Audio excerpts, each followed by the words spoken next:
It's your boy MMG Smurf here, coming to you live, and today we're going to be playing some Gods Unchained, which is nothing out of the ordinary. I think I missed a day or two of playing after my last rage quit session. I apologize. We also, maybe I didn't push send on that. We had some updates in the Discord server. I think I sent on it though, about Gods Unchained and tickets. I hope I didn't just type it up in the other menu and then not send that. But about Gods Unchained and the giveaways and earning and tickets, etc. So look out for that in the Gods Unchained announcements channel. Oh, I just got to push send on it actually. Let me push right now. Cool. And then other than us playing Gods Unchained, we're also going to be listening in to the new AMA with Forex Shark and James Pelton about the Animal Farm and the Drip Network. And so Forex Shark is a developer of Drip in the Animal Farm. So they've been hopping around on a bunch of different telegrams and YouTube channels and whatnot over the last week or two and doing AMAs for the relaunch, basically, or unpausing, can't say relaunch, unpausing of the Animal Farm because it's been paused due to the piggy bank. Now, the piggy bank was not exploited. It was not hacked or anything like that, but bots did get in and they did get the best price and everything like that. And Forex wanted to make sure that people got the best situation possible with that, not bots or some one individual to control it all because they use bots. And so they, paused and they had to pause the entire Animal Farm due to the way that liquidity was set up, I guess. I think it's liquidity, but due to the way that was set up. And so they had to pause everything, and it's been paused for about a month or so now. And so that was done for, almost like a best practice or for everybody's benefit. And we're going to see the fruits of that labor starting tomorrow when the piggy bank and the Animal Farm will unpause. Piggy bank will be doing a launch at V2 launch. Realizing I might have some echo there. Either that or, no, James Pelton started talking. Okay, I was like, what the heck? I'll mute him for a second. But piggy bank will be doing a relaunch, and then the Animal Farm will be unpausing, so you can start farming there again. If you were farming there previously, if you were just jumping into the piggy bank, if you waited on the sidelines of the first version of the piggy bank too, this is a great opportunity to jump back in because any new allocations to the piggy banks, and then this is like a vested period type of staking, similar to like a hex, but using the pigs token from the Animal Farm. But any new allocations to that will get a 15% bonus. So not only are you getting in the 15% bonus, that's like if you threw $1,000, then it would be like $1,150. So that's a pretty nice bonus. It's not the craziest dude, but or they supposed to give you a 200% bonus? Like, get out of here, bro. 15% is pretty dang good. Most applications are not going to pay you that across tons of days, so pretty dang good. And without any further ado, I don't want to talk too long. I want to start playing Gods Unchained. I want to start listening to this AMA, even though I believe it's just James Pelton right now, but I'll let him introduce himself to you guys. I'm sure let Forex start, they'll take it over, and from here on out I'm just going to be kind of giving my reactions to things. So let me, maybe I'll have them as a small screen somewhere. I might have them in the top left corner of my screen or something, if it's possible. I don't know if it's gonna be possible. We might just have to listen to them. Yeah, we're just gonna have to listen to them. So I'm gonna turn their volume up pretty decent, something like this. All right. So yes, please ask your question. And again, sometimes when we have these AMAs, a lot of times the drip community takes them over and they get frustrated when I ask questions. But what I want to do, one of the things I want to do is help get new people into drip. So if I ask questions that seem basic to you, like what is drip and things like that, we need to be an inclusive community that brings in people from the outside. So that's a lot of what I want to do here. You can see my stats from the last stream. They were not very pretty. Not very pretty at all. If you want me to see them, here we got. Let me know if my voice is conflicting too much with the AMA, but it's going to be mostly listening to the AMA anyway. Can you hear me okay? So. Yep, perfect. Okay, awesome. Thanks for joining us. I will pause at certain times, rewind if people want to hear something again, etc. I just shared the link all around, so people should be getting it now and filing it in. I know you have a great, community of your own and viewer base, so I really do appreciate it. Yeah, man, I appreciate it too, and I know you're before this match starts, I want to make sure my coffee is. Yeah, really appreciate your time. So again, I was just kind of talking to the audience, and one thing I want to do in this AMA is not approach it too much from people's perspective that they know what drip is and they're really familiar with it, but I really want to be inclusive and bring people into drip. So again, if I ask like kind of basic questions, that's why I might know the answer, but I kind of want to hear it from your mouth. So let's go ahead and just jump in. And audience, again, if you have questions as we go, ask, and I'll try to get them in. So Forex Shark, if you wouldn't mind just by kind of introducing yourself and give a little bit of your background. Okay, yeah. So I go by the online name Forex Shark. I've gone by the name for a long time. The name comes from when I initially set up my Discord server, because I had a bunch of friends and family that knew that I had been making money in the markets and basically living off my investments and my trades for a few years. So they wanted me to try to teach them and share some education with them. So I started my Discord server really for that, and I just chose the name Forex Shark since that's primarily what I was focused on, Bitcoin and Forex. And it kind of spread from there. You know, they invited people, they invited more people. I started focusing more on ERC20 projects. You know, I got in on Bitcoin very early, like in 2012, because I knew some people who were running a sports book. They got their payment processor shut down, and they were looking for alternative ways to do payment processing. So they were interested in potentially using Bitcoin, and I helped them, you know, get that set up and worked with them very early on. And I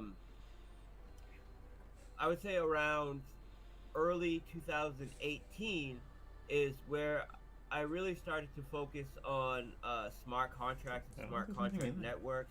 I got invited to a pre-sale from a developer that some people, you know, might know, but anyways, he invited me into the pre-sale. It ended up doing very well. It did like 10x, and I got invited by a friend into this deal. But during the AMAs and everything, I asked, you know, I guess poignant questions and kind of gave my opinion. And the developer realized that I had some technical skills and I knew how markets work. So he invited me to come on as an advisor. And, you know, from working as an advisor with him, I ended up securing more pre-sale deals, working as advisor for other projects. I was already developing my own you know, algorithmic trading tools and different indicators and stuff like that. So I had you know, some experience in coding and also understanding markets.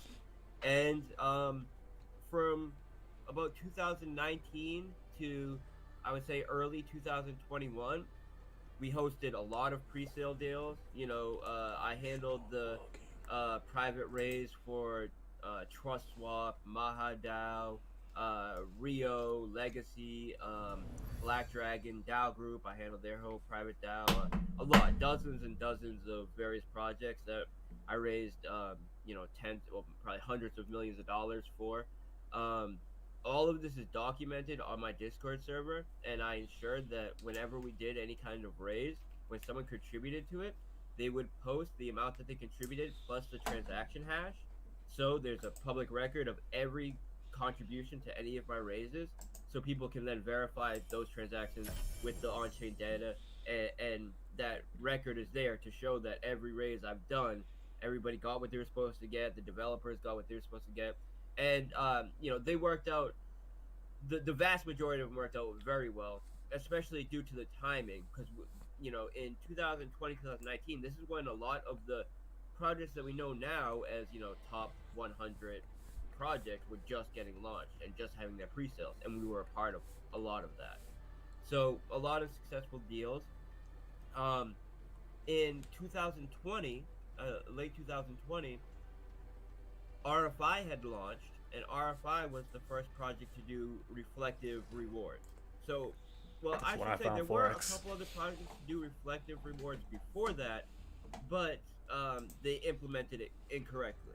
So they, but RFI was the first project to implement it correctly, and basically the other projects had issues because they were not updating the reflections in the liquidity pool. RFI was the first one to realize you need to do that as well, and RFI was a pretty big success at the time because they were pretty innovative with these reflective rewards, and I saw this type of model to do reflective rewards, and I really liked it because it rewarded people for being longer term holders, and it disincentivized the kind of short term trading, the scalp trading that generally get people wrecked. So I liked the idea, and my thought was, how can I improve on it? And I came up with a type of deflationary model, which a lot of meme projects and a lot of projects, I mean, thousands of them maybe, since then have kind of adopted this model, and a lot of them are forks of forks of forks of REAP, and people just don't know it. But REAP, my first ERC20 project, was actually the first deflationary reflective reward token. And I was in that. Still got some. It is an extreme success, right? We did it's still up. We did thousands of X.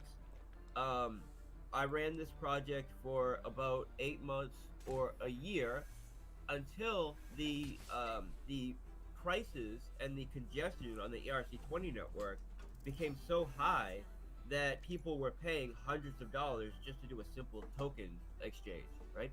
So this is when I got it in my mind that maybe we should do some sort of migration to BSC and the Binance Smart Chain model. But I didn't want to leave the ERC20 token hanging, right? Because when the reason why I decided to go with what I felt was a simple base token, but it was very innovative at the time, but still it's relatively simple, especially like the mechanics of it, were that I knew it would be a great token to start off with and then build an ecosystem around because of its simple but elegant and very nice mechanics that really aligned with how I felt people would have the most positive interaction with the network. So because I wanted to still support the ERC20 REAP, but I wanted to do this launch of essentially the same token but on BSC, I started a DAO group. And the DAO group was so we could handle private raises, and specifically the private raises for my projects and in-house builds, and allow the community and the REAP holders who support us all the time to get access to these deals and really benefit from it. And at that point, the price of REAP soared. It's still soaring. It's still doing extremely well. And we did the REAP. That was REAP, the ERC20. We did BREAP, which is just the Binance Smart Chain version of REAP. We did the pre-sale raise in that DAO. It's done way over 50x since then. It did something like 40x in the first month or two. Extremely successful. Everybody was very happy with it. And since then, we've done 3 other raises in the DAO. And I'm very happy to say that we haven't had a raise which has done less than 50x, and every single raise in the DAO has been extremely successful and continues to be successful. We did the DRIP raise in the DAO, we did the BREAP raise in the DAO, and we did the Animal Farm raise in the DAO. So now, well, let me just, instead of going to right now, I don't want to skip the whole the start of DRIP. So we wanted to first give some utility to the BREAP token, because now we had the BREAP token on Binance Smart Chain, and I also kept seeing a ton of people getting into these projects which had a daily ROI, and I could tell there was a ton of demand in it because all my friends were getting into them, but all of them were lasting like a week or maybe 2 weeks. Like a great one would last 2 weeks. So I looked at the model. I saw, all right, there's huge market fit here, but how can we adjust it and innovate it to allow it to be a sustainable, high-performing asset that I can get behind, and also how can we tie it into the existing ecosystem to benefit our existing token, REAP and BREAP. So we benefited REAP by having the pre-sale raise in the DAO, which required holding the REAP token, and then we benefited BREAP by requiring people to hold BREAP in order to unlock the referral bonus in DRIP. Now, DRIP is the first sustainable and high-performing daily ROI protocol that pays out 1% a day up to 365%. It acts as a type of staking protocol where you stake your drip tokens. Those drip tokens, that principal is essentially locked forever, allowing the asset to be deflationary and have a deflationary mechanic to it.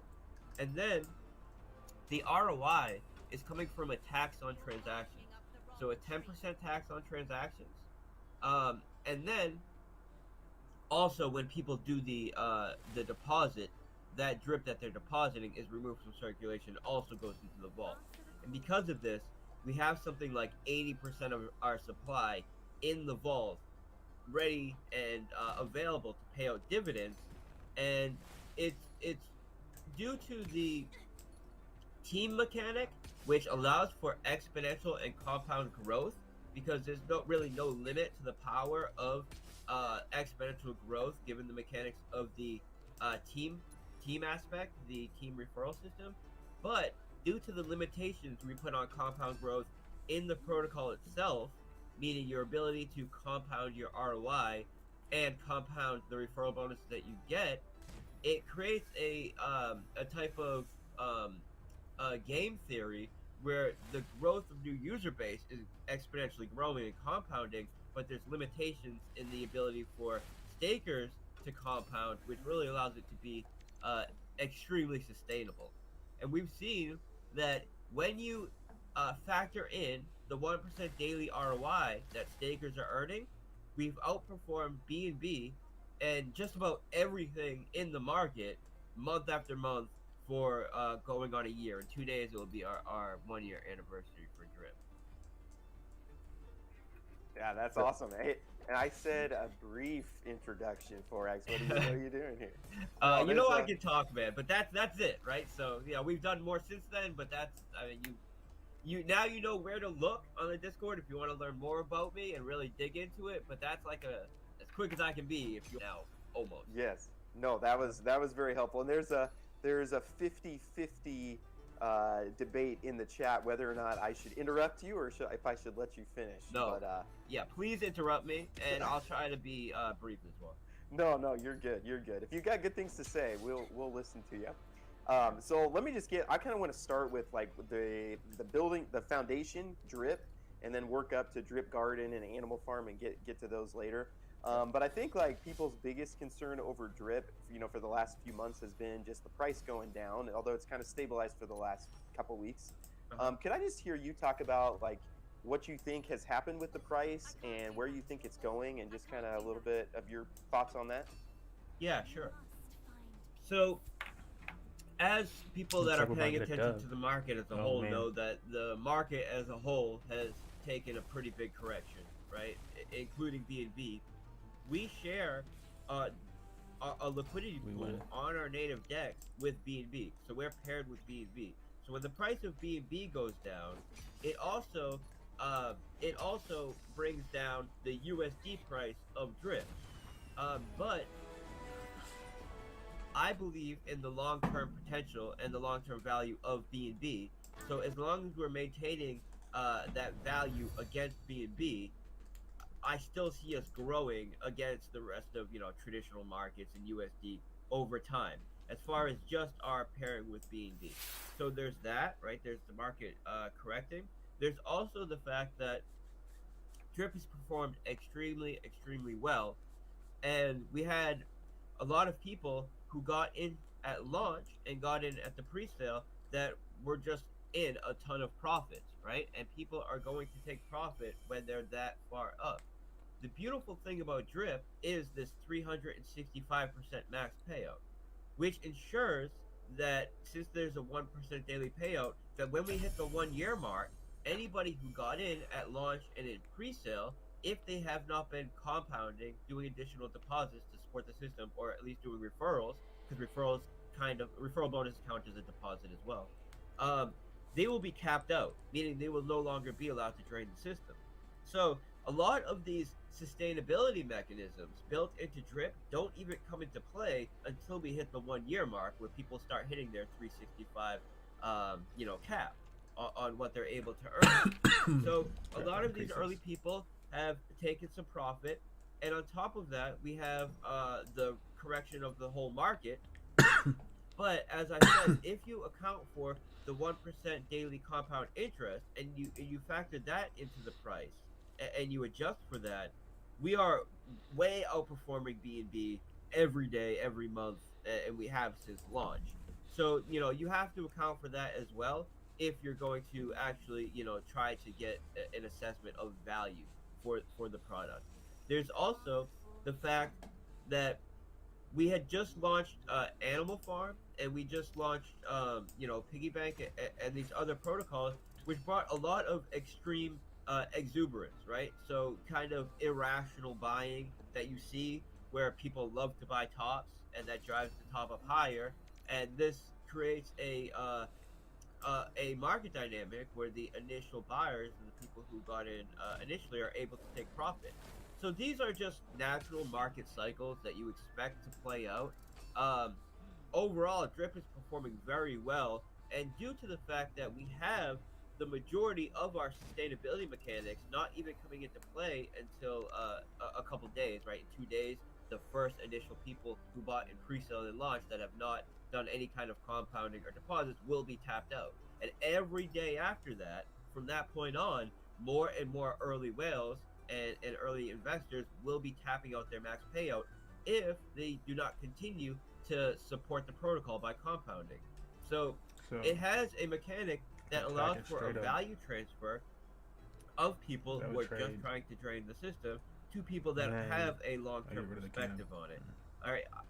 On top of all this, we kind of put Drip on the sideline so we could get out Animal Farm and these other protocols, knowing that it will take some attention away from Drip over a couple months while we focus on that. But in the big picture, it's really building up the overall ecosystem and will have a major positive effect over time.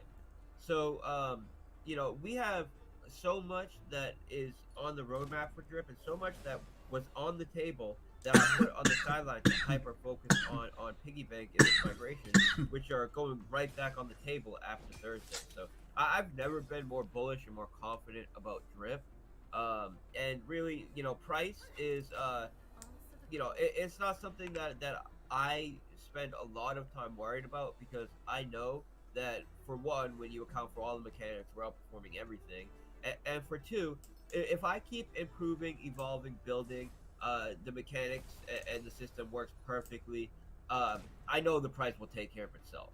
And I'm extremely bullish over the long term. And I think now is a great time to get in, actually, because of the correction that we've had due to a displacement of focus, but then the fact that the focus is about to shift, like, extremely back onto Drip, because we have a lot that we're about to do for Drip.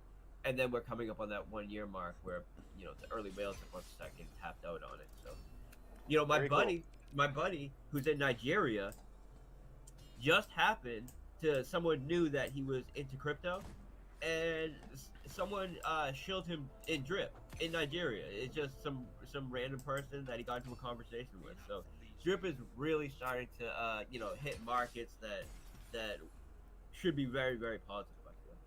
Yeah, no, I totally agree. And I think, like, people get concerned because what we've seen with the node projects, where they just start going down and then they never stop. Yeah. But Drip has a max payout, where most of those node projects are, no, you can be in there forever and they just keep going down. But Drip, 365%, then you're done. Yeah. And then could you talk a little bit about what marketing plans you have? Because I think you're right. Like, Drip's a great entry point for people into DeFi. And so, like, what do you have on the marketing horizon? Yeah. So you said something there that that I wanted to touch on, but it kind of slipped my mind. But let me just talk about marketing. So, with Drip, I try to look at what is working right now in traditional markets, also DeFi, but I like to really look at traditional markets as well. And I feel that Tesla, for one, and Elon really has it down right now as far as how to really do marketing in the new age. And a lot of people think that marketing is, buying ads on, whatever, KuCoin.com or wherever that is. And that does play a role. And we have bought ads, we have YouTube ads, we have a lot that we've focused on. But I think the best thing you can do as far as marketing promotion is create great products, allow the community to speak on it, give them the platform to be able to share it, and then have some sort of figurehead who is able to bring attention and really, network to get the kind of partnerships and to get the kind of, cross-platform and cross-promotion type of eyes on it. And my main focus with Drip, as far as marketing, aside from the, the stuff that we are doing, like ads and stuff like that, is really securing some great partnerships, which we have a few in the works that I can touch on that are already secure, but are going to be coming up now that we're putting focus back on Drip, and also creating an atmosphere where other developers, especially up and coming developers, can use Drip as a type of reserve currency, and use our staking protocols as a type of reserve or bank for their protocol. And that's what I'm really focused on right now. And I can tell you that there is a project, called Atlantis that's doing some great work and has secured, last time I checked, 14 NFT licensing deals for pretty high-end celebrities, people that everybody would notice if you saw them. And the contracts that they have, so this is all automated, will be selling these NFTs to these communities and to the fans and following of these celebrities in Drip. And then the Drip that is used to buy these NFTs get automatically staked for them, and then has a type of management strategy, you can call it, where it compounds every few weeks, and then it does a payout, and then it compounds every few weeks, and it does a payout, and it does this payout to the NFT holders. So the Drip system creates a great platform that allows other developers to build on top of, and then these developers are essentially doing the heavy lifting when it comes to marketing Drip and really bringing the attention to Drip. So we have several different projects that are that's basically exactly what Money Match Gaming's DAO does with Drip, and exactly what I created it for. On their own we don't thing, but have tied the into Drip. Then I think it's money to pay developers to do the whole process, so something's got to be done manually. People to use Drip in that's exactly what I wrote out, and I wrote it months ago. We also have it's online for people to view. So I often wonder if people just steal the stuff and they have more money. In the works right now. One of them is with PancakeSwap. So people might have noticed that maybe a month ago or like 5 or 6 weeks ago, PancakeSwap made a post saying, something about like we're gauging interest or what could this be or whatever it was. But it was their PancakeSwap bunny with the Drip logo, right, on its tank top. And that was their way to, this was after they contacted me and my team to ask, what can we do to support Drip? It's a major platform on BSC. How can we work together? All this stuff. We had communications to how we could potentially work together. They made that tweet to kind of gauge the engagement that they would get from it. We blew them out of the water with it. So this is something that I will be focusing on after Thursday, after we get the piggy bank launch over with. Because after we get the piggy bank launch over with, then my full focus will be on networking and securing partnership deals and marketing opportunities for our existing protocols, especially Drip, because I really want to put attention back on Drip right now, and also continue to develop for these protocols, but really focusing on networking and promotion of them, most importantly. Also Chainlink. So Chainlink is also someone that approached us. And the reason why they approach us is because you can look at our analytics and see that we are one of the fastest growing protocols. And if you look, on scale, we're the second fastest growing protocol over time, month after month on BSC, right under PancakeSwap. So people see this, they take notice, especially other large developer teams, and they want to see how we could integrate them. So Chainlink reached out to us, asked about how we do the pricing on our site and all of that. Wondering if we could utilize Chainlink in some way and do some kind of cross promotion. What I said to them was, I'm not super interested in just doing some kind of pricing or something. If we're going to work together, I want to produce something that you can truly be excited about promoting, and we can really, raise each other up. So I'll get into the plan, what the development and the project that we're doing with them that gives utility to Drip and our existing protocols. But that's something else that's extremely exciting, right? So we will do the traditional ads and stuff like this, but really I'm focused on creating partnerships, networking, and just creating a ton of awesome utility for other protocols that want to build on top of Drip, right? And this is the best promotion and marketing you can have, in my opinion. Yeah, absolutely.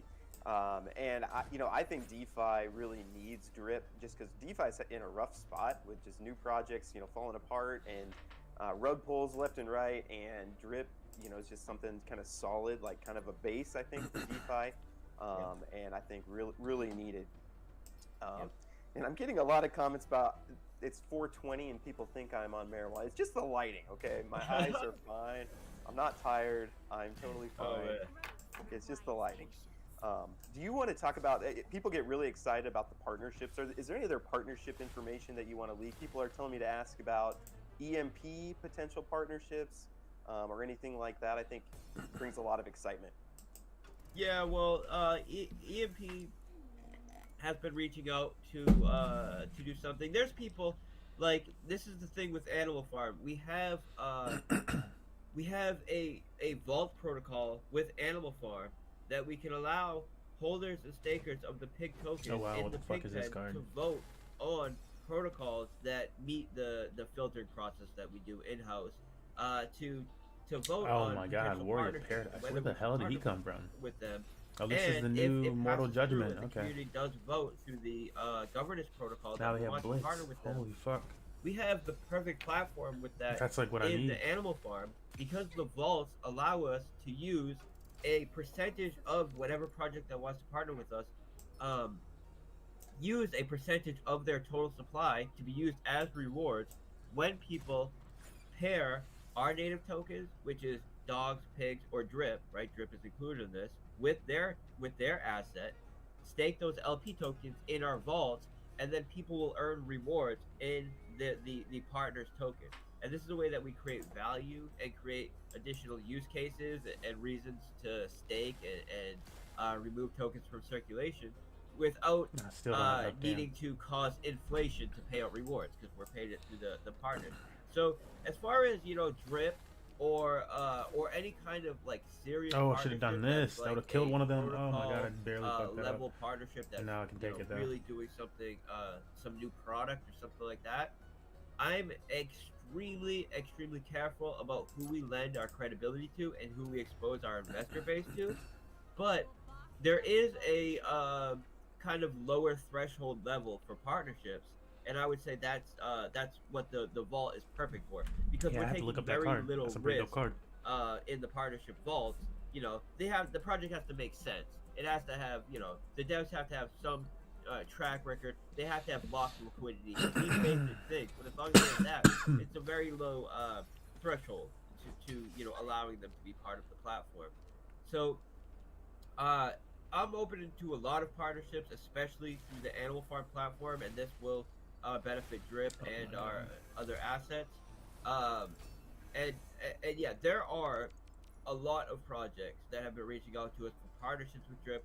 A lot of opportunity there. There's a lot of people building, but I really don't want to give attention or credibility to any of them until we really have something that's secure and ready to go. And that's going to really take them to come to the table and show that they have something that is really worth us tying our credibility and investor base to. Now, we already know, like Chainlink, a PancakeSwap, they do have that already. And they reached out to us for it. So there's also BetFury, right? So BetFury is another person that reached out to us to see if we were interested in having or allowing people to bet with drip tokens on BetFury, and also earn the BetFury token as the drip token is utilized, and they are also interested in building a drip exclusive game on BetFury, and these are all things they pitched to me. Now, these are things that are still on the table that I put on the sideline so I can hyper focus on this piggy bank migration, which is going live on Thursday. Oh my god! But these are all things that are right on the table, and I'm so excited about jumping into. There are two other huge potential partnerships with on ramps, so fiat on ramps. One of them is MoonPay. The other one, the name slips my mind, and I've got asked about it for the past couple of days. And I keep saying the name slipped my mind. I just haven't even looked at the name yet because I've been so super hyper focused on piggy bank. But I know, I'm friendly with someone that was a super early investor, in the traditional market in MoonPay, and he has a lot of sway in MoonPay. So we applied for the other fiat on ramp project, and I have to follow up on that, which I'll be doing after Thursday or after tomorrow, I should say. But MoonPay, the ideal with that is we've done the networking to have someone on the inside. So when we fill out the application, we have someone that is essentially on their board, ready to stand up for us and help sway the decision to service us. The not MoonPay, but the other one I was thinking of, they are servicing tokens and platforms that have way less volume than us, way less going on than us. So this is something that I have a high level of confidence that we'll be able to secure. It's just a matter of putting the time into it, which we will have, starting next week, essentially. Awesome. Yeah. No. Very cool. Thanks for answering that. People are asking about the reservoir. How come we never talk about the reservoir? Is that a good thing for people to get into? What's your thoughts on that? The reservoir is a great thing for people to get into, and I think the reason why it probably gets talked about less is because it's probably the lowest risk staking contract on Drip, and people just like to talk about the high risk, high reward things because that's what they find exciting. Also, the referral structure for Drip, of course, it supports the whole price. It supports the whole platform, and it supports the price of Drip, regardless of what contract specifically is utilizing it. But it's the referral protocol is specifically for the faucet contract, not the reservoir. So this has extra incentive for people to be talking about the faucet contract, apart from the reservoir. But the reservoir is essentially a liquidity providing protocol for Drip's native DEX that allows us to do time weighted rewards. So this is another innovation that we brought to the table, where other platforms, say PancakeSwap, any other DEX, they have a flat fee of 0.3%. All right, yeah, I gotta get some of these cards. A few of these have blitz on them, which is what I think my nature deck has needed to get on to the next level. Like, I very strongly feel like it would be doing that much better if I had some blitz cards in this nature deck. So I'm gonna log in and get some of these cards that have shit like close to blitz. Our native liquidity pool, which is ran by the reservoir, is we have time-weighted rewards. So not only is the percentage of liquidity pool that you make up determining what you get paid out, but also the amount of time you've been providing that liquidity. And the longer you provide that liquidity, the greater share of the liquidity provider fee payouts you'll get. And it's also a B&B staking model. So you're actually staking B&B, not Drip. But when you stake B&B, it's taking half of that B&B, using it to buy Drip, pairing it, allowing you to be a liquidity provider, getting 1% of all every transaction on the native DEX, and also a share of all the BNB that comes in after you.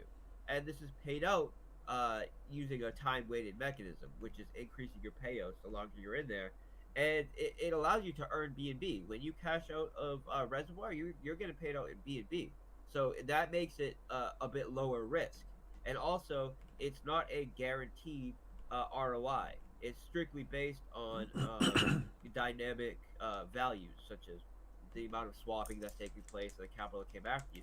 So it allows it to be, I would say, lower risk than the faucet, but the faucet has a lot more potential for, you know, faster, more exciting earning and referral programs and all that stuff. So that's why. But there's nothing like the reservoir in DeFi, and that's because in order to have something like the reservoir, you also have to build your own native DEX. You have to set up the whole ecosystem. There's a lot of moving parts, and you see that not only has no one, you know, recreated the reservoir, we've seen a few people try to clone Drip and launch it, and every single one of them has either got exploited or rugged or wrecked because there's so many moving parts with Drip. We have proxy contracts. We have, you know, so many moving parts, and they'll do something like use one of the old contracts, which is not connected to the right proxy contract. They always do something, and you know, it ends up creating serious issues for them. So yeah, there's nothing like Drip. There's nothing like the reservoir, and yeah, I'm proud of what the community has been able to do because there's so many projects out there where scrolling through this right now while we listen to Forex, trying to find them. It's all, you know, the developers, you know, taking all the praise and all this stuff, and then as soon as and the developers taking a dev fee and all this stuff, and then as soon as they have the first price correction, or as soon as the community starts complaining about marketing, all of a sudden it's a community project, right? And that's what they like to do. Whereas Drip, there's no developer fee, and it's been a community project, a true community project, maybe the only true community project in DeFi, or definitely on BSC, since day one. And the community is really what has allowed Drip to be successful, right? We just gave the platform and the mechanics, and it's really the community that's allowed this to be a success. So I'm extremely proud of what the community has been able to do, and there's so many talented people. Yeah, absolutely. I was going to ask you about what you thought about all the Drip, you know, forks that have come out and the exploits and all that. So you talked a little bit about that already, but there's just been a lot of them, and that shows partially the success of Drip, right? Is how many people are wanting to fork it. But like you said, if you're not the original contract writers, then you guys update, you find an exploit and you update, but if they fork the old code, then those exploits are there. So just a lot of risk going outside the original for sure. Yeah, and we knew that would happen. And you know, a lot of these projects have tried to say that, yes, we're forking Drip, but we're paying homage, and we do like 0.001% going to buying back Drip or something like ridiculous like that. And they try to do that to both ride off our credibility, but also try to get me to promote it because they're thinking, oh, we'll tie Drip into it in some minor way, and then they'll promote it. And you might have noticed that I don't promote any of them, and you know, thank God I don't promote them. One, because I do due diligence, but two, I just see through that. You know, I see it for what it is, and we see what happens with those projects. Yeah, absolutely. And I do. So we get a lot of comments saying, "Why does Forex Shark hide his face?" And if you read the comments, the Drip community, you guys are pretty hard on people who show their faces. Just look at this, that you've been talking to me. But Forex Shark, do you want to just talk real briefly about your decision to not dox? It's just something that comes up a lot. Yeah, well, there's nothing about showing your face. Nothing wrong with showing your face, right? Especially if you're not a developer doing like innovation in the space. But due to the regulatory changes in the market, especially in DeFi and in crypto, I think it's important that you don't give a target for regulators to put pressure on to try to get some sort of sway on the protocol. And this has always been my position, right? So there's that. There's also the fact that I'm a private person, and I've always been a private person. When Facebook came out, when Facebook was very popular, like when I was in high school, I never even created a Facebook for myself, not even for my own personality, because I've never been the person that likes to share in that kind of way and be updating my own personal thing. Hey, I'm going to the gas station today. I'm going to the gym. I feel the need to update everybody on every move, like some people feel the need to do. I just don't feel the need to do that, and I like to have the projects and the code speak for itself. Now, on top of that, I'm interested in 4 major utilities in DeFi, and that is try to put together an UDAC with these new Amazons. Gaming, and privacy. This is where I feel the future of DeFi is, and this is where I want to build. And one of those big use cases is privacy, and I feel that in order for a true privacy protocol to be effective, you cannot have a docs dev, especially a docs dev living in the U.S. And we see that with the recent news that's come up with Tornado Cash, where the Tornado Cash dev is a doxed resident of New York. He has several registered businesses in the U.S. The Ronin hack happened, where what the feds are essentially saying is North Korean actors did this hack. They pushed the money through Tornado Cash, and now, due to pressure that's being put on the Tornado Cash dev, and I'm sure there's all kinds of pressure being put on in the sense that, hey, your protocol is helping, state enemies avoid sanctions and all these things, which have major implications if you are allowing or helping someone do that, right? Major legal implications and regulatory implications. Now he's in a position where he's actually partnering, and Tornado Cash is partnering with Chainalysis Oracle in order to track their own users, block users who they feel are trying to avoid U.S. regulation or sanctions, and they're utilizing Chainalysis Oracle for their compliance model, which is an admission that Chainalysis can track their users, which we all know. You can still be listening they to can this track their users and see what to I'm some seeing. degree. We don't know exactly to what degree. So But while he's explaining that, I'm just trying to right now. if you cannot take a principled stand, Oh, I did. as Thiago, a my bad, privacy bro. protocol, that you will Yeah, I should have thought about split. I'm gonna split screen. Continue Thought about split to screen a while ago. escalate. It was for a bit, and then I just made it larger. Do So I'm everything trying to go in your through power these to new innovate cards, to right? Prevent protocols and projects like I feel bad now. Slowness and Chainalysis from It's like I was de-anonymizing delaying on it, users. like, oh, But, I'll probably be fine for a little bit to longer. go all the way out and partner with them to do that, it completely voids the use of a privacy protocol, and I'm sure the developer of Tornado Cash never. Yeah, I've been getting. I got 2 new packs. Want to packs. go in this direction, but it's And then, the pressure that's being put on him still trying from to the make this U.S. smaller. government due to the people that I would use like this Tornado full Cash, page to be appearing. who are forcing them There to we do go. that, right? And of course, some of this is my speculation, but it's obvious what's happening, right? And they You bought 18 packs, but you only got 12. Like, what the hell? So, What's that I've about? wanted to do some privacy model, and I've always felt that this. I'm is going by important tribe to right now, not so I'm looking at have a Amazon's. dev. Still waiting for that. That's Now, weird. what is best? I've never heard of right, something like that happening. is But I to guess, have I a don't know. developer who has a Let's see if long-term they have track record lower of mana success ones for and of providing wild creatures. quality Maybe there's some new products, wild doing creatures. raises where capital goes where it's supposed to go, and a consistent level of integrity attached to this developer. When this creature enters the Then board, having it the takes contracts 3 themselves damage. not What be the vulnerable fuck? to any sort of insider manipulation or How would that wealth help? or scamming, and then have a dev that is not doxed, so there's no regulatory pressure on the project and no. There has to be a tax card that, factor like, there. when That something is the happens best-case that benefits scenario. it or and that's what I something. feel that we have. Why would you and want what that? we'll Right. continue to take advantage of. Yeah, because I've had docs devs who, ended up with an exploit, right? Or they ended up with a rug pull.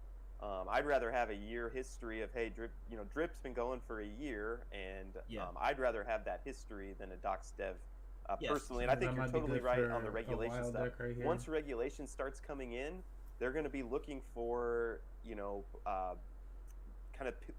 critical points in these DeFi protocols, and that's where they're going to apply pressure. So And yeah, I'm going through these totally like agree. really And so with my history, Drip's a new year low old. mana cards and just like snagging 2 them. years old. My Discord, where I've been doing pre-sale raises and advising projects, is 6 years It could old. be way more and then I expensive have right now, but a fuck it. decade working in the space, right, where I wasn't I wanna public be able for to the try first 'em out. 4 years, and all of this is documented, and I encourage people to check it out. Yeah, and also we know that having first of all getting KYC or KYC papers, whatever, not hard, right? There's a million OTC type groups where you can buy KYC. You can get someone to stand in for you. And also, we know that being doxxed does not prevent people from scamming. There are Canadian citizens who have registered crypto exchanges in Canada. Everybody knows them, and they flee to China after they take all the money. Right? That's happened so many times. So we know that just being doxxed is no protection. It might be some element of make you feel a little more secure. But when someone can take hundreds of millions of dollars, tens of millions of dollars, and you know, that's available to them, you cannot trust just them being known, because people are criminals, right? People do criminal actions whether they're known or not. I totally agree. Okay, well let's move over to the drip garden, because I know a lot of people have questions about the drip garden. That's been such a money maker for How long ago did people you get at those times. cards? Did you get them this morning? Could you maybe Or, I'll like, work is that, like, in the a last night couple thing? It's been, like, questions, and hours. you I'm can kind of curious answer now. them all at once. But I guess how where do you see the drip garden long term? And what would you say to people? Have a lot of people in the comments that are saying, like, I compound every day but just can't keep up with the price of the plants going down. Can you kind of talk through that a little bit? Yeah, well, a lot of people don't understand how the protocol works. So I can say that, for one, the drip garden acts as a form of leverage, right? It's a higher risk protocol. Have you messaged the team at all or anything like that about that? You just, like, waiting it out? Protocol, right? And that it's a high risk, high reward, right? Type of protocol. So that's always been said from day one. It's in the white paper. Even 24 in the hours initial later. roadmap I of got drip, you. So yeah, just doing it. I got that you. we would meet the demand of It's having probably more like in a high risk, high backlog, or return like, you know how, like, protocols transactions get stuck pending when there's a bunch of stuff going through. When I initially built the drip garden, it was because people were asking for this high risk, high real protocol just to create some excitement and for, you know, to give people something to do, essentially. And these miner type projects were popular, and they're still popular. They've kind of got a second wave right now. Now, the issue with all of these miner projects is to set the initial price, the developer has to send BNB or whatever asset is being utilized on the contract, has to send that initial BNB or whatever it is to the contract. No. When they do this to set the price, they get half of the plants or half the miners or whatever it's called on that platform that determine the ROI that you make. And because they get half of this just by setting the initial price, irrelevant of how much BNB they put in, and then the fact that you're earning compound interest on that, within a couple weeks, they own 90+% of all the value on the contract, and then can drain it, right? And sometimes they drain it a little slower to try to milk it. Sometimes they just outright drain it. But this is one of the major issues that we saw with these miner protocols. There was also the issue that they often didn't have a second breath of life. There was nothing once the contract started to go down a bit to give incentive for new capital to come in. So what we did, right, there's two major pieces of innovation that we did with the drip garden on top of the BNB miner games. Okay, and essentially, drip garden was us giving the community what they wanted, explain to them exactly what it was, which is exactly what they wanted with some improvements, and you know, how they decide to interact with it is their choice, right? It's the risk that they want to take on. But we created a mechanic that allows us to set the initial price by tricking the contract into thinking we made that initial deposit. This way, we set the price without having to get 50% of the supply. We get none of the supply when we do that. This way, the first deposit, which is the first real deposit, gets whatever price we set, and then it moves from there on with, you know, the first person getting a couple percentages maybe, and then it's, you know, they have a little price impact based on their deposit, and it has a extremely fair distribution where you don't have this insider control that allows one person or an entity to get 90+% of the value in the first couple weeks. Another mechanic that we added is the what's called the time and contract bonus multiplier. And what this does is allows the power or the buying power of new capital entering the contract to be increased as the contract balance grows. And this offsets the price impact that people create when they buy into it. I got okay. What this does, I didn't get anything really rare, but I did get, like, you know, I wanted Amazon cards. I've been trying to get a better Amazon deck, and I did get Amazons, so that's all right, I guess. You always have the same ability to earn as someone that got in before you. And front line. Ooh, this is what I was looking for, dude. Some front line on the fucking wild and Amazon decks relative to other users in the protocol. Now, it starts you off when you do a compound at 3%. 3% yield. Now, every day you don't compound, this is actually this percentage and yield that you're earning gets reduced down to the point where if you don't compound for about a month, you're earning next to nothing in the contract. And then, so this creates a value transfer for people that are compounding to, or for people that are draining to people that are compounding, because eventually those people that are draining can no longer drain the system anymore. So this on top of a time bonus multiplier, which increases the buying power of new capital coming in by 0.1% every day, allows it to allows the price that anybody can get when they enter the protocol to be fair. Oh damn, that one is stupid strong. Independent of when they join relative to everyone else. Now, Vexing Rascal? Yeah, I might have to make like a. I was like, maybe it might be worth it to go back to Wild Decks though, or have both. And Vexing Rascal, the available yield that you've earned and what you can withdraw from the contract. So you got something else in this 2 range. 2 range we have some interesting cards. The amount of capital on the contract and the price of the assets on the contract. And then there are plants. Plants are only determine the amount of seeds that you get.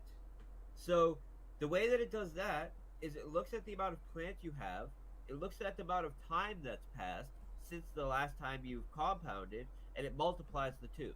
And that gives you the amount of seeds that you'll earn. The price of plants, right, is valued in seeds, and it's a constant.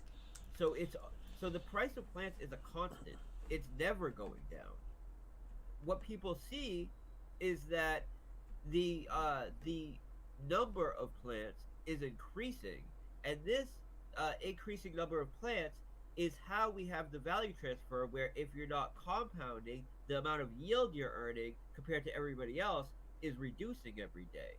But when people try to put a USD value on plants, when the price of plants is a constant, based on the logic of the system, it really gives you a completely skewed, valuation of how much you're earning, how much your stake is worth, whether you're losing value or not. Because having these and the other thing, along with 2 wildfires, I gotta put another wildfire in my deck. I might have to load up on When plants, the price is a constant. The price of it isn't doing anything.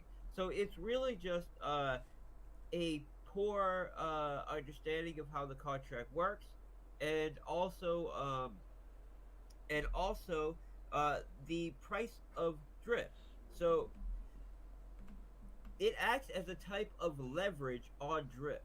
So when drip is doing well, it does even better. And when price is having a correction, those 1, 2, it has 3, 4, a bit more of an impact, just like if it was leverage, right? Because it's starting to get expensive and it's not changing.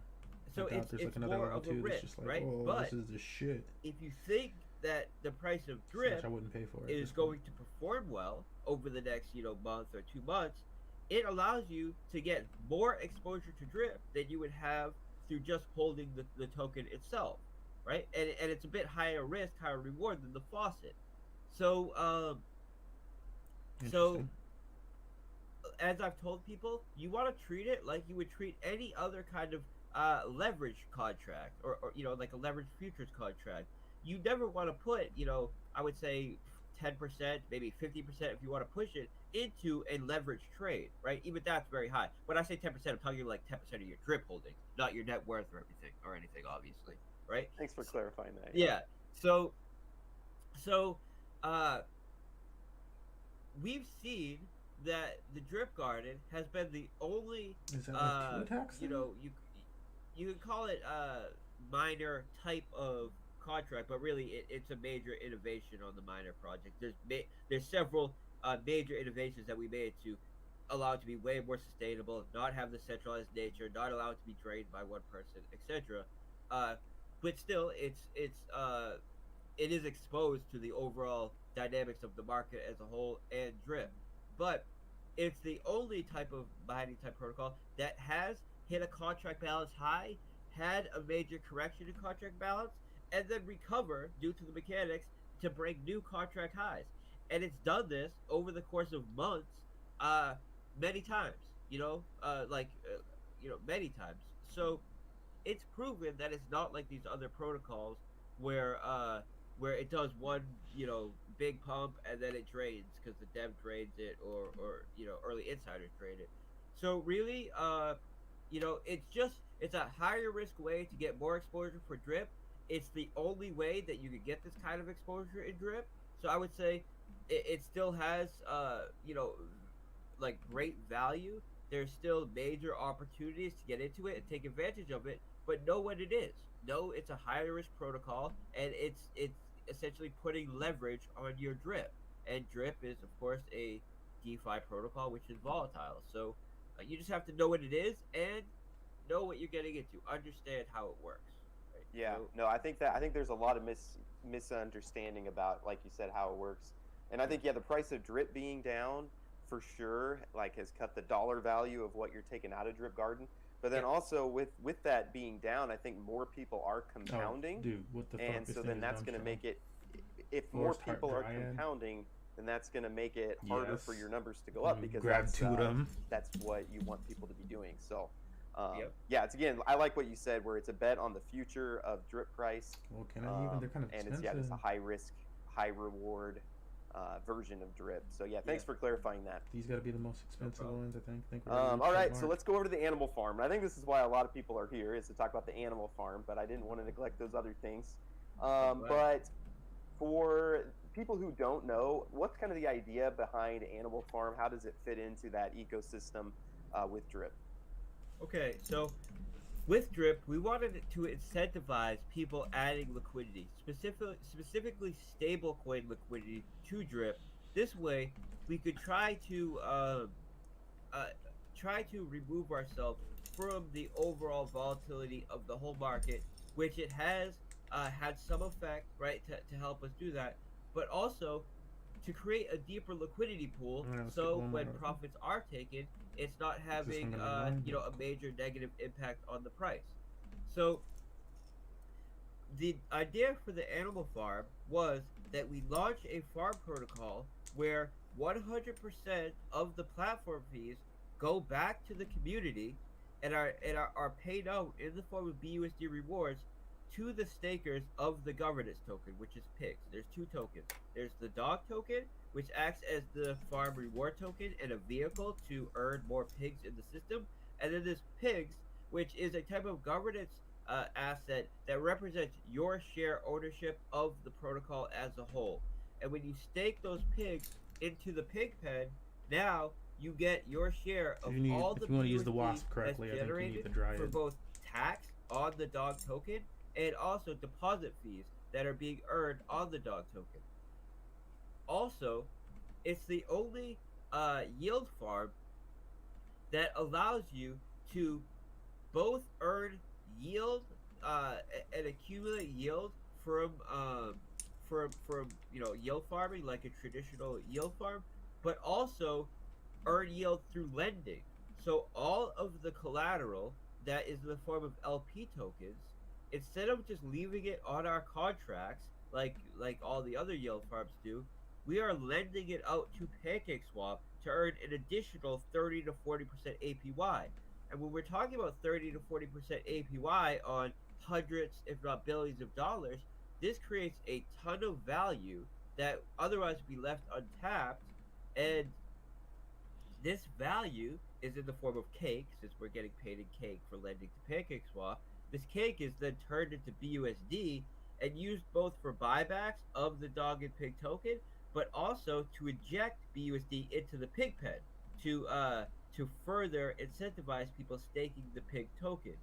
Now, what I've came to realize is that since we have such a deep liquidity pool of dog and pigs, you can only have so much impact for buybacks, right? Like, even say I do a $250,000 buyback of pigs, it moves the price like 1% maybe. It's like big deal, right?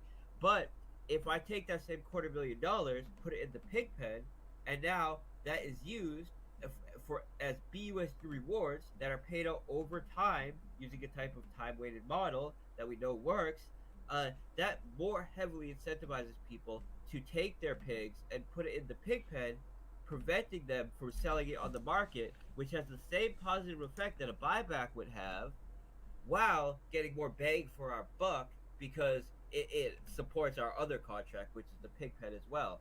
So all of the capital that's been earned through collateral hypothecation, we haven't used a cent of it. The reason for this is because we initially had the first tier of this, the first phase of this, which was called Manor Farm. This is where we raised capital, which would then be put on the sidelines to be injected to the pig pen and used for buybacks. In the first month of Animal Farm, we worked through that capital, and the whole time we were earning millions of dollars on the back end through the collateral hypothecation. And now we're about to have an unpausing event, which is extremely bullish for Animal Farm and Piggy Bank, and this collateral has been earning yield the whole time on the back end, and we're about to inject that into the pig pen, millions of dollars into the pig pen, which is about to be made, immediately available to stakers of the pig token. Now, I can talk about the piggy bank and some things that have gone on in the past month, which I think are are a double-sided coin in a lot of ways. So let me just to get it right out there. When we launched the piggy bank, right, which is the first almost done scrolling this annuity contract, on-chain annuity contract that maybe it's gonna be in the last three, and that's why they do the error. A bonus or an upfront payout for agreeing to withhold from claiming dividends on the contract, and this bonus that you earn, or this yield that you're paid upfront for agreeing to time lock for a period of time, is added to your initial starting balance that you can then start to earn compound interest on. So it's very powerful, and it highly incentivizes people to time lock stakes, and our protocol allows you to gift stakes to other people. It allows you to earn referral bonuses, because we know referral systems work very well, and the referral structure is based on the amount of dogs you have in the animal farm, how much dogs you have staked in the core farms. So dogs BUSD, dogs B&B farms, the amount of and the single asset dogs, the amount of dogs that you have staked on the animal farm determines whether you get a 1% referral bonus payout or a 5% referral bonus payout.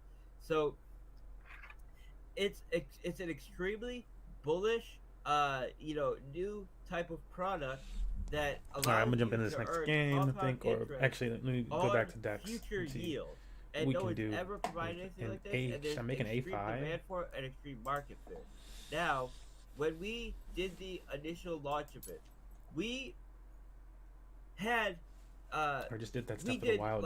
That's what I need to get. I need wildfire. Sure that if something unexpected happened, we would be able to protect investor capital, right? Just in case, like we always do. And what ended up happening is we launched it, and the contract ended up getting botted, which means that an automated script was waiting for us to go live and sent a ton of capital, millions of dollars, to the contract. Now, we have in all the documentation, and we've said this in all the AMAs and essentially everywhere we can possibly say it, that we have anti-bot protocols built into the contract, and if you try to obfuscate our anti-bot protocols, you're going against essentially our terms of service for the product, and you will be blacklisted. So we put that up front, and I'm gonna make 2 decks here then.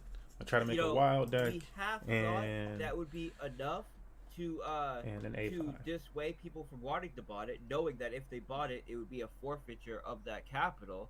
And also, we used the same seed and launch protocol as we did with Drip Garden, which was not botted.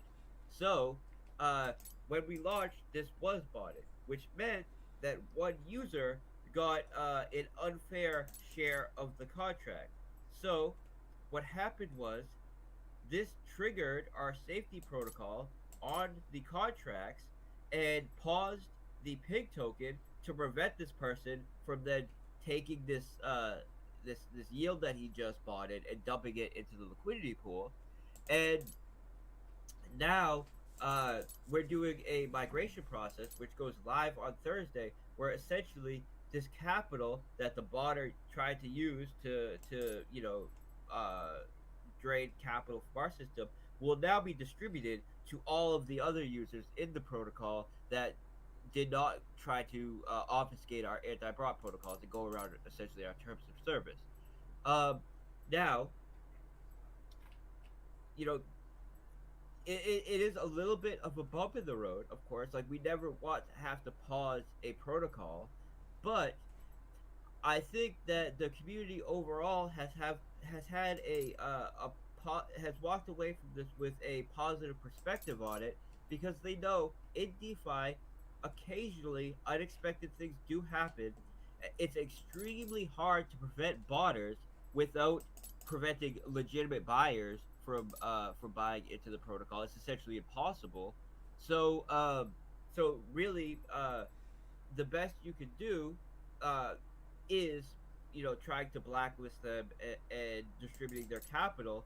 Um, so so while we've been doing this migration process, we've had a lot of time to think about it, and not only have we came up with solutions where in the future, um, if something unexpected does happen, we can address it without having to an Atlantean deck might also be dope with something like this thing. That thing is kind of ridiculous. Developing essentially quarantines around each specific mechanism of the protocol. So if something unexpected does happen, we can quarantine that while letting the rest of the protocol be functioning, right? So we came up with a development innovation that we can use to move when we move forward, and it will also be a part of the V2 piggy bank contracts. We've also come up with different strategies that we can use in the future to not prevent botting, because you essentially cannot prevent botting, but you can create an environment where it doesn't matter if they do bot. They're essentially just adding more capital to the system. And one of the best ways you can do that is by having your launch be a type of bonding curve distribution. I think we get to me in the 3 range, and honestly. The way that we're handling the crediting for people that were already in the piggy bank when we unpause it for V2 is just like a type of bonding curve a pre-sale launch event. So the way that we're crediting people is by accounting for what they deposited in LPs, what they withdrew in LPs, and then this is what they get credited with in the V2 piggy bank contract. And the way that we're crediting them is by essentially doing simulated buys minus the botter's buy, right? Because we're not using some kind of arbitrary thing where we're saying, oh, if this person's a botter, we don't like him, we're going to take him out like that. We chose a solution that handles that in itself in a fair way by just taking what you deposited in LPs minus what you deposited, or what you deposited minus what you withdrew, and that means that the botter who withdrew LPs, right, more than he deposited, he will now not get credited in V2, right? And anybody who tried to use any kind of bot contracts to try to drain the protocol will not be credited in V2. But everybody who was, a legitimate user in the protocol that did not try to obfuscate our anti-bot protocol is now going to have significantly more value in the system, because not only is the distribution more fair, because they're not getting diluted by the botters, they're also getting the capital that was allocated to the botters distributed to them. I don't know how good this so is. It's extremely bullish. And another reason why we decided to do the crediting like this is because we're crediting everybody with piglets, which means that no one will have outstanding truffle balance when we go live, which means there will be no truffles for anybody to be dumping on anybody's head when we go live. So essentially, everybody that deposits on Thursday when it goes live will be getting in at the ground floor, essentially like a fresh launch where the existing users got a type of bonding curve price. But the way it turns out is, due to a fair distribution and the bots not getting included, even the people that got it originally with the bonding curve distribution are getting more value than they had initially in V1. Plus, the people who are depositing new capital when we go live are able to get it at the ground floor because no one will have outstanding truffles that they can dump on their head. So it's perfect, right? It's even better than our initial launch. So that's why I say it's kind of a double-edged sword, or yeah, whatever, double-edged coin, double-edged sword, whatever you want to say, because it was a slight bump in the road, but we've proven to the community that when we do hit an unexpected bump in the road, we have our security protocols in place to protect investor capital, and we always have a plan to be able to mitigate the situation, and this plan allows us to be in an even more bullish position than we were before we even did the initial launch, right? There's more attention on us. The distribution is better. I mean, it's really great. I'm really excited about it. On top of this, we are doing a 20% bonus on fresh capital that deposits in the first 48 hours. So if you deposit fresh capital into piggy bank in the first 48 hours, you're going to get a 20% bonus on your deposit, meaning you're going to get 20% more piglets than you otherwise would after the 48-hour period is over.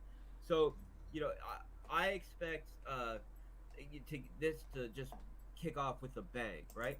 Another major improvement that we made, which is another major innovation, right? Which is something that we wanted to implement on Piggy Bank, but we knew it would take some time to innovate.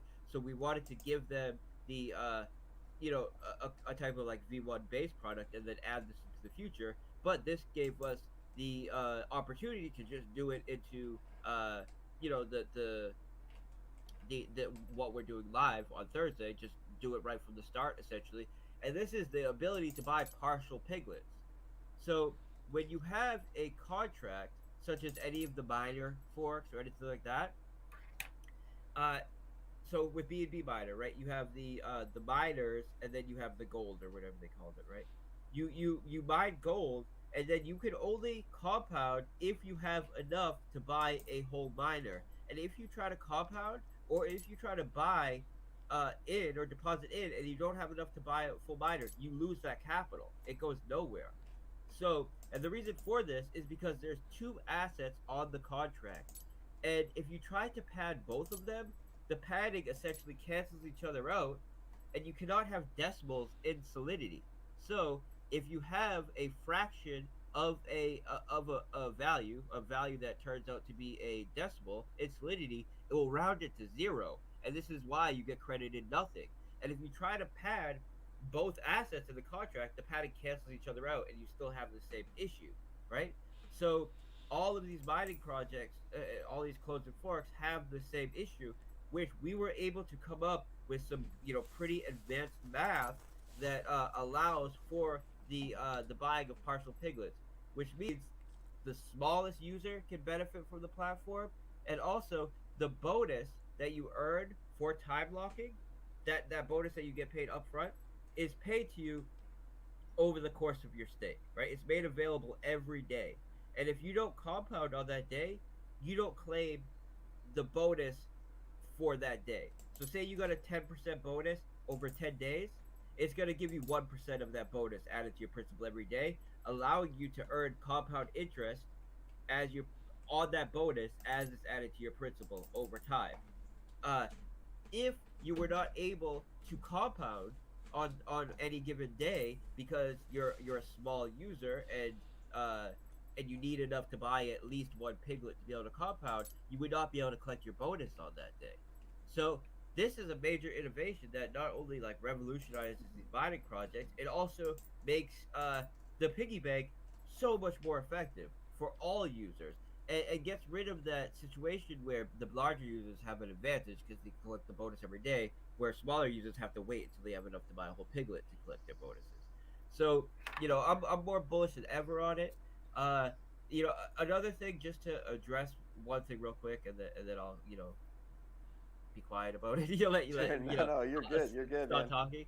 But so the oh man, what was I gonna say? So all right, I want to try this wild deck first. Pig. Okay, so we had to pause pig, the reason why the pigs was paused is because it was part of that security protocol to prevent the modder from being able to claim pigs from the piggy bank and dump them in the pig liquidity pool. So we had to pause pigs.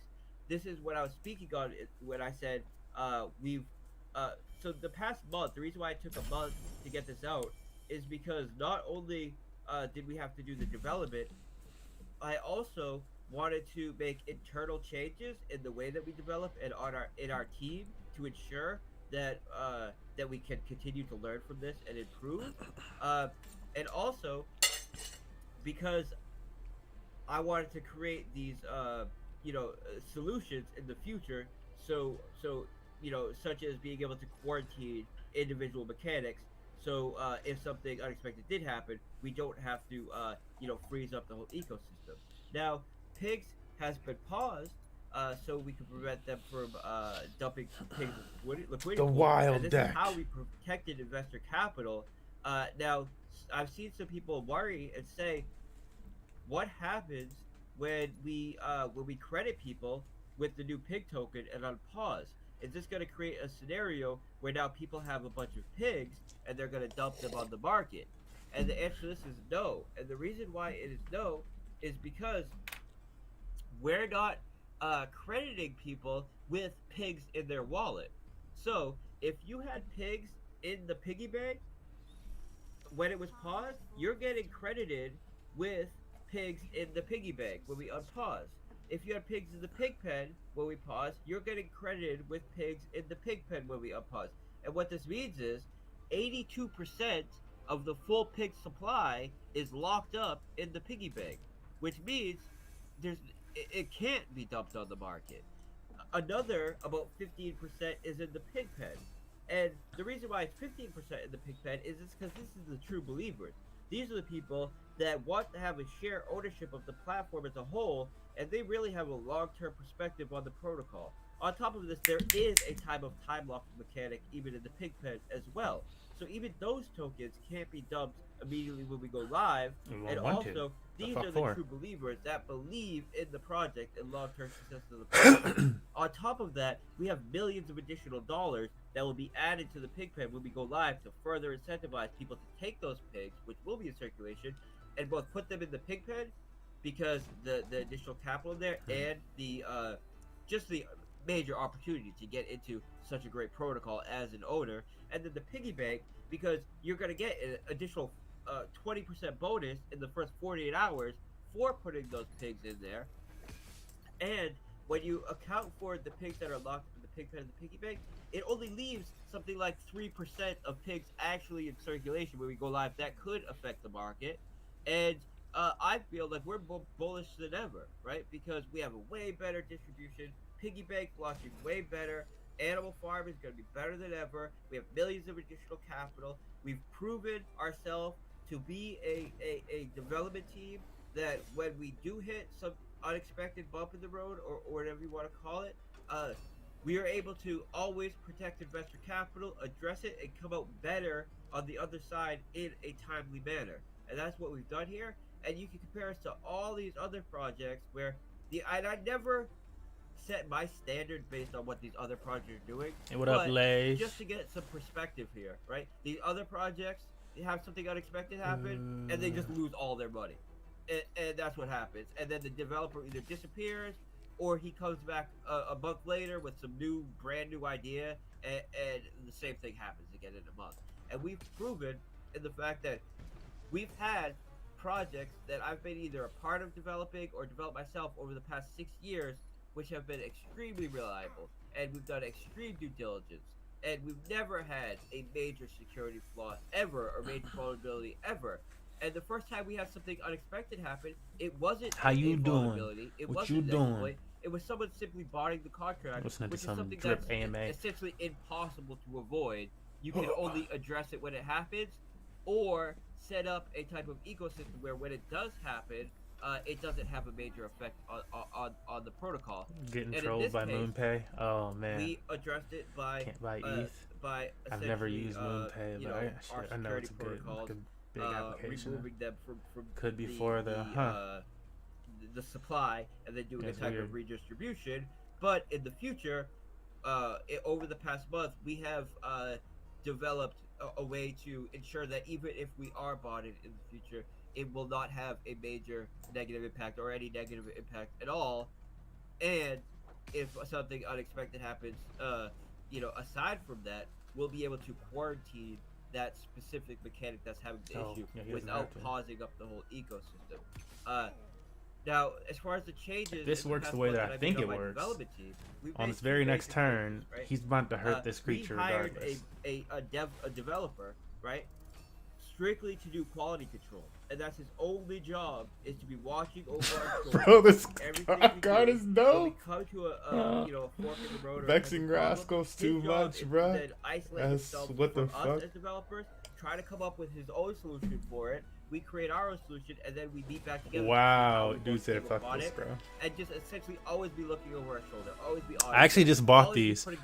So all of like 15 minutes ago, and then I created the decks. About 15 minutes ago, I went through quality control for Cernix for years. The Wild and Amazon Divine Judgment, or not Divine Judgment, Mortal Judgment cards, starting at like the lowest mana and lowest price and working my way up. So I found some good ones, and they're pretty cheap, so I just bought them. This way we can start with promotion and everything with the deadline. And then what happens is when you leave that last 10%, what ends up happening is that last 10% also put ends up me being very the hardest low. thing. And then you have a deadline, and then you come up on the is. deadline, and you're cramming, and you're staying up for 48 hours straight. Yeah, because I'm like, also, like, you won yesterday? And that's when mistakes happen. Or 2 days ago, when I, like, just disappeared, because I could not take anymore. But you did one since you were the only person to enter. And so, I hadn't announced it yet, but since, like, I think it's, like, your 4th win in, like, so ever long. I am taking I'm deciding to take your feedback and consider, I had taken it into consideration a long time ago and wrote the stuff up, and I just hadn't done it yet. But we can reward you this last prize, or this, can skip that. You sure? Because I was like, we don't plan to reward you. And then after this one, though, because like I made as a thing, it's like after people win 2 times in a month, though, moving forward, and I just announced it in the Gods in the Discord server in the Gods and Chain section, that after people win 2 times in a row, moving forward, we'll start giving them tickets in Money Match Gaming's Discord instead. That way, other players can earn, or have a better shot at earning the capital on the back end, because when you stake on Animal Farm, the ETH, and they can still earn something if they end up being pulled on the wheel. They can still earn tickets, but the other player, somebody else will rotate the wheel again, then, and somebody else will get the ETH. That was the idea with that. That way, it's still worth it to pop in and join the giveaway and stuff like that. We'll get you tickets, and you can still win. You can win prizes with tickets. That hasn't happened. So yeah, that's it for that question. Yeah, keep it short. Cause like, you can still win prizes with tickets. Get crypto 24/7 with our smart contracts. Is the 20% bonus ask for cash or gift card prizes in the mods. Hopefully soon, in a few months, we can get these Binance Smart Chain contracts. The developers just have to finish these other 2 things that I want them to do first, and then we can move on to that. Essentially 20% more piglets than you will. But yeah, tickets have their utility in our system. They're also used for matchmaking. That's one of the other things I want our developers to do, is make a whole matchmaking system for Gods and Chain, and then I want to kind of start promoting that, and that would be like a play to earn system for Gods and Chain, basically. We'd wrap it around drip, hopefully, get them to do the drip smart contracts, and then maybe we just actually wrap it around like totally auto situation where like auto compounds or something like that. After 48 hours, we have the ability to increase it by 20%, which effectively increases the price by 20% for everybody that comes in after that. And we have the ability to then disable this function that allows us to set the price once we've gone past that 48 hours. So we're removing any kind of centralization in the protocol. I would really like a card I can put down early. And then, was there any use in compounding piglets during the pause? Maybe a little late for this question now, but will that do anything, or no? And I told people, save your gas, don't do it. But what you will benefit from is, this person's gonna have before it was paused, if you withdrew LPs from the system, when we decide what everybody's gonna be credited with, it's going to be the LPs that you deposited minus the LPs that you withdrew. So if you were compounding the whole time, or just leaving it be, then you're going to get the full LP value that you deposited as part of the distribution, plus more due to the way that we're doing the more fair distribution, have the those all damn that. Everybody's going to walk away with more. But you got one of them. Cool. My chances so of surviving what at this point are decent then. Compounding really has no effect because compounding never change the amount of LP you deposited. And the reason why we're not accounting for any compounding that went on before or after is because, for one, it was only running for a couple days, so it's, and you could only compound once every 24 hours, so it's not going to make a big difference anyways. And any kind of compounding rates that you earned was based on the old distribution, which included the botter and all this stuff. So it would completely, negate the whole reason for doing the redistribution in the first place. So, no. What you did need to do was withdraw any pig LP tokens or pigs in any of the contracts that were available for you to withdraw. And we understand that not all is this card? Available due to the fact that, oh my god, doing damage and then destroying the card is really OP. You had to have withdrawn it and sent it into the credit contract. Also, if you had pig LPs or pigs in your wallet, you had to have sent those into the pig's credit contract. This is how we know who to credit and where to credit them when we do the crediting with V2. Now, what this means is there is a very, very small percentage of people, less than 1%, that didn't send pigs in to be credited, which means that that's just even less pigs to be in circulation after you go live, and more value to those who did pay attention. And what I would say to that is, in any kind of investment, you cannot expect to have positive results if you're not going to have why is Firewine in here? I did not click fucking Firewine. I gotta go back and fix my desk. In your investment, right?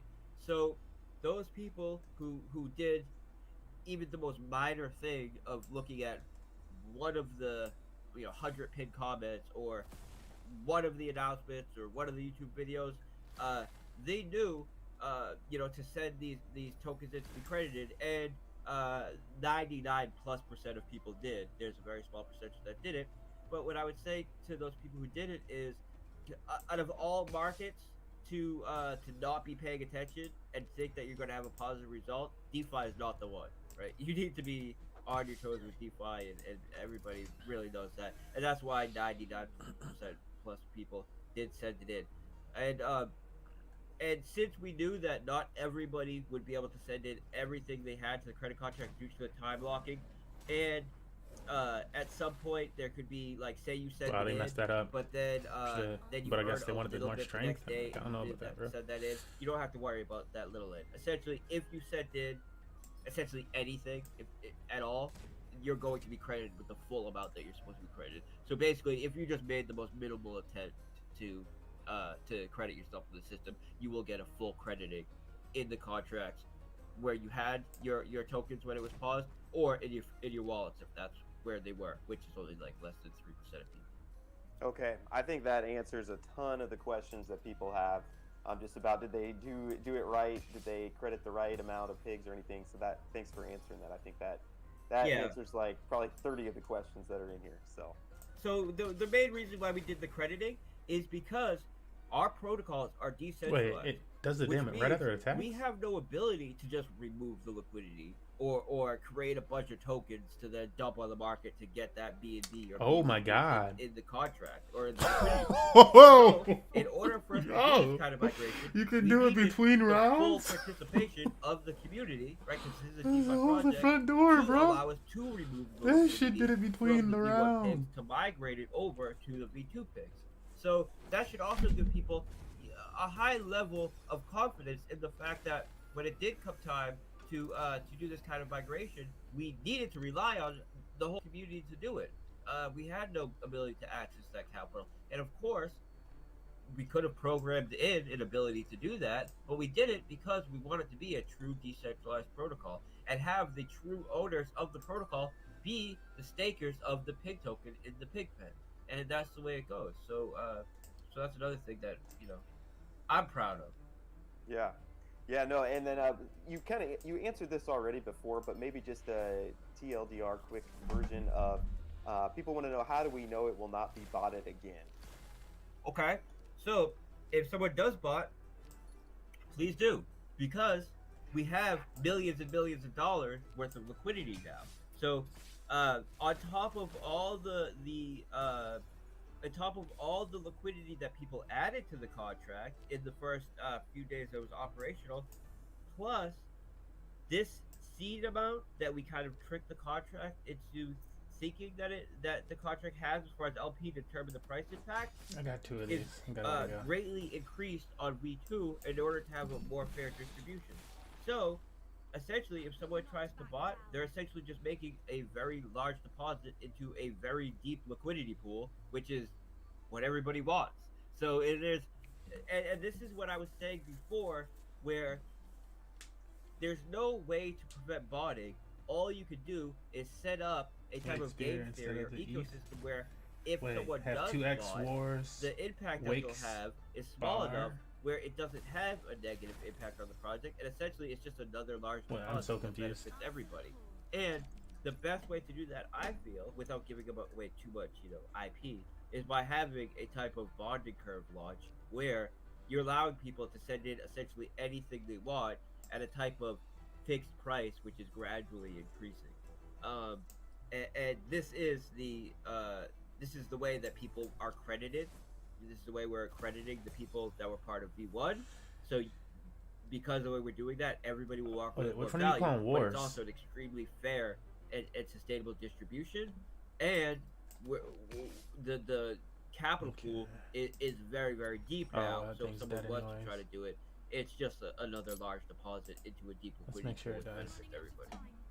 Okay, and then a lot of people asking, which I don't like this question. I get these types of questions all the time, but what do you think is going to happen to the price? The card, it's called War's Wake. Oh, I don't know about War's Wake. Let me look it up. So, I think that we're coming into this, more bullish, with more excitement, in a better place than ever. Okay, so definitely, I see Spoils of War. Pigs it's a new one. All of their tokens locked up. Now, in order to take advantage of the referral program in the piggy bank, and also earn pigs in the most efficient way is by utilizing the dog token. By buying dogs. War's Wake. Summon 2 1/1 injured sprouts. I did not understand the injured sprouts, bro.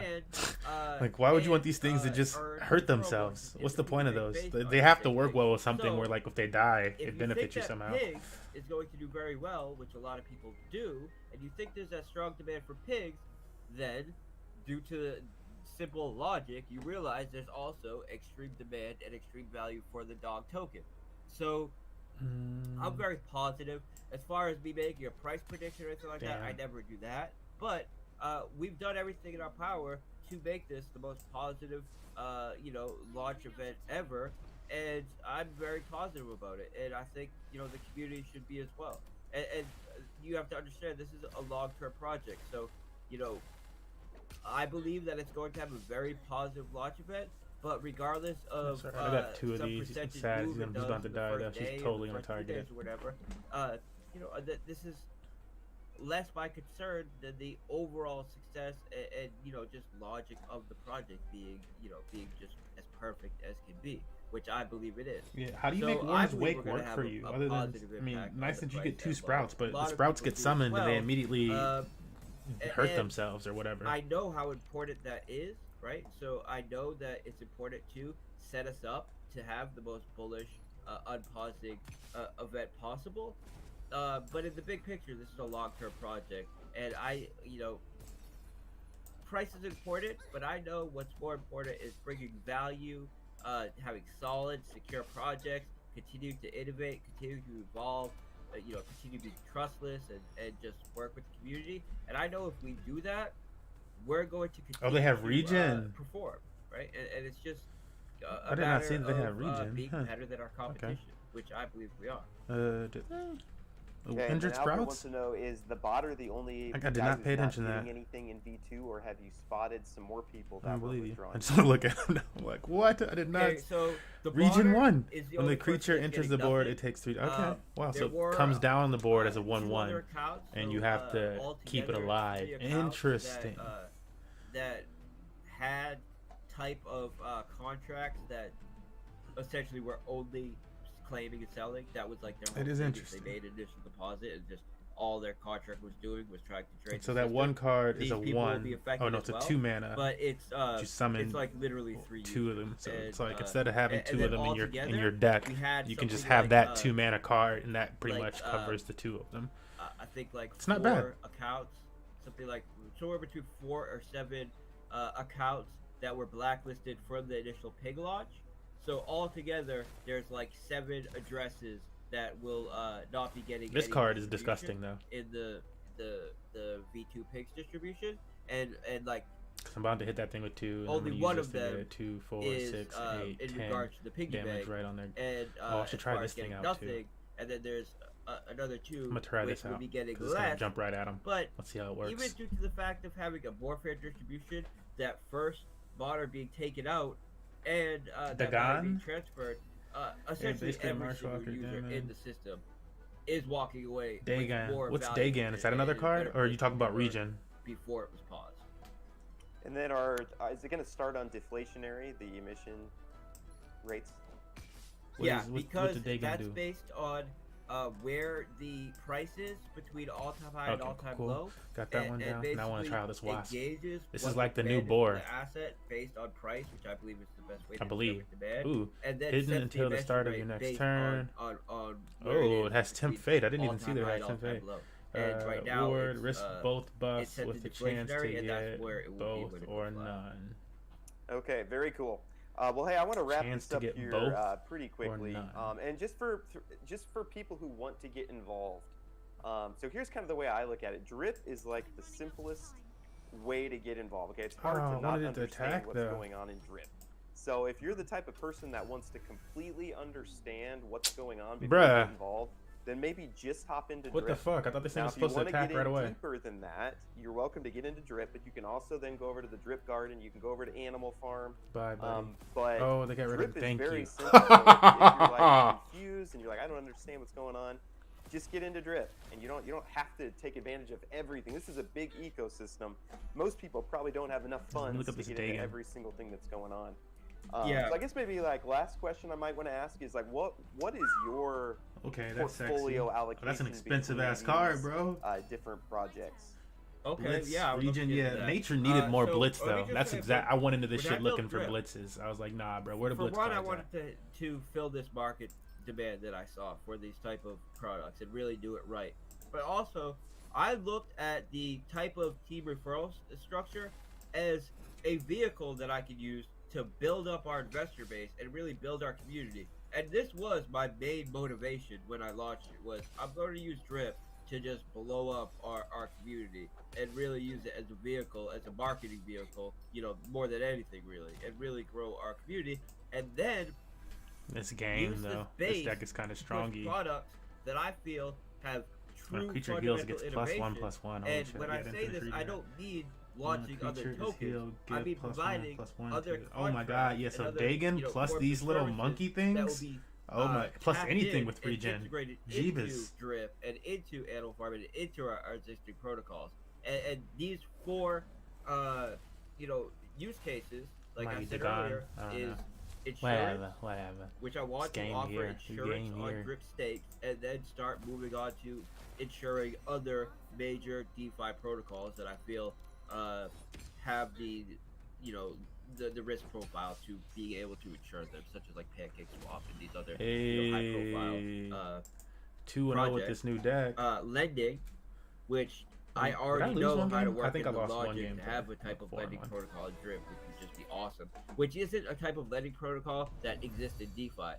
It's a lending protocol that allows single users to lend out to other users. So lend stable coins out to other users and then have this loan be paid back with interest using Drip's mechanics. So that's something that I'm extremely excited about, right? So lending, and there's some other kind of lending mechanics that I want to do outside of. Oh, that is well. sexy. But, yeah, it's a shame you can't have more than one of those day guns in there. But the sprouts, you having those, gaming, having the sprouts in your hand, plus the other things in your, just makes it so that if you get that day gun thing. Solana oh my god! Become EVM compatible to you know, you could by the time you lay it down, you could lay it down at like Solana, 7 or something like that, 7 mana. And you just lay it down, and then lay down those 2 individuals.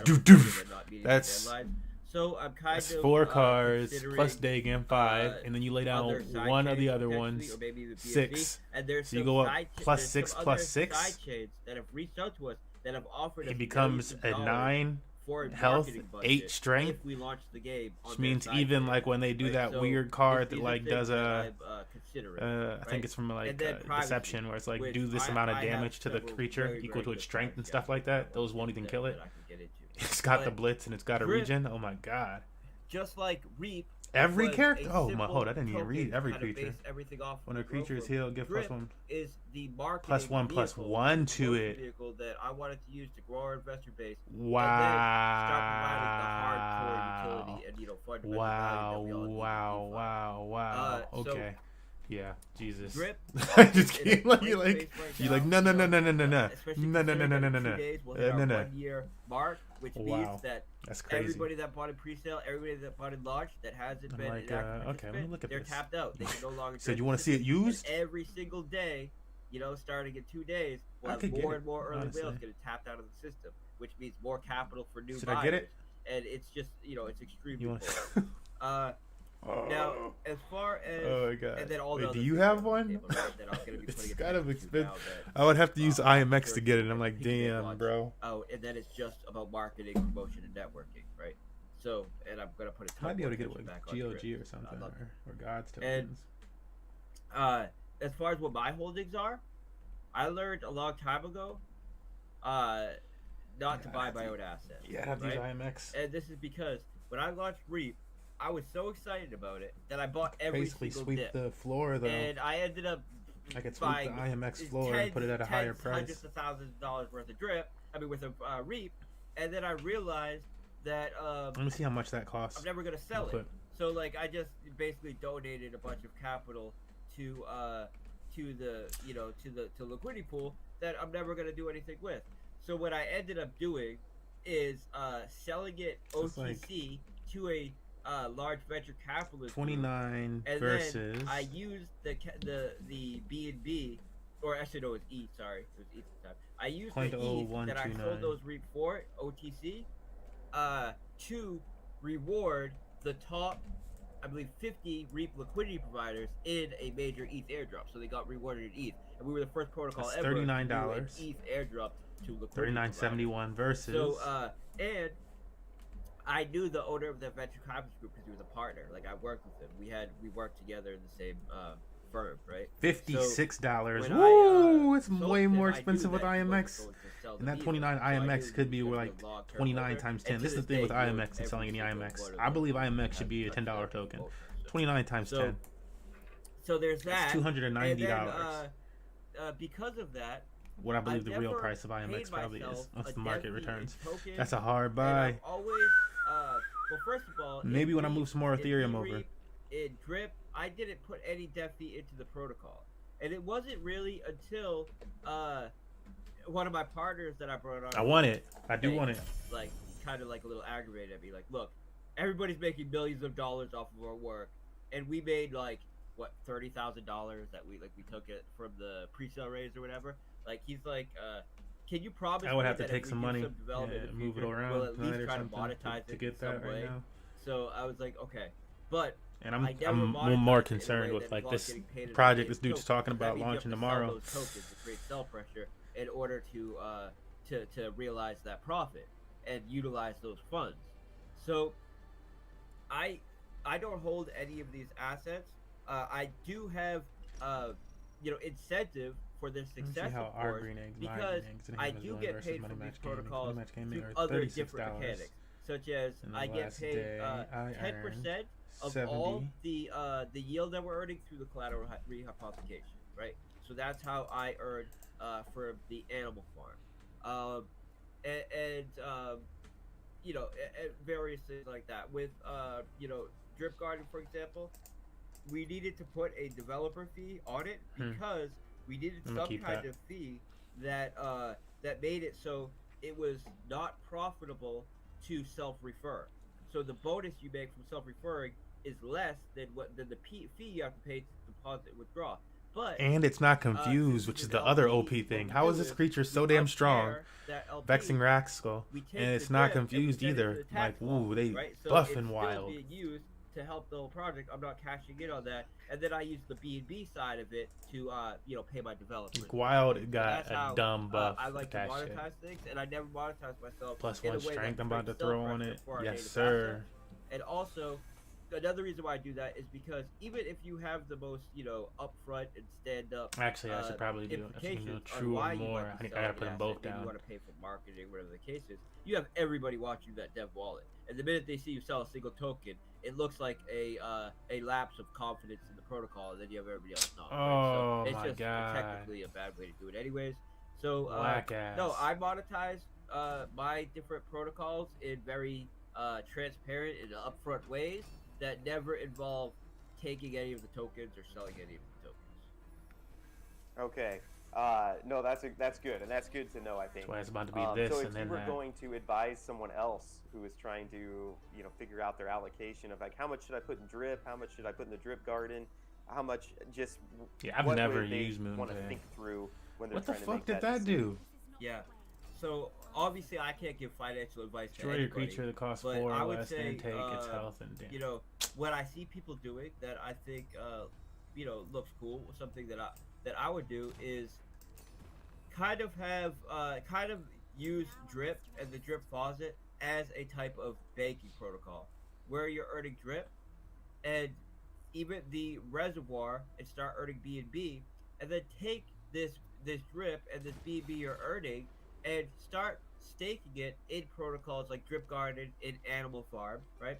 And then if you have large amounts of collateral in stable coins and these various top 20 assets that are on Binance Smart Chain, you can earn yield on all of them on Animal Farm. So, and this not only benefits you, it benefits the project itself because these deposit fees are going to pig stakers in the form of BUSD injections with the pig pen. We're earning additional collateral, which goes to buybacks and supporting the whole ecosystem. And I know once people start dipping their toes into these contracts, they're gonna realize how powerful they are, and they're gonna ape into them, like, because that's the natural evolution of a DeFi investor. So I would say Drip is really it's amazing, and it's an amazing base. It's just extremely sustainable. We have so much in the future. So, I would definitely have some large part of my principal in Drip. And then Animal Farm, I believe, is the best yield farm in DeFi.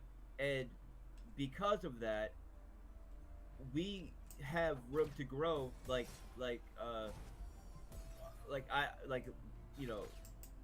we have, I think there's more upside potentially on Animal Farm than any other protocol I've launched because we're hitting a more mainstream market fit where Yield Farm is the most utilized use case in all of DeFi, and we provide the best model as far as yield farming in all of DeFi. So the fact that it's only like a month old, and you're getting a chance to kind of get it at the ground floor here on Thursday, I think that that's also just a huge opportunity for some more explosive gains. Whereas Drip is something that it's like Old Faithful, or you can put it in there and you just know it's gonna perform for you. And account for the price. Price is important, but remember you're also earning 1% daily compound interest. And when you account for that daily 1% compound interest into the price performance, we are outperforming every single asset on BSC. And when I say that, I'm talking about week after week, month after month for the whole year. So it's extremely exciting. Yeah, no, thanks for answering that. And again, for people who are kind of wanting to know how to get involved, just start with drip, and then you can go from there. If you want to get into yield farming, I agree. I think like the animal farm yield farming is some of the best that there's going to be on BSC. And if you want to get involved to get some of the profits from other people yield farming, go buy some pigs. You can jump in that way. But and some people, talking about I don't understand what's going on, and there's two ways you can approach it in DeFi. Is you could, if you hear Forex Shark talking and you think, wow, he's really smart, you could say, well, you know what? I'm going to invest in him a little bit, like in what he's building.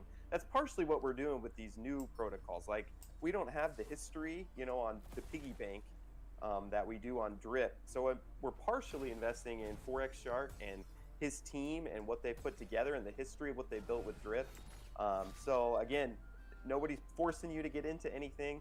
You can start with just Drip, which is very easy to understand. Just buy some BNB, swap it for some Drip, deposit it, take your 1% a day, and you can be done from there. But certainly welcome to dig in deeper into the ecosystem as you go. So yeah, so I'm DMing you right now the Telegram links. I would say we are most active on Telegram. So the Animal Farm and Telegram group are extremely active. The Animal Farm and Drip Telegram group are extremely active. I'm gonna DM those to you, this and you already know them, bro. so you have I can't get cards out to stay out. And we also have the Discord, which is less active because I'm someone that prefers Telegram, but the Discord's 6 years old. It has all of those pre-sale raises that I did going back 6 years. Like, there's a lot of history in there where you can do your own research on me and the people that I've worked with. On top of this, there is a piece of software that a friend of mine has developed that allows you to link Telegram groups with Discord channels. So when someone posts on, say, the Animal Farm Discord channel on our server, that post will come up in the Telegram group. And when someone posts on the Telegram group, that post will come up in the Discord. And it's really going to get us a lot more exposure on these social media platforms and make trying to get this dub way in. more active and create way more engagement. And that's something that I'm going to be implementing probably this weekend, when I just get some time after the piggy bank launch. So that's something I'm very much looking forward to as well. Okay, and then for people who want to buy into the piggy bank, will those links just during launch tomorrow, the links for creating the Pigs BUSD LP tokens will pop up back in the navigation? Here's what we're going to do. So we have a countdown that hits 0 at noon tomorrow. But when you have a migration, I bought 2 packs. I got a few Amazon cards in them. Nothing too crazy. A bunch of data I ended up just buying a whole bunch of nature or not nature. Well, yeah, all nature. But I ended up buying a bunch of wild and Amazon cards from the new set. Actually, just a second ago. Tomorrow at 10 a.m. EST, we're having an AMA. We're having an AMA in Moonshot Hunters. Moonshot Hunters is the most active crypto Telegram group in the world, right? I can get rid of their strongest we're having an AMA on their in their Telegram group, a voice AMA, and that's extremely exciting. So that's at 10 a.m. EST. At noon EST, that countdown hits 0. We'll go from the crypto moonshots into our the Animal Farm Telegram group. I'll jump in the voice chat and we'll prepare people for going live, right? And the way this will work is I'll mute the Telegram chat so that way no one posts a link trying to trick people or whatever. The only people that can post in there is me and my admins. And then we'll tell people, all right, guys, it's about to go live. And then we'll post the link there in the call channel and on my Twitter account. Yeah, I've been trying to. I did decent the other weekend with my Amazon deck. They put in I feel like what I thought nature was missing after because the only things that were beating me were ward, on occasion any god I guess, but really the most consistent was war decks because they had so much blitz. They would have an insane amount of blitz cards and I couldn't do anything about it. And so I thought Nature needed some type of card with Blitz, like that, or and thank God they gave Nature 2 different types of cards to have. They don't say Blitz, but they're pretty much Blitz cards in some capacity. Just be very careful of that, because whenever we have at least one of them is like a Blitz card, and the other, the Wasp, is maybe not because the template slows it down. It's more like the boar, but. We didn't have anything other than the board before. Whatever the brush door or whatever the hell it's called. Let me just get the Discord link as well. Okay. Right, yeah, yeah, I got it right here. So I'm gonna put those two down next. Oh my god, it's gonna kill him for like 6. Is you have to go to the welcome channel and type in question mark. Oh my god, and destroy? That's just ridiculous, man. Come on, really? And that way you get a roll. When it gives you a roll, then you could access. That just ruined the game. I couldn't do anything since he got 2 of those. Very cool. Well, hey, thank you for coming on. I know you're busy, any and I'm creature sure that I there's put a lot down of was stress worth anything. and a lot of stuff that you need to do. That's but I appreciate bullshit. you coming on for 2 hours here. I can't win now. Just talking through That's stuff, game. and I know people appreciate that as well. Yeah. People have further questions. Yeah, hop in the Telegram. I hate that they I just hate any deck where they just straight up allow you to just destroy a card. Like, do some damage, something. Swat, like half the trade, but just straight up, you know what? You can just destroy that card. And if so, they should be legendary. Stop this bullshit where they're not.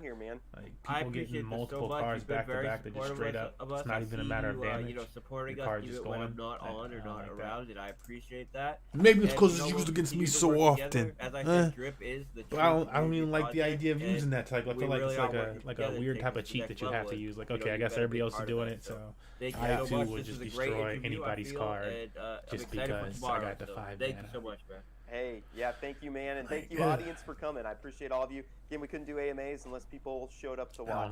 I don't like it. But yeah, everybody have a great rest of your day. 2 hours, perfect. 2 hours is perfect. That's what I was shooting for, and we hit it. All right, thanks. See you later. All right, there it is. That's gonna wrap up the Forex Shark AMA from James Bella. So I am stopping it right there. No.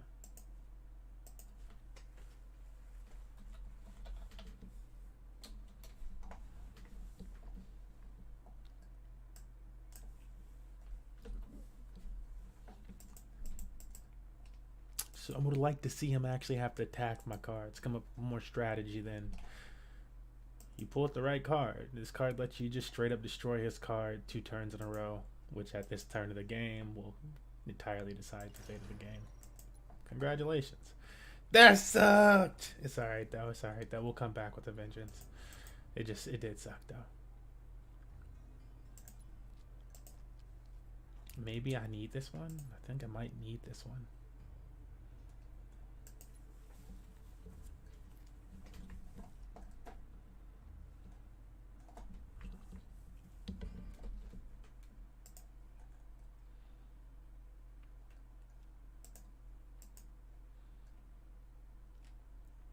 Play some musica. Oh, do I got it? Really? Oh man, it's gonna be paused the first time then.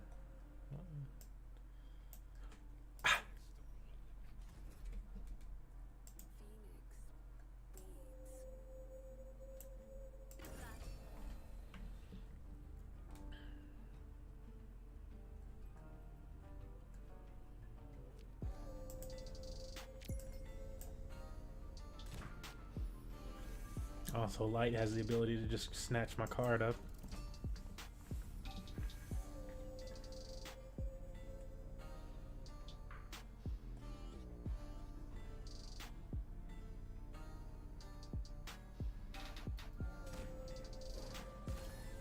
Oh, wow.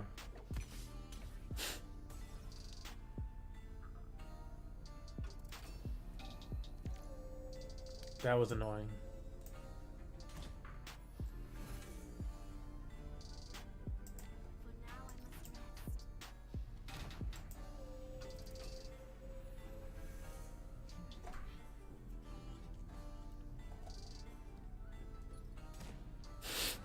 Dude, get the fuck out of here, man.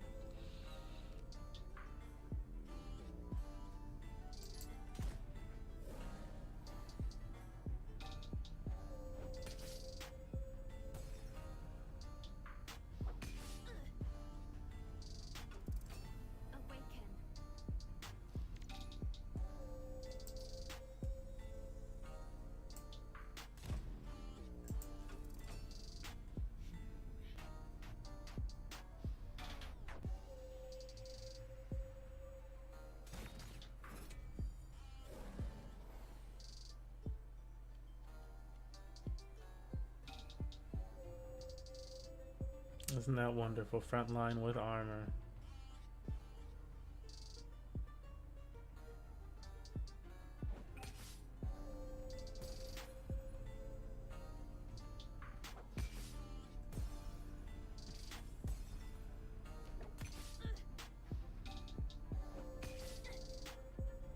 Okay, that sounds bullshit.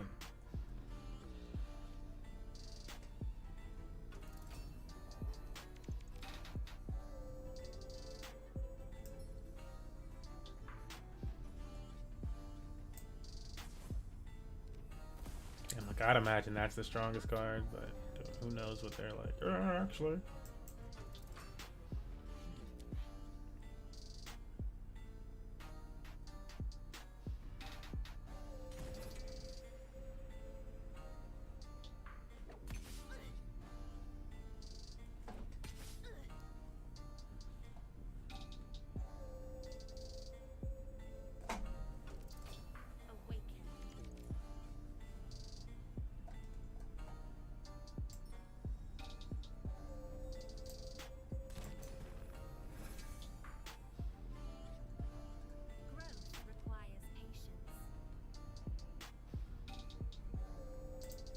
Well, you won't get a chance to heal, but they'll all attack you.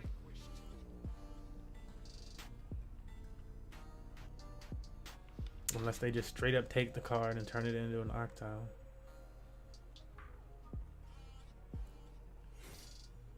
Wow, bro. This whole match has been just ridiculous. Light still OP as fuck. Two of these, they're only showing one of them. Two of those, one vexing. Oh, the other one's still alive, that's why. This guy, and then into, now we boost you. It was like impossible to do anything. They just erased every fucking card.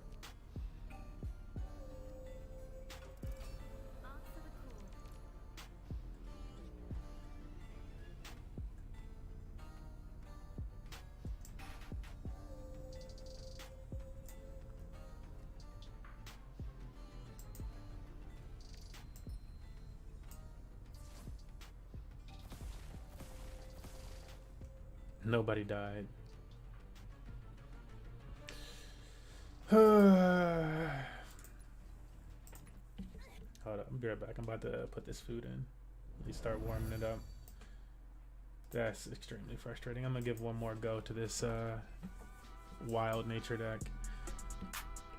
And then I'll try out my new Amazon deck that I made with the new cards. But yeah, Jesus, bro. Like, ridiculous.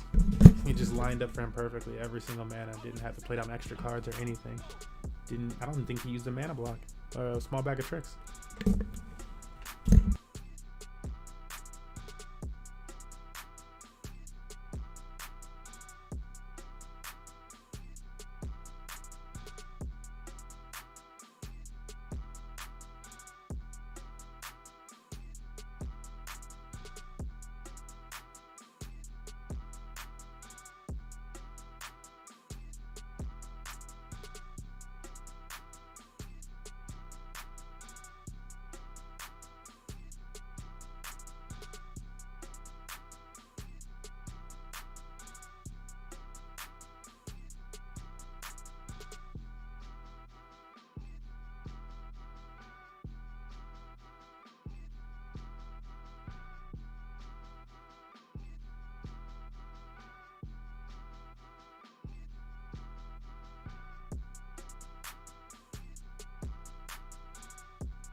Alrighty.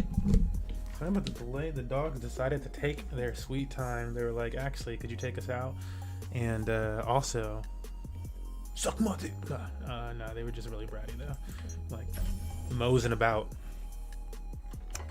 Still want to make this one segment, this break segment or wait segment, when I go to use the restroom. Because usually when I go to use the restroom, my dogs are like, actually, we'd like to use the restroom too. And I gotta like make that segment that takes care of that or whatever, or shows that type of thing happening. And you'll get it once I do it. But I'm gonna do that, and also I start remembering to play ads during like my own version of ads. They're like blockchain games and stuff like that. A little playlist that I made. Instead of moving the flag every single time I walk away.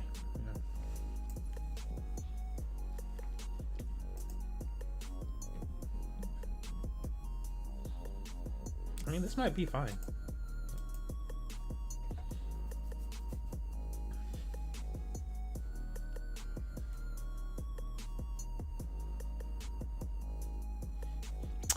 I can't stand the rain, though.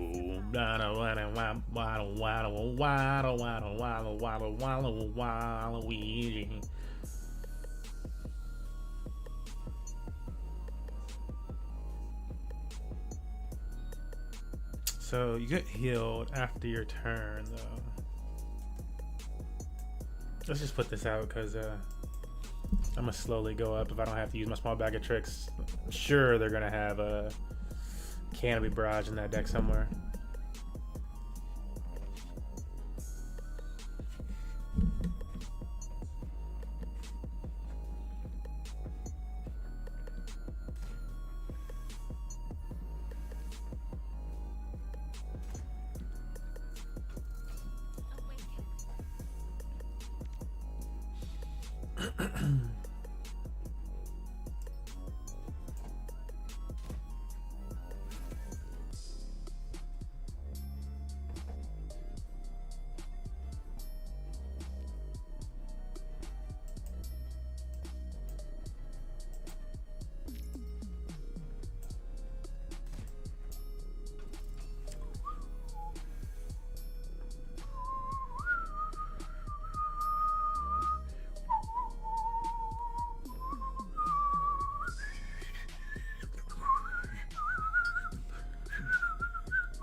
Oh, and they're gonna strike me. Okay, they didn't strike me. They just made it confused. That's cool though. Oh, that's not cool.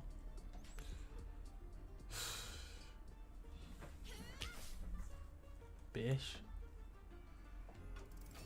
My turn.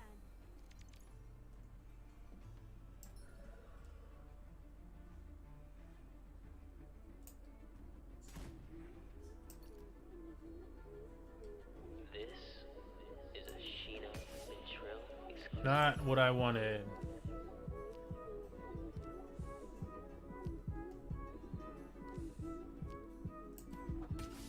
Oh, come on.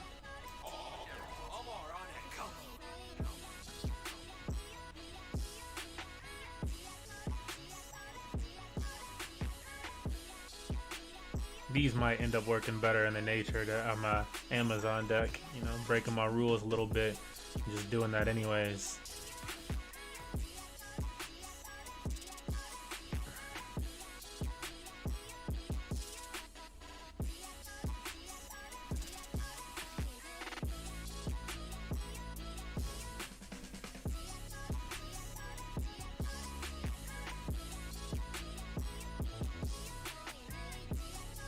Oh, but they heal up to 1-2 after the first turn.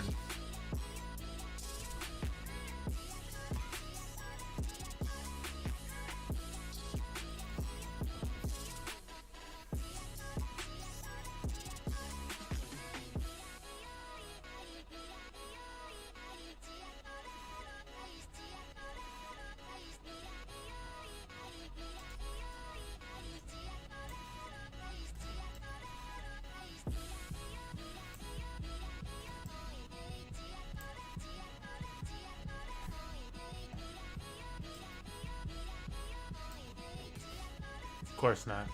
Why would you hit anything correctly?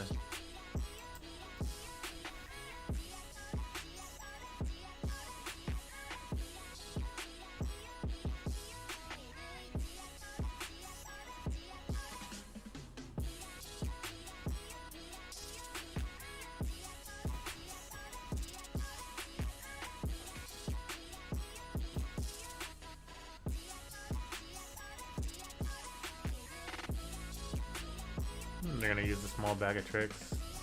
Oh, nope. They got that, which is a 1 mana, I'm pretty sure. Although it says this insane amount right now for whatever reason.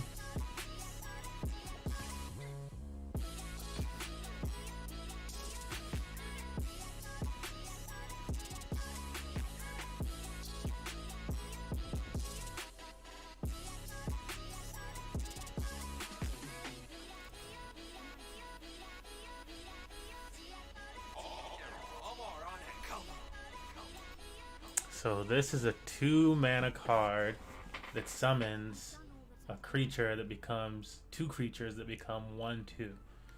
That's not bad.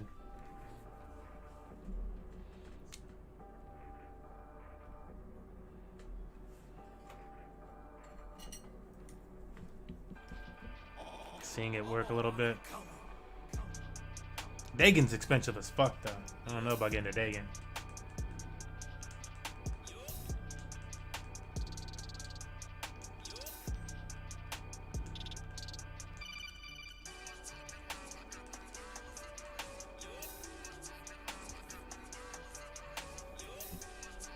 I will get 2 of these though. War's Wake.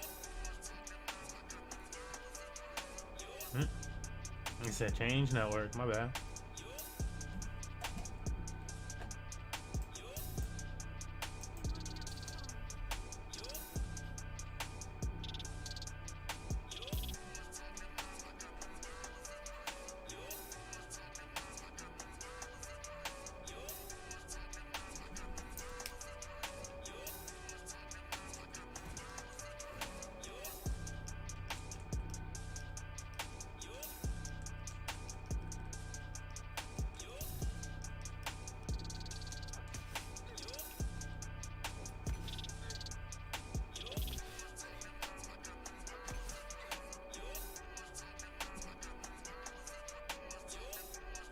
That just is an extreme board control play.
Gotta go get my slices of za in a second.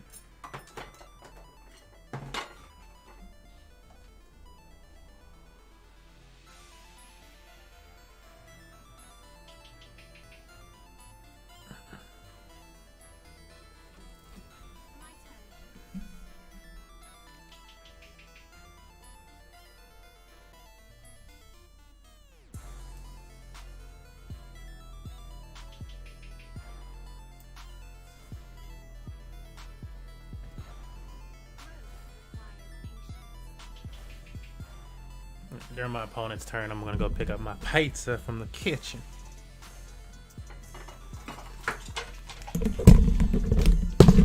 Yeah.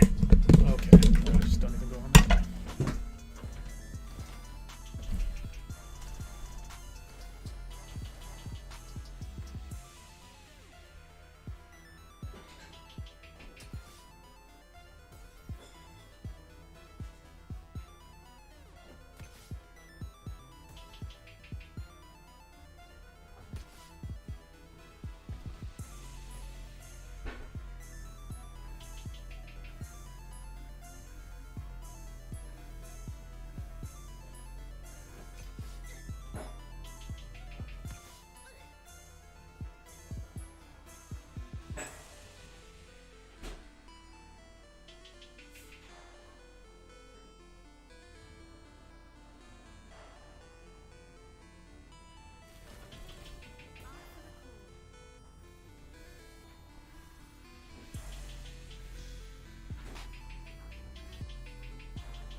Okay.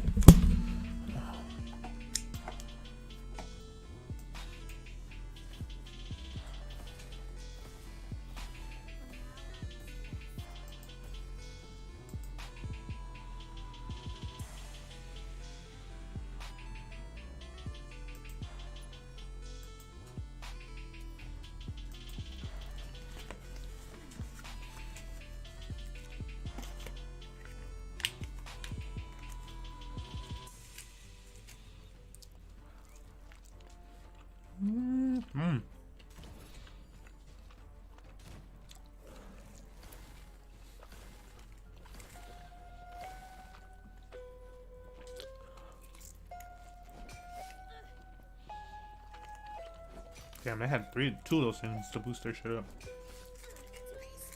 Crazy. Oh boy, oh my, dropping shit, dropping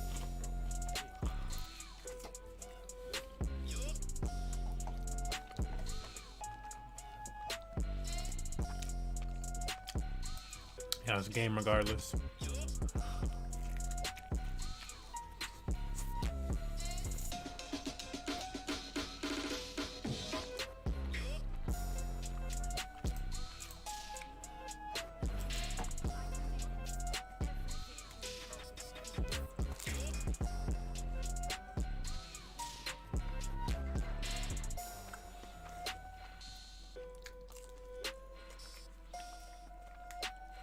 Yeah, you were right about that War's Wake, though.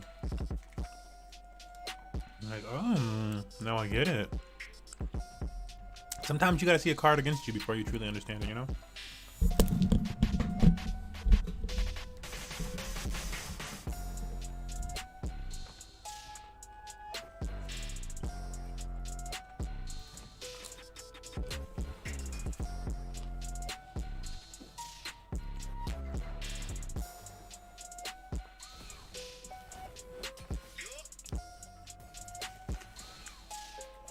Unnecessary.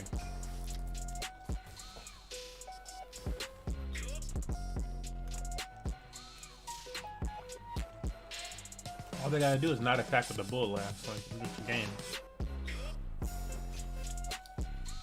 It doesn't even matter which attack.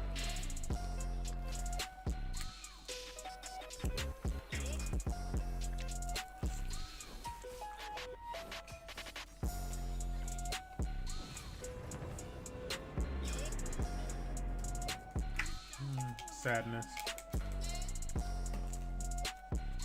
Crying tears in the land.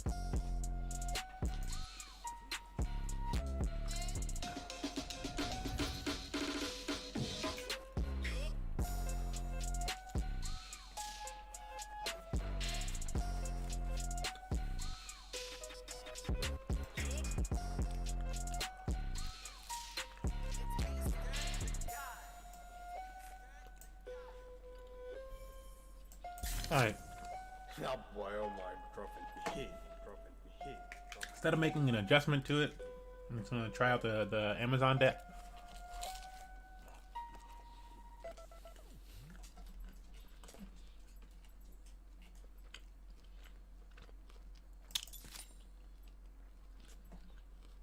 New Amazon deck featuring some 4s that I did not have before. Less 1s, I guess. And I'm like, what were my other 1s in Amazon? I don't know. Oh, low-hanging fruit. Took those out. And then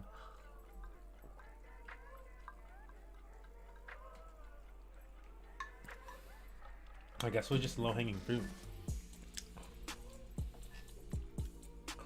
I can sacrifice that for the potential stronger mid-game cards.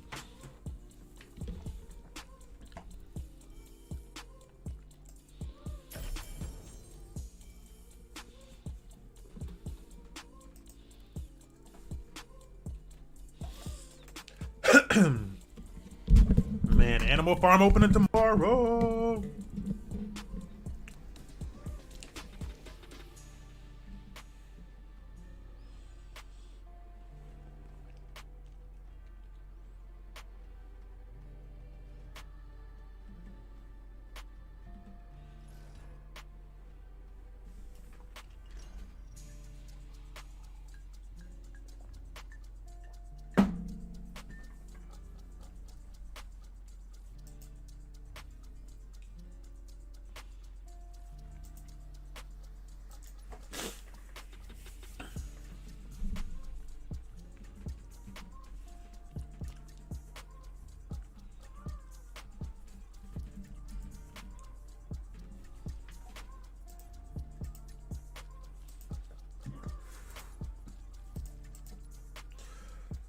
Probably should have kept those 2s. I got the most 2s and 3s, you know. This might be a good one to keep them.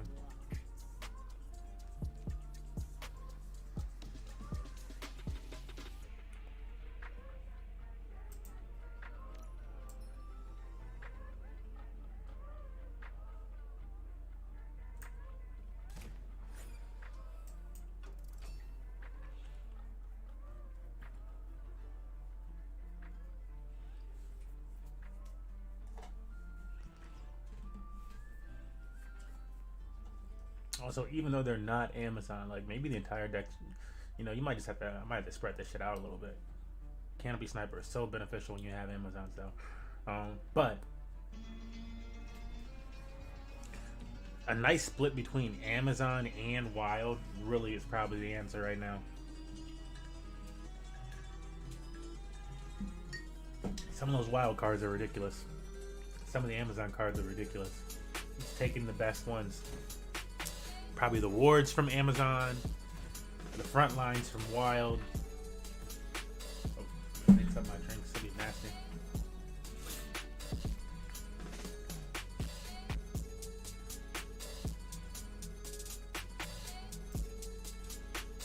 Damn.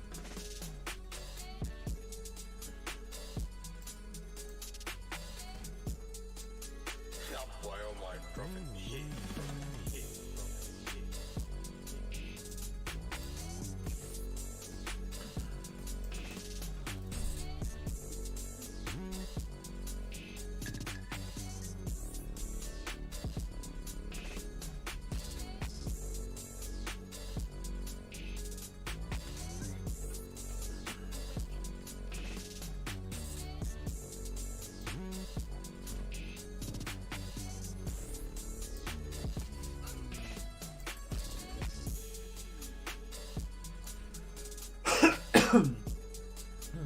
Let me get set up. You don't want to let this deck get set up. That's the thing. If this deck can get set up, it's pretty disgusting. Minus the fact that death can just destroy fucking cards.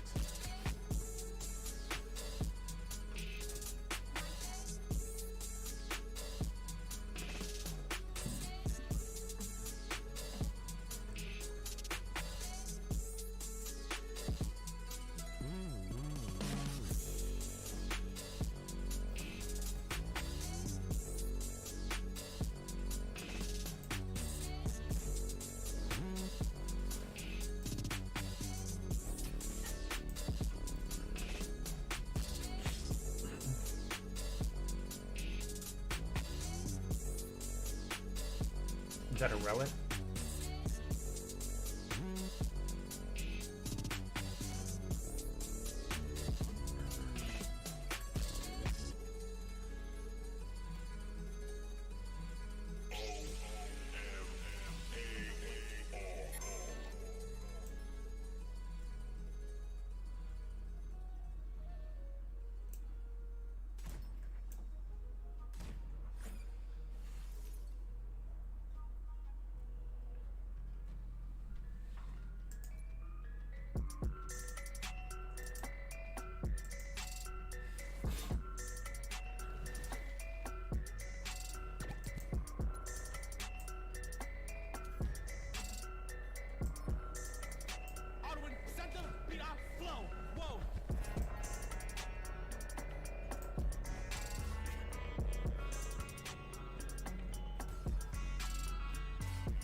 D-Sky again.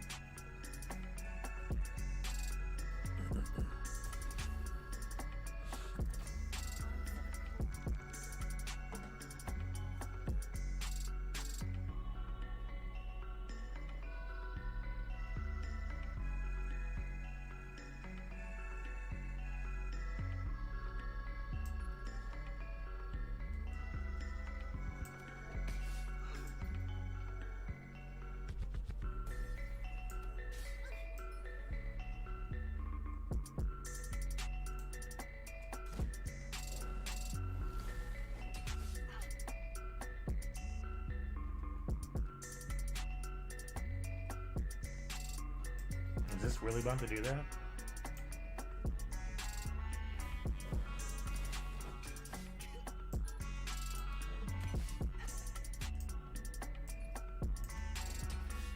Cards OP. Hold on. Yeah, that's what I'm like, bro. Mixing up the whatchamacallit, the two of these decks is probably really the answer.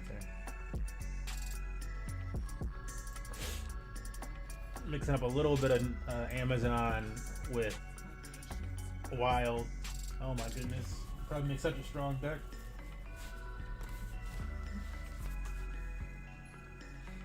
You have to probably abandon the Canopy Sniper. No, you don't have to, because Canopy Sniper still, like, it'll hit something and do damage. You just get more benefit out of it by having a bunch of Amazons.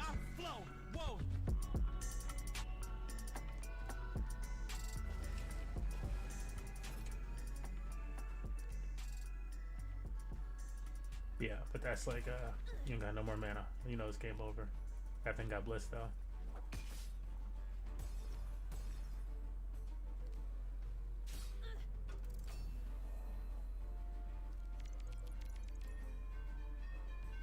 Stop. First, I want to show him this.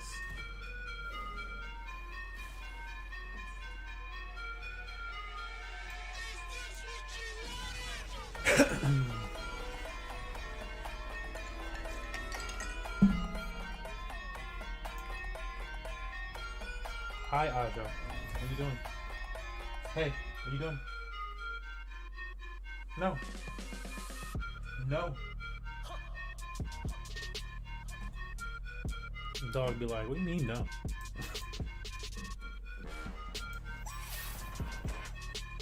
Oh, okay. What you gotta check your butt about?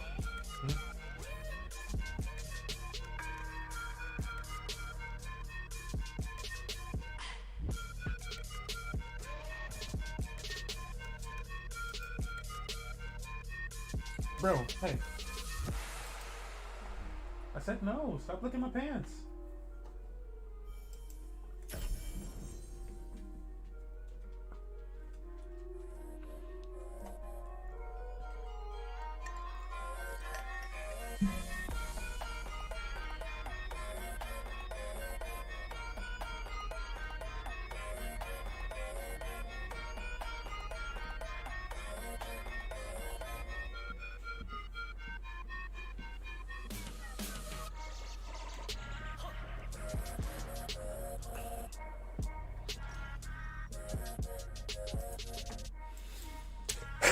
See if they can keep flourishing. Yeah, bro, that one monkey though from the rascal, whatever the heck. I feel like that needs to be in nature decks now. That might have to be a nature deck essential. Wow, why are they trying to screw me like this though?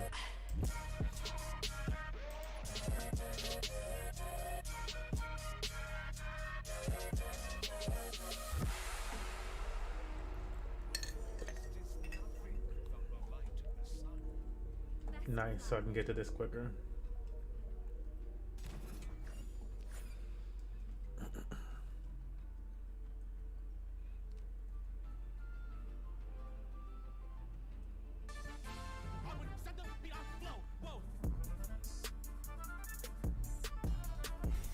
And he gets this fucking relic. Wow.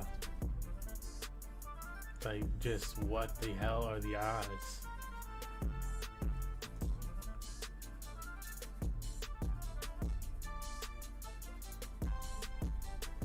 So I'm gonna lay out these two cards. He's gonna kill one with his protected, and he's gonna kill the other one with that. And it's still gonna be protected from whatchamacallit. I don't like it. It stops me from attacking my god straight up though.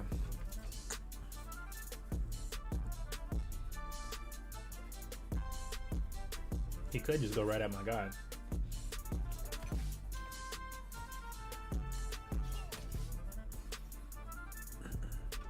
But instead he does exactly what I said he was gonna do.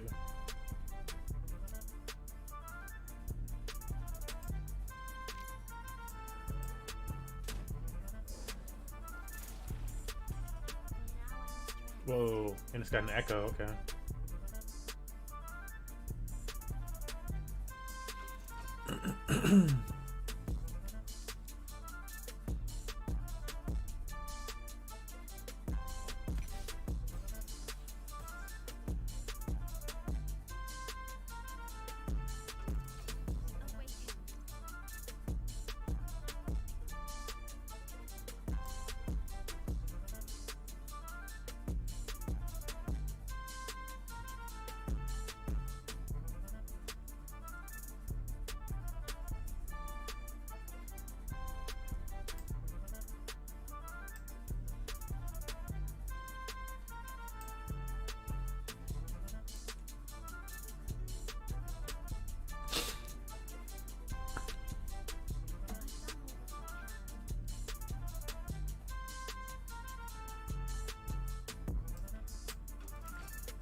We both need to attack this thing to get rid of it right now.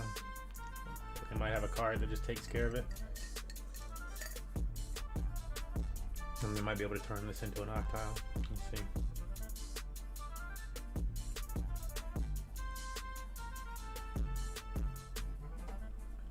This guy's light deck is not as strong as the last light deck that we fought, where they were able to just boost up everything every single turn. They did start the exact same though with this Vexing Vicar.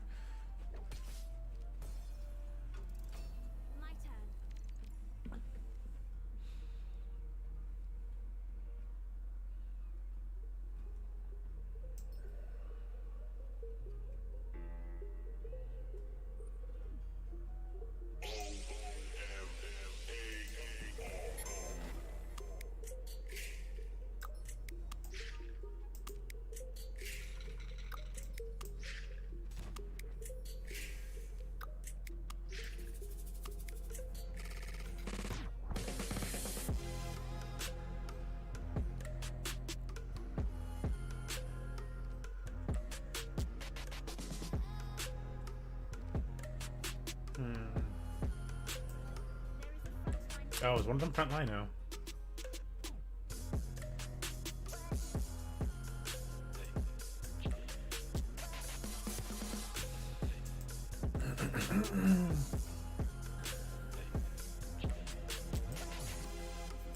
How did they make him front line? Those are the only two guards in there. Okay, she kind of nasty.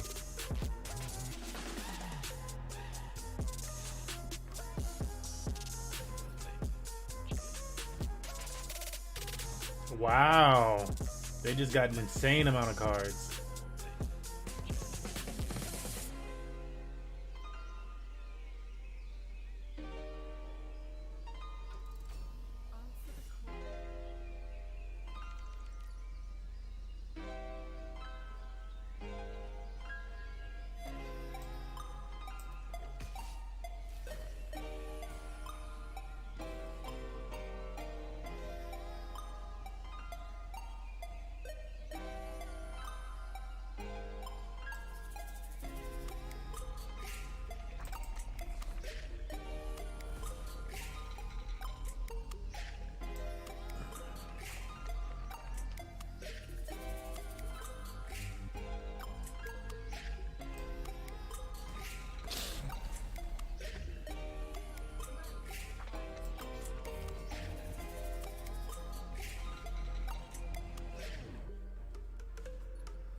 Need to somehow get a head start on cards so that I can get rid of their shit.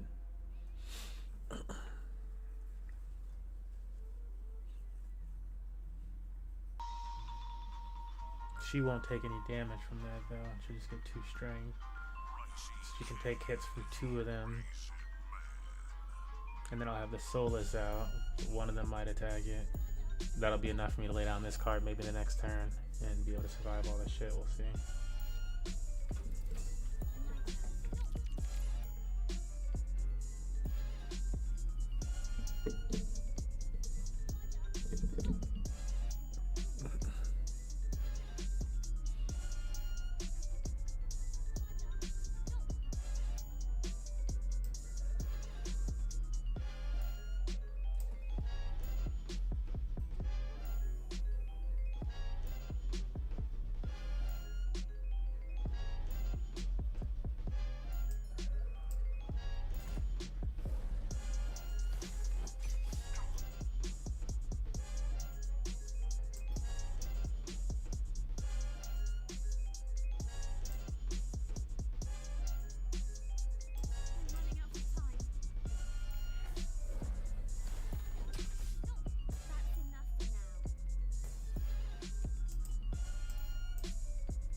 Either they both attack this one and kill it, or they leave this thing alive. I got a tough decision to make. I should be able to play down this card next turn and start to turn the game around.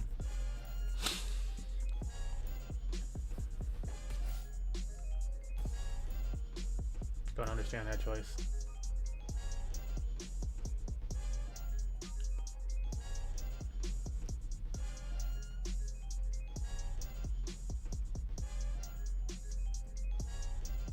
They could have some card that just wipes my card though. There it is. As always.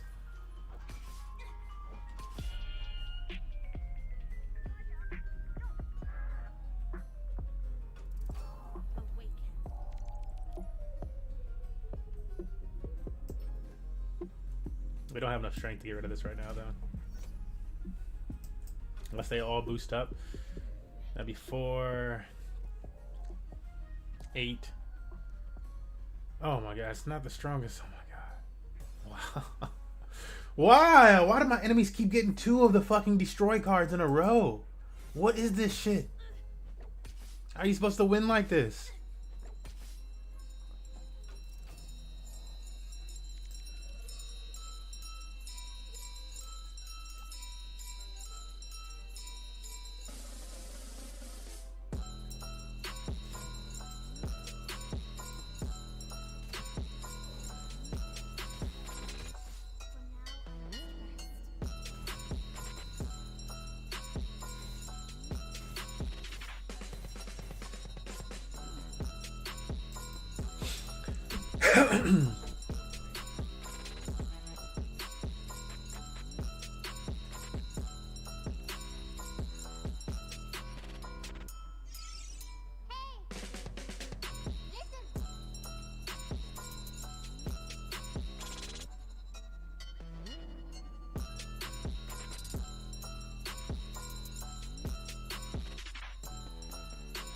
That is so fucking frustrating. Like, hey, I might be able to turn it around. Take a lead, turn it around, but it would have probably been a pretty big turnaround. They're just so annoying. Oh, destroy any card again. Making some ground, I can just take your card. Like, just destroy your card again. Like, bruh, at some point. So old.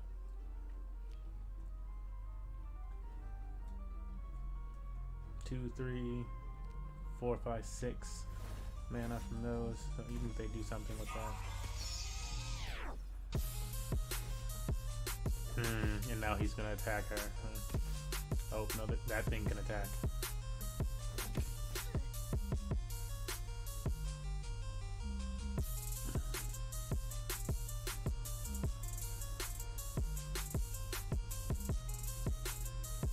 And they get the front line.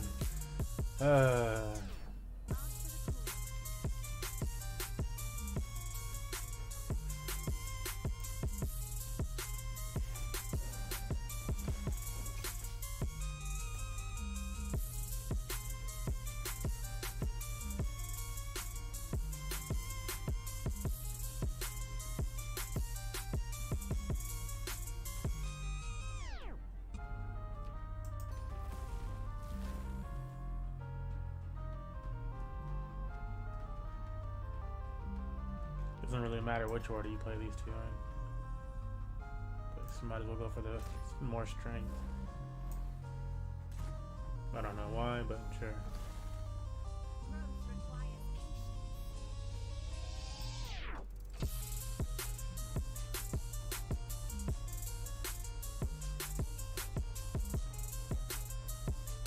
Yeah, they have all but one damage they need to do if they just go past my Amazons. I would just go past the Amazons, get all that mana or favor, take the Lambasting Wand, and they're good to go. Game.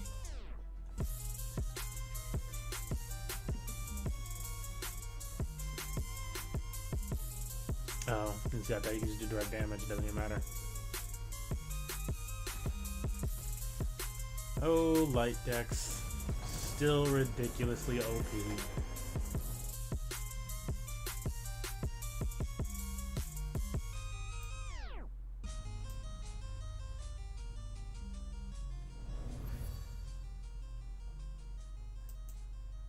Just that every single card heals this other card shit to it. Oh, here, let me... Well, I'm still in the mood. Make one other deck, right? And we're going to try to use our favorite cards that we've come across in both of the two decks. And Wild in Nature. Which would be... probably like her. She ain't been bad.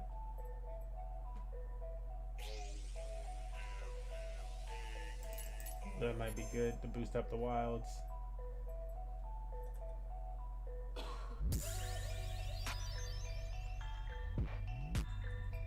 I don't know.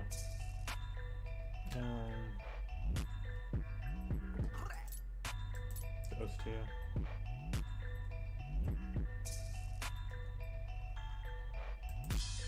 I might only need one of them, but we'll see.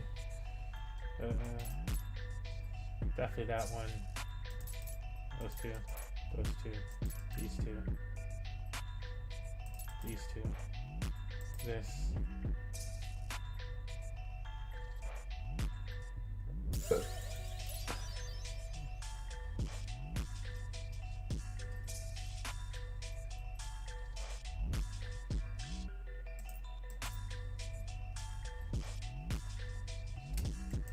you can get that going, sexy. Good. OP.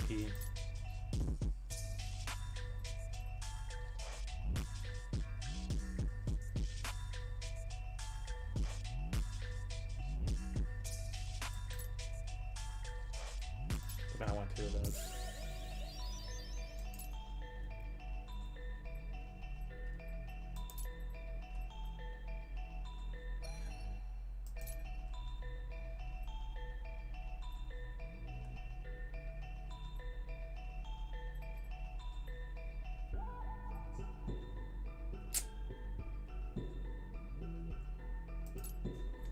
Something for every creature, which is kind of OP. So for the wilds,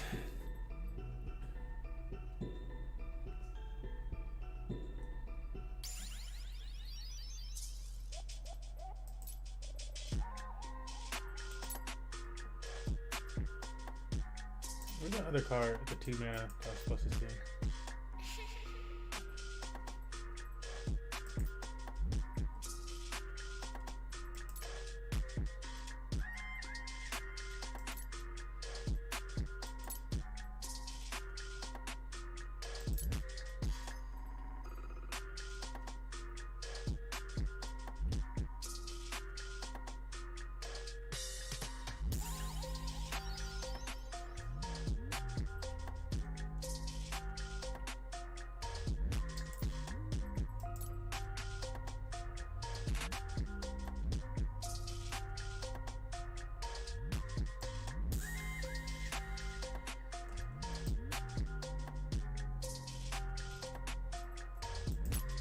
One of them.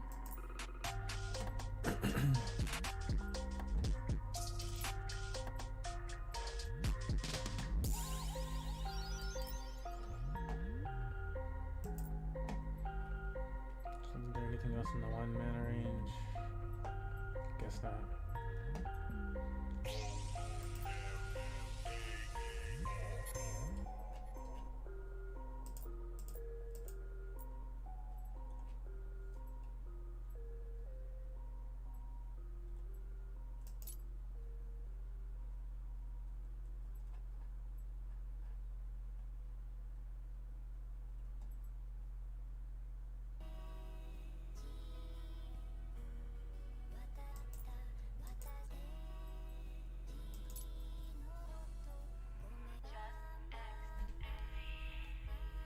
think it might stop at 6 instead of being going up to 7 watching Mauricio.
Probably not as needed.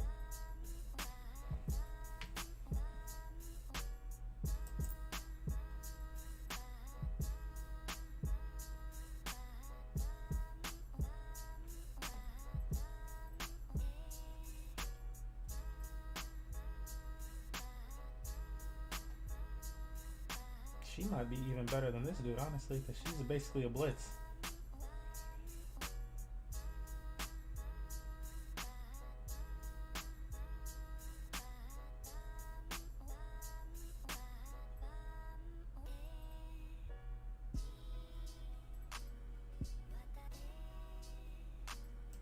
I got one of each.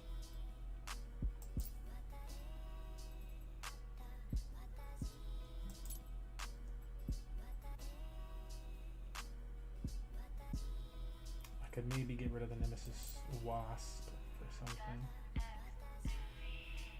which is a 3. Let me look down in the 2 range. I only got 1 loam.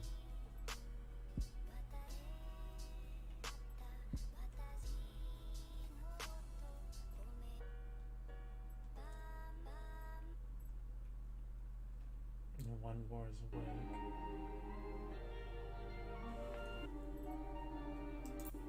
Yeah, I'm gonna get rid of the wasp.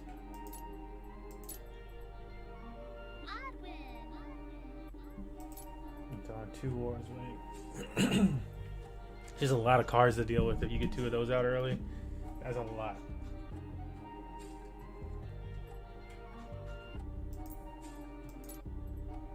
Same thing with those 2. Having that in there. She only gets the good play from the one thing.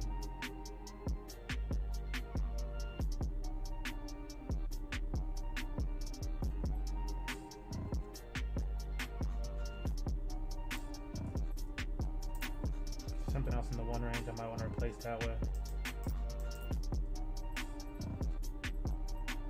Maybe a low-hanging fruit, honestly.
A&W control deck.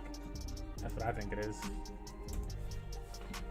I think it's Amazon and Wild for the control.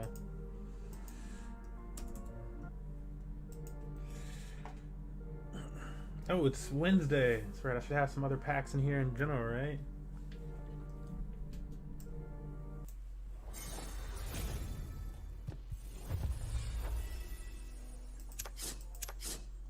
Spiritor, which I don't like the idea that she only gives strength now. Give a friendly creature frontline and protect it. Kind of OP. Crystal Rain. I feel like they really want me to play mage decks, man. Look at that feel. Oh, they want me to play this. They just keep giving me cards for that one specific deck. I don't really that deck, but you keep trying to give me something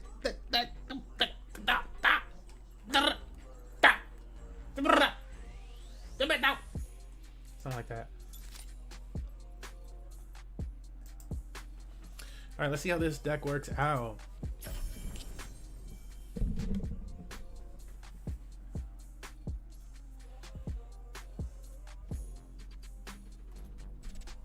I think I just lost that last one too, and I don't know that I calculated it, so I'm gonna say I lost.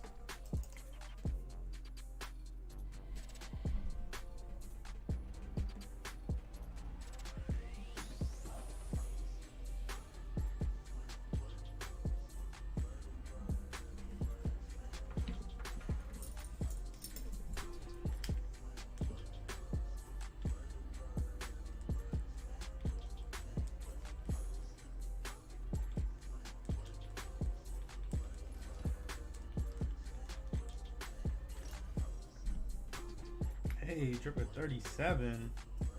Hooray!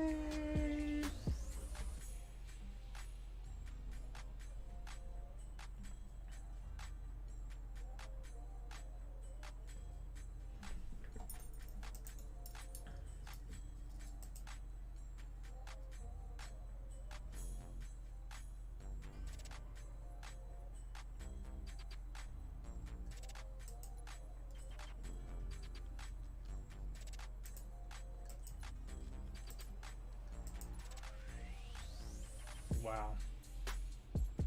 Don't know that that's actually how I want this to play out, but I'll keep it for now. It's a lot of health on the board.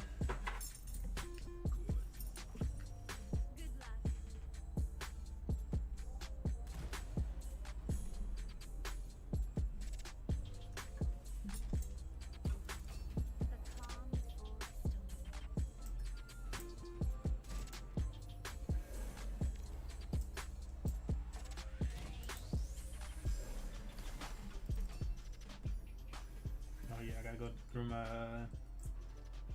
Grinch bucks, baked beans, fish owl.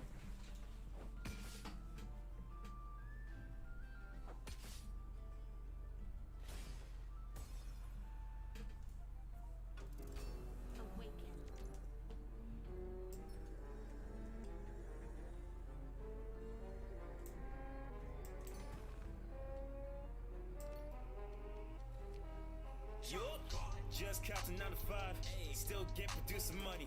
Niggas fighting for the throne, but they gotta take it from me. Shit's amusing, ain't it funny? I'm killing shit on the average. How I'm riding in the Ashton, shitting on you niggas, fuck a bathroom. I'm too busy laughing at you. I see nothing but a lost cause. I'ma stay on that come up. As long as Louis still a chalk guard, you can't comprehend my thought process. Niggas think it's so basic. Y'all can't ball like me, cause I invented ballin' James Naismith. Look so ugly, need a facelift. I need a break, so back off of me. I do not want what you're offering. It ain't about cash, don't talk to me. Standing up grindless like coffee beans. Got niggas judging my artistry. I ain't the blood, but I've been pumping out music to the fans like arteries. People wonder how I'm spitting, and I don't even have a booth. You niggas lose. Y'all cannot match the kid. Your pocket skinny like a luge. I got the juice and the ingredients for it. You niggas lost, they looking like tourists. Ain't no such thing as a pit stop on the road to riches, so I'm about to floor it. Yeah, and I'm only getting started, bitch. Switching up the flow, that means you better take precaution, bitch. Early bird gets the worm, and I already. I'm gonna try to play it to some success. It's just gonna die right away. Like when I'm looking at it when I can play right now. I wanted to at least get something out of that front line.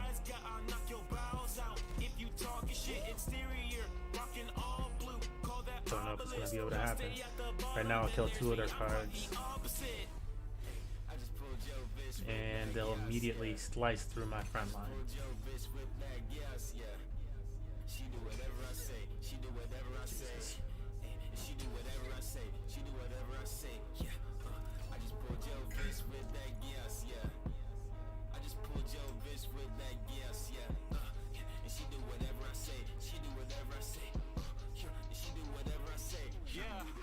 Well, in case you haven't heard enough, I am that of a different species. If I hear one more verse from you rappers, I might get diabetes. Me and my fam eating, I got a plate full cause I'm hella greedy. Just don't get in my way. They only need one creature to attack that now. It's so whack, bro. I'm like, yeah, I don't know how I'm gonna get that creature down to do anything. It needs to basically attack first. Oh my god. I've yet to be able to use it. And it's like, it's game. This match is wrapped.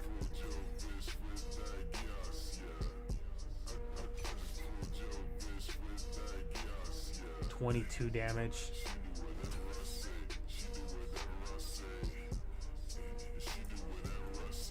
There's like no coming back from this. We just did not get a good shot at it.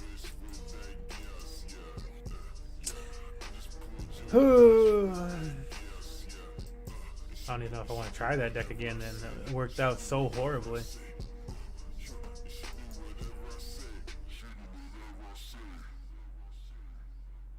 That don't even make sense. You know what, you fill out a solar and now you're all the way over here, 1 or 2 matches away from just falling out of gold entirely. They gotta make some sense of this bullshit.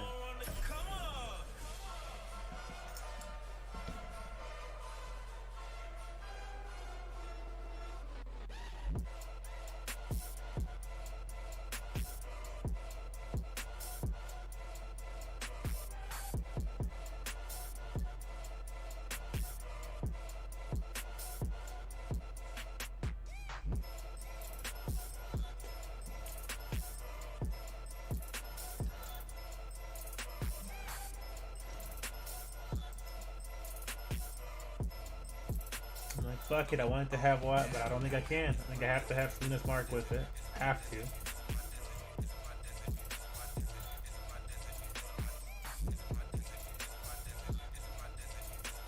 Decent. Don't know if I need both of these.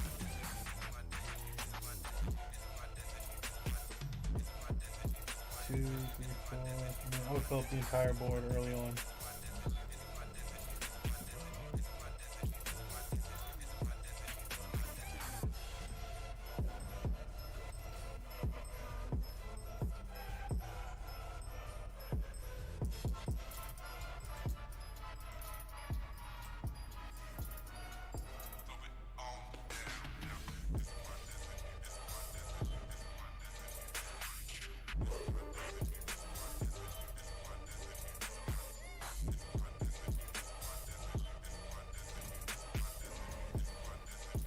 Unless that happens, why wouldn't they have this card in their deck? Who doesn't roll around with that?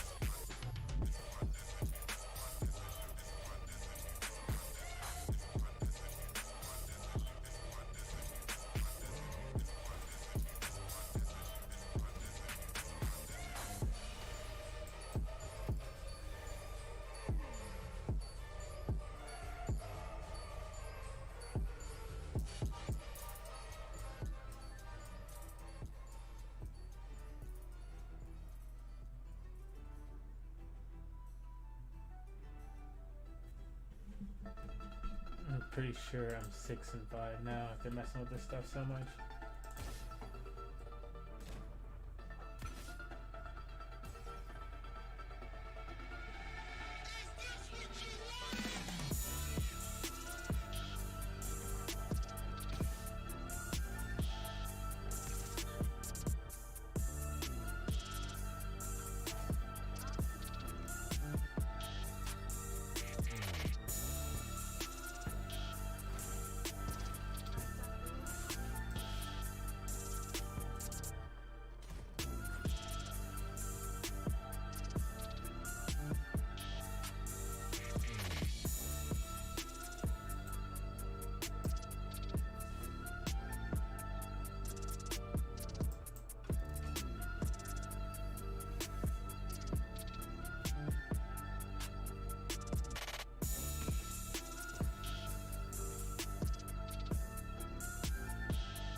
Wow, for the first turn, after 4 turns, I finally have 1 card survive.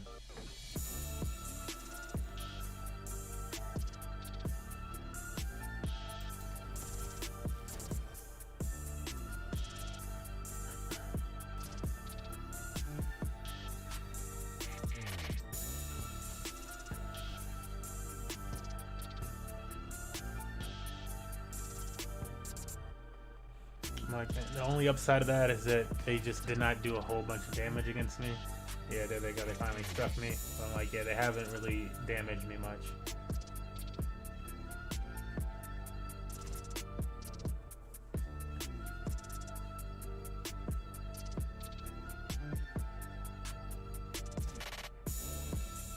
They are getting all of these. Jesus.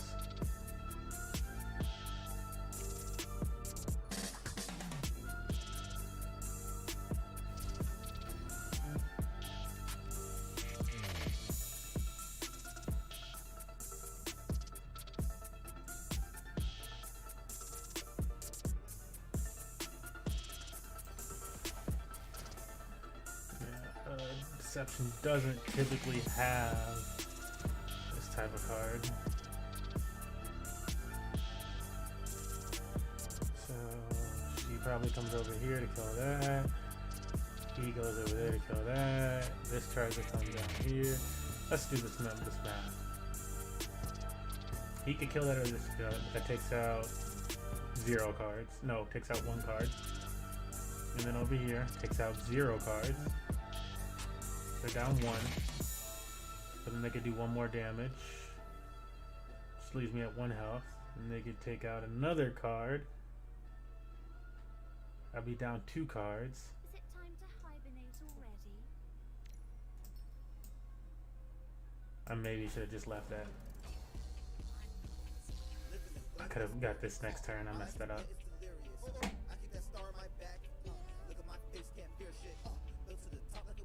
I moved 1 second too early.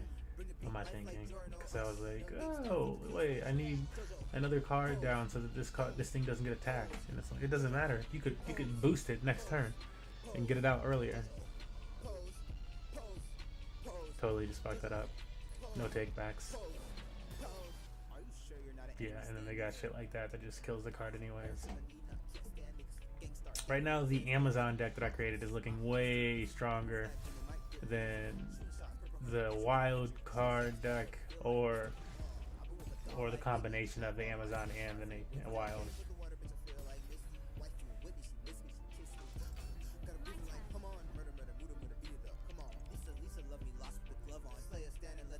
I got 3 cards with 1 health. This should kill somebody. Nope.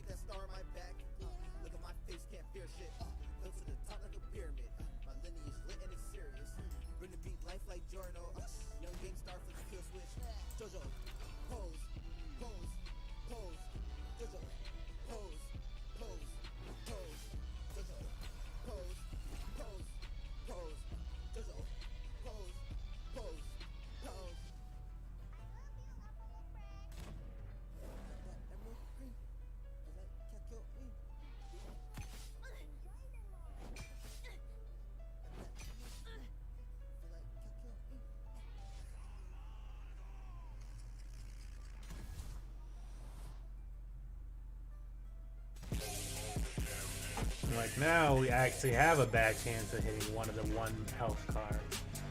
You really should have been able to do so earlier. Like, you should have hit one of the 1 health cards. What the fuck, dude? When stuff like that happens, like, it just does not make sense. Why would that happen multiple times? All these other cards, you know what 1 card was on the board that would not have done any effect on? This card. Let's hit that twice. Like, this just happens so often. Like, and I wouldn't be like reacting this way if it wasn't just this game. Like, it's more than just this game. Like, I'm reacting this way because last time I've been in a situation like that, it hits the 1 fucking card that can take multiple hits. And I'm like, dude, no way.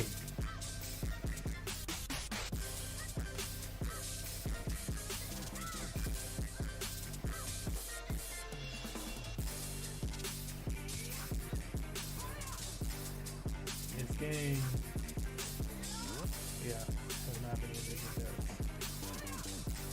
Oh yay, we got this, but like it's so fucking late. It doesn't matter. What does it matter?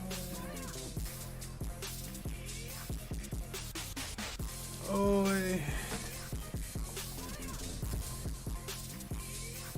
Okay, one more change that I'm gonna do for decks, right? It basically just needs to be an Amazon deck, but maybe replace some cards for the Vexing Wrath. Let's go with that, right?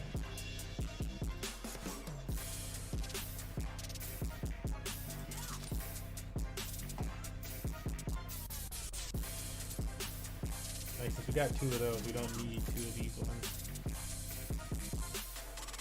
I can maybe even swap the two. He doesn't have Echo though. He basically rushes down and then gets another rush down next turn.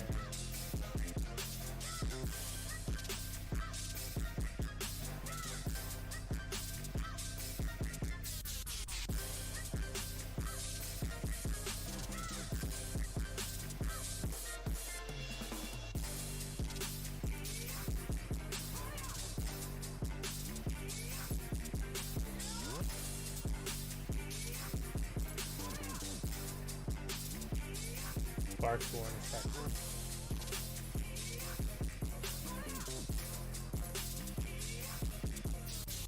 Like, not like I'm attracted to the card, but like it's a sexy card.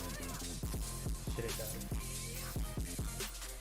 Alright, that opened up 2 spots, which I'm going to fill with this guy.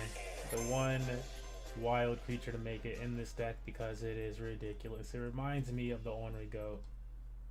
This is like Ornery Goat 2.0.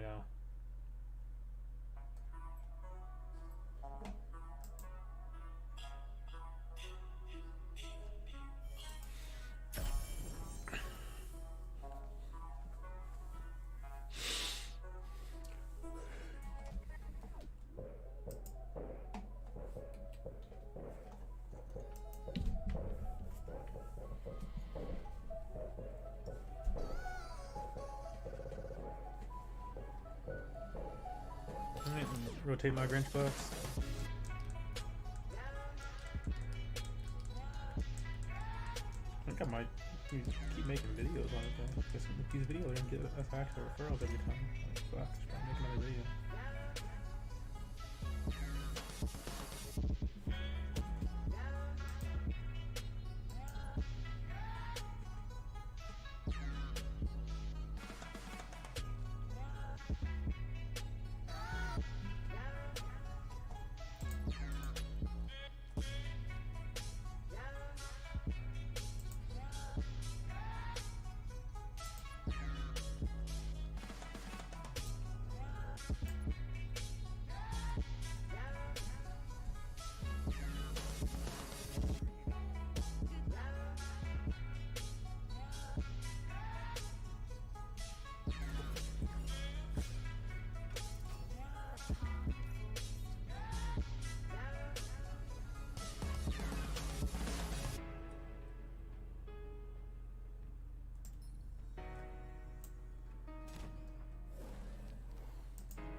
Only thing to make that monkey, the Vexing Rascal, even more OP is if it had like a blitz to it. That would just be disgusting.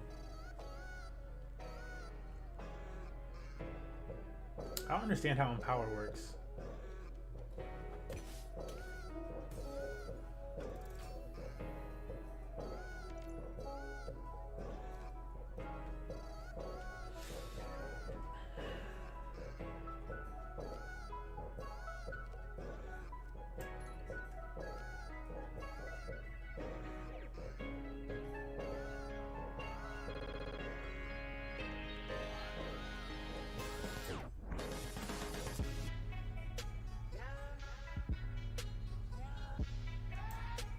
If I do that,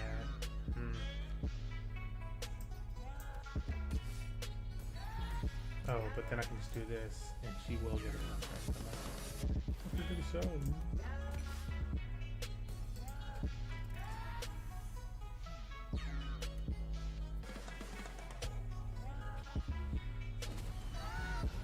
Wow, they lost to that very first thing and they just said, fuck it. You got 2 Amazon versus 1.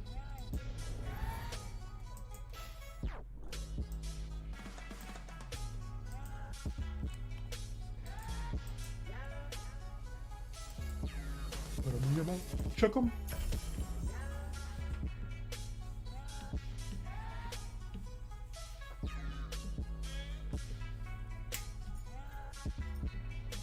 That is the other thing about that one Amazon that just basically blitzes on the turn that she's played.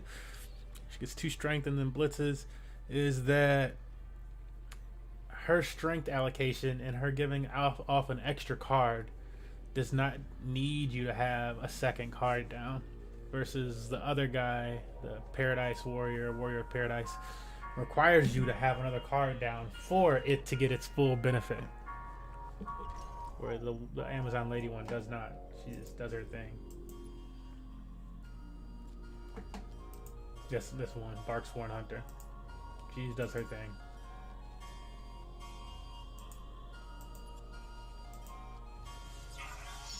That might be really important to have.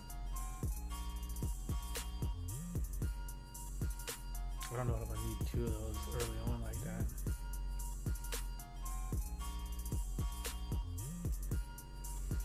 It gives us multiple approaches to try to win with, I guess.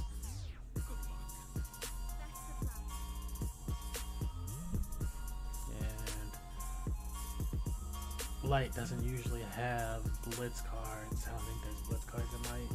Maybe they are now. Dude, there's no way. There is no freaking way. Every single Light game, this card has been down first. That does not make sense. It doesn't make sense. Like, dude, like, I'm like getting upset here. That's actually stupid. It can't be down first every single game. I've yet to play a game today where that hasn't happened.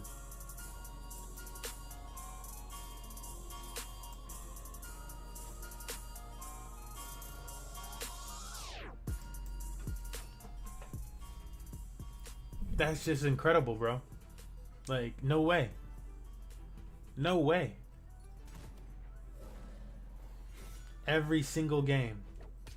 Well, you know, this card obviously goes down for... Like, it's not possible. And it's got protected and war. Like, it's just, like, not possible, bro. Every single game.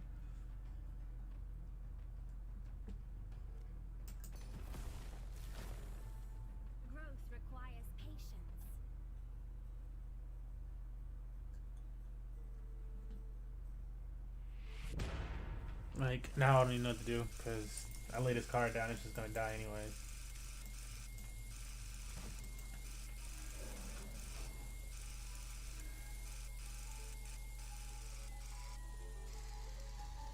That's so broken that it's coming out so fucking often.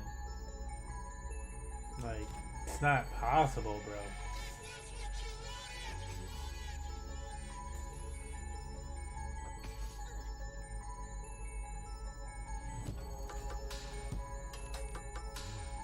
Not second hand, first hand every Light game that I played. No fucking way. It's like, no way.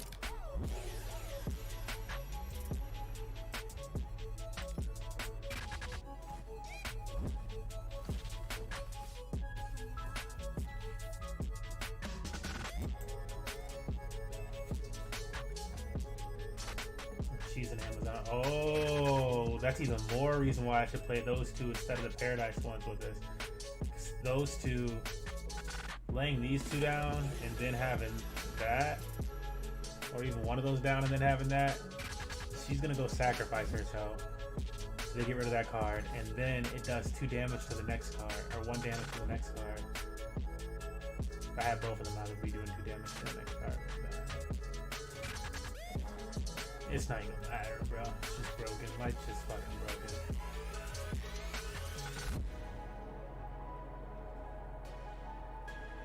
Wake up. Wake up. Don't fall asleep. Don't fall asleep.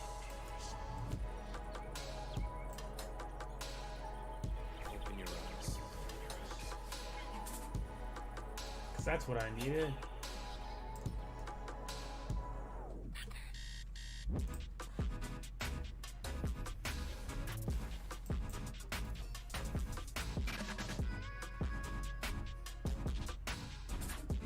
All these characters you could have killed. Could have killed any character on the board. Attacks the god straight up.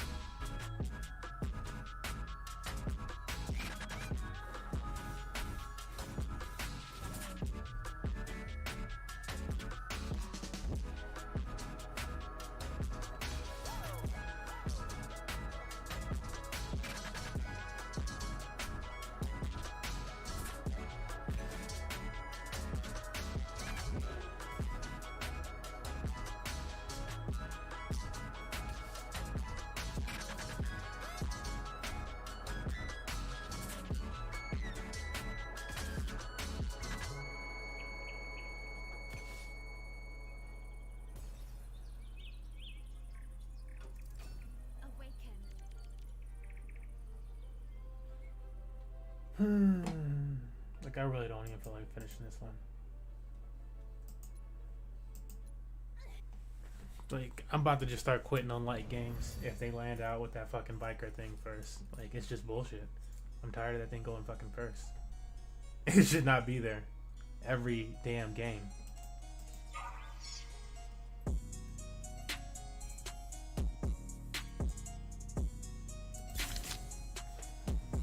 What is one of the one thing that I've had that's done anything against that has been low hanging fruit, because it's able to strike a hit. So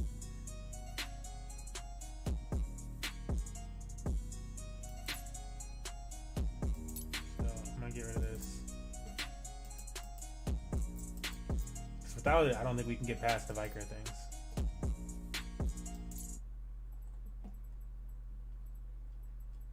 I just don't think it's possible. They're too bullshit. I might even need to get rid of this.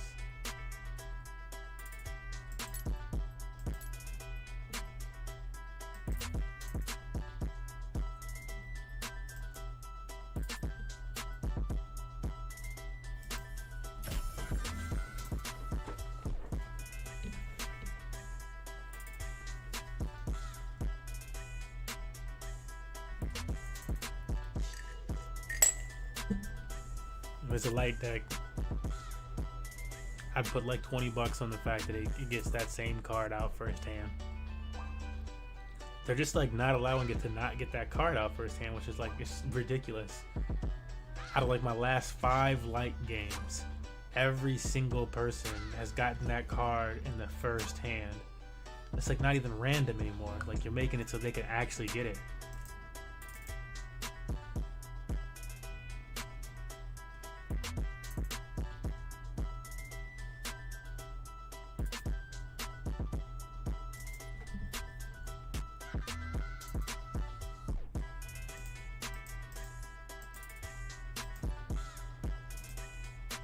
Wow.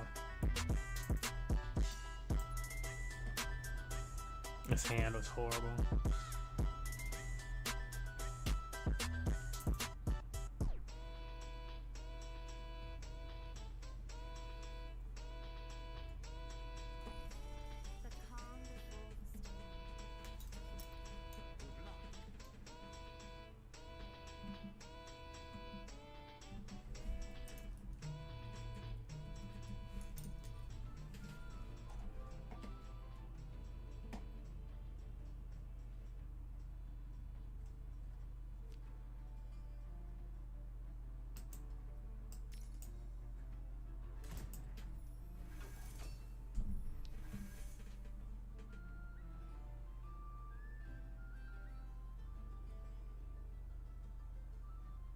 It would probably been smarter to just lay down the nimbles, but they're just gonna attack it anyways.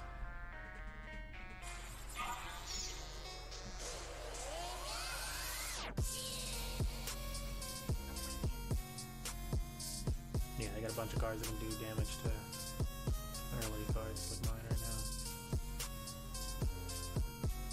now. Tracking bolts, Star Shard Bolt. Look, listen, it's Tracking Bolt, 1 damage to each or 3 damage to a creature. So that card's dead. Star Shard Bolt, deal 4 damage to an enemy creature. So that card's dead. Again, these are both at 2 mana level. And then we could keep going for the other ones. At 3, defend the ramparts. At 3 again, Lightning Talisman. I've gone through all these cards. They have like 3 of them that are actually creatures.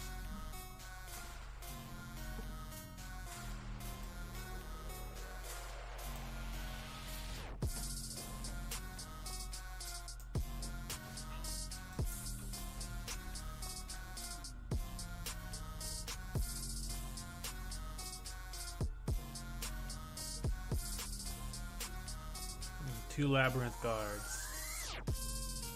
Yeah, either we're able to beat this thing really early or we're not going to beat it.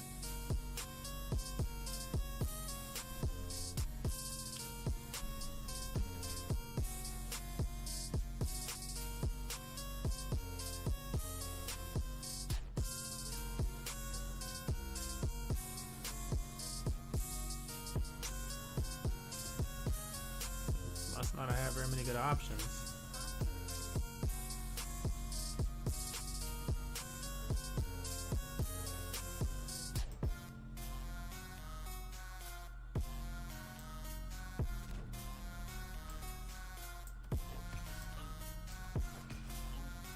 Out there. I'm gonna try to give this to her. Get her up to 5 strength to be able to survive the bullshit that's soon to come.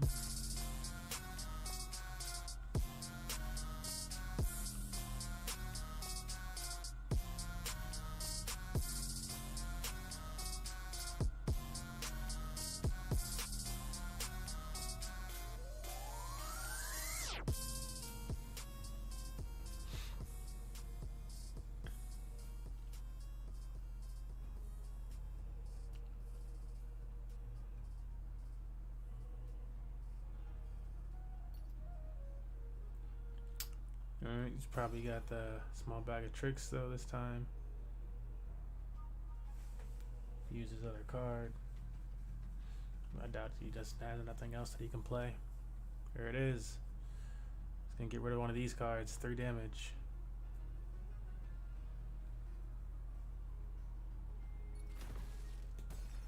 Alright, there must be sacrifices, I guess.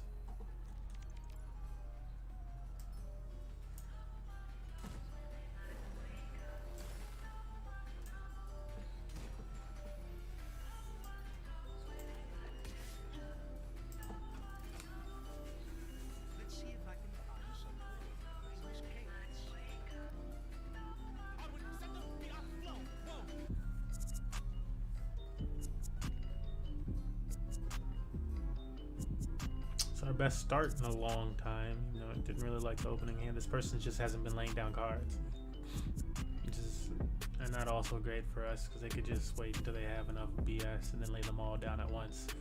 Again, with cards like that, a labyrinth thing or whatever the heck it's called, labyrinth guard, it makes it really hard for you to get through that.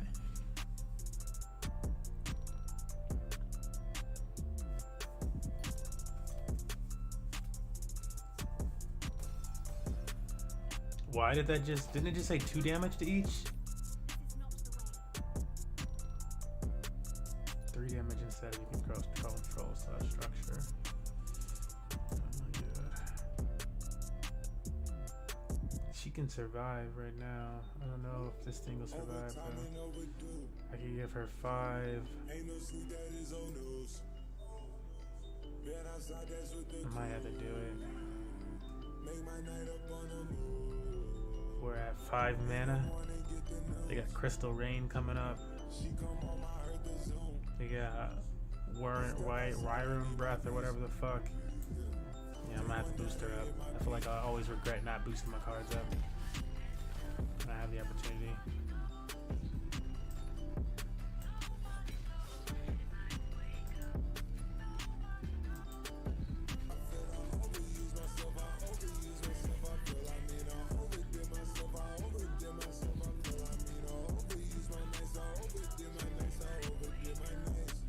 Now I gotta use like 2 spells, strong ass spells on this card to get rid of it.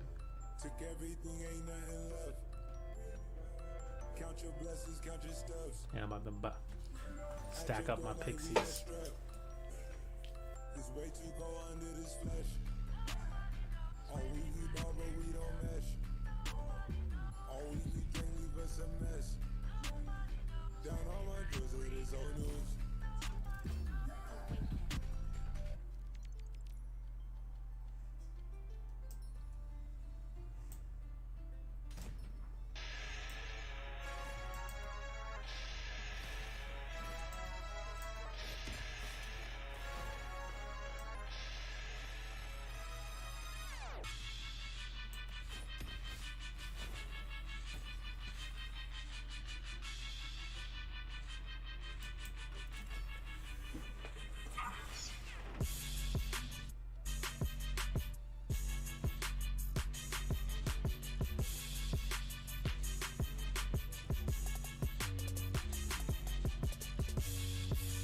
One is kind of the truth, man. Or Bark Skin Warrior, excuse me. Go for those two. They don't have a structure though, so just 2 damage. So we're gonna use that to get rid of this one. That's alright.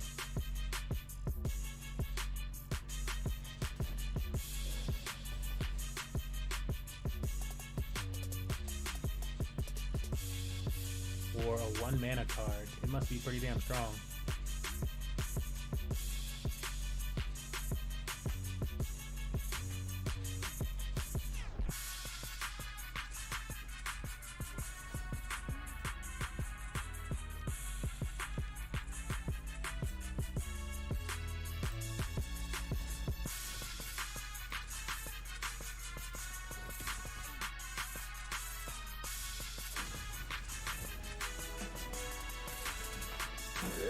That card getting powered up was the best thing that could have happened, and so I need to think about that more so in the play. How do I have 2 of those down in my deck right now? If not, how do I get 2 of them in my deck? Because that was like one of the stronger cards that I could have played.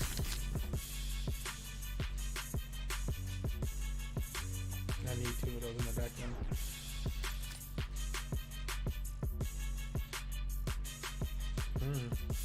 She's at this level.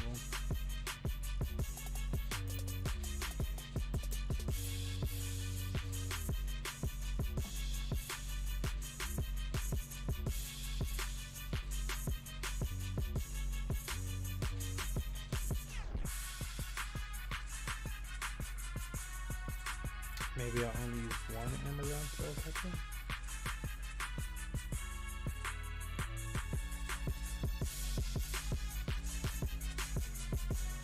Either that or the Bark Swarm.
Oh man, Masui just messaged me, is my chat working? I'm like, I have not seen anything new in like over an hour, so I must have to refresh. It's been like a long time. Last thing I saw was something from Zomboy, like a long time ago. So I must not be getting the messages right now. My bad. I'm gonna start using DLive instead of, I've been using Restream a lot to view the chat, and I feel like DLive just does a better job at viewing the chat.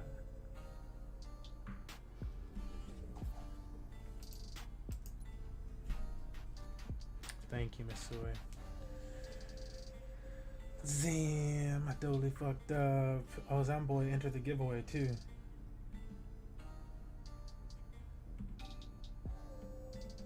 I haven't seen nothing past Zomboy entering the giveaway though. We back. We are back though. Yeah, lo siento. Lo siento.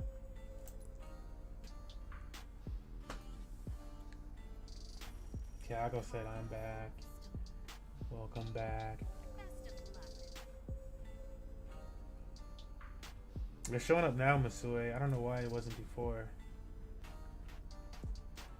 I mean, I have to refresh the restream chat sometimes, so I'm sure it's probably showing up my restream again too. Yeah.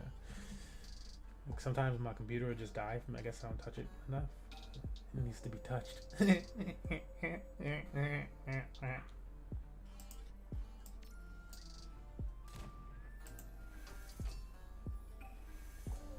That way I can put down these two next turn. How many new cards you have on deck? In this deck has a lot of new cards. I can show you afterwards. But yeah, you'll be seeing them pop open. This is one of them, the Vexing Rascal.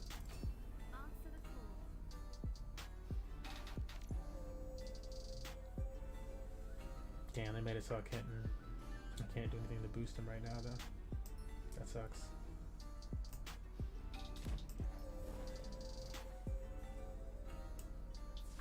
I imagine they're gonna try to take this card out. Oh cool, it's only got 2 strength now. Yay! So it's just like a really dope card. Not only, and you can play it in tandem. I made up this wild deck that like, I need to try to adjust that wild deck better. But you can play it in tandem with this other card, like the Forest Dryer. Is it Dyer or Dyer? I don't know. But it heals the card. The point of the card heals your other cards anytime they attack. And so you can like use this card right here. How did they go back up to 3? Get the fuck out of here. They took control of my fucking thing. Okay. Wow.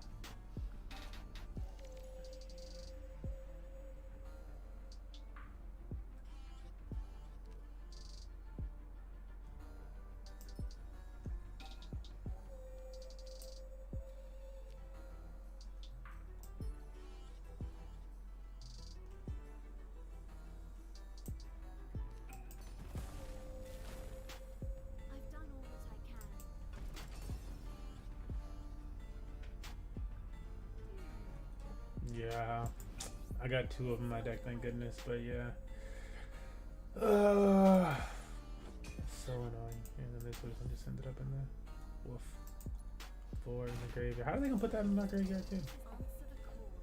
And they're copying cards from my deck, I guess? Because I don't understand why else they would have that. No? Maybe not. Maybe she can just get that. Why would she want this card though? Like, why would you actually want that card if you were Deception? I don't think you would.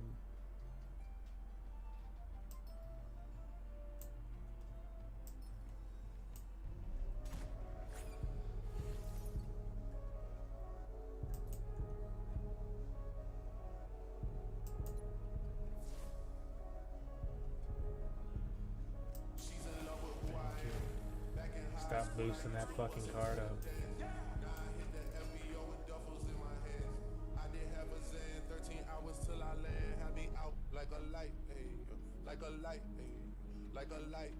I mostly bought the specific cards. I bought 2 packs. I bought like a rare pack and an epic pack. It got a few cards and those, but I mostly just went around and bought up the cards that I wanted afterwards. I think almost all the cards that you're gonna see in my deck, I bought up afterwards. There's the cards that I did. Oh my god, and they stole another one of my cards. Like, this is actually ridiculous, bro.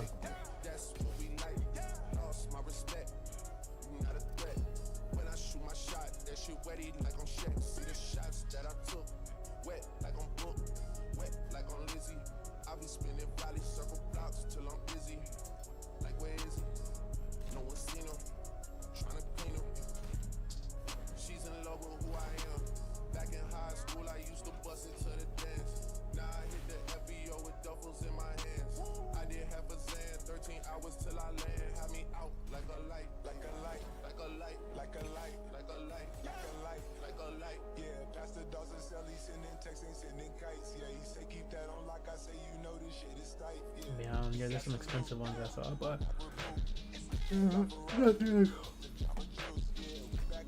pretty fun cards. Some fun cards in there. The new.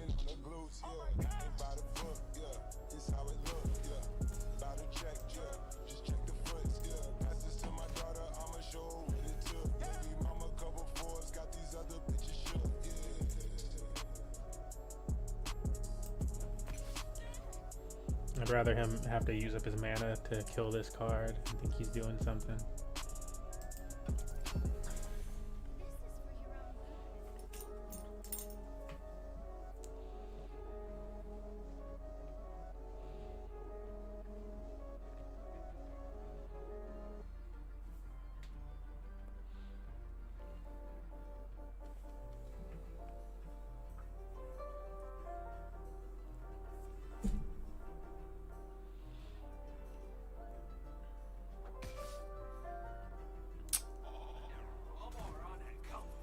Damn, Daniel. Well, they got the perfect card plays. Because there goes my card.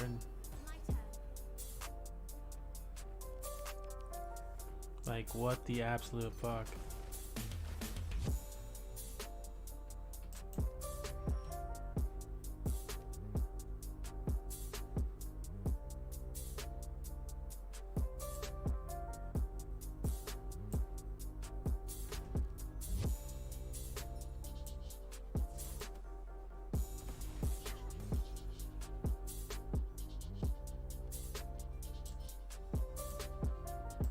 How did I just kill that card? I closed the front door. Okay, it's still there. I'm like, dude, it should not be dead.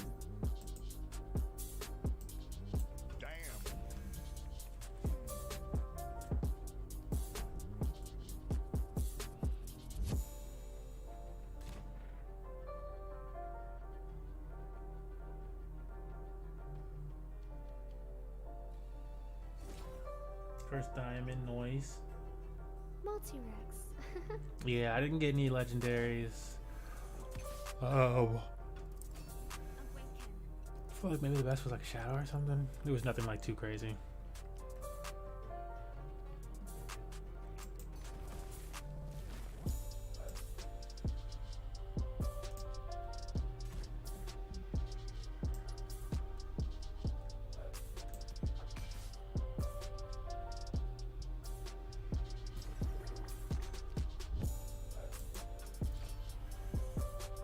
Hey, I'm so happy they were able to take my card.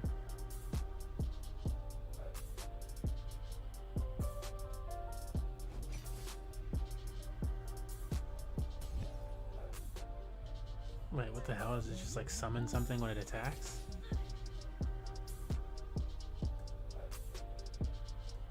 Wow. Bruh. What is up with my cards? Just the cards disappearing and coming back on the map. This like that one should be dead this time. Or no, it's the other one. It's the other one. Hold up. Dude, they stolen like 4 of my cards at this point.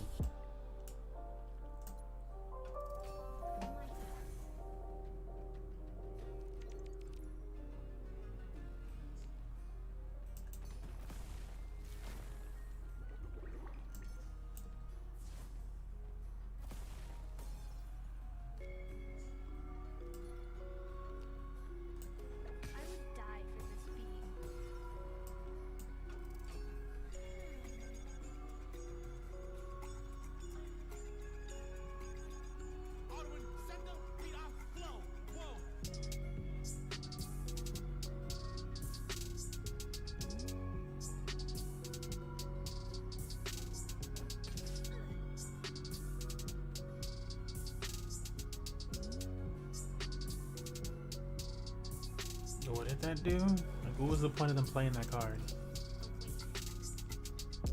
If your opponent has a relic equipped and you don't, you destroy it and equip a copy of it. Otherwise, draw a card to draw a card. I'm like, what was the point of that?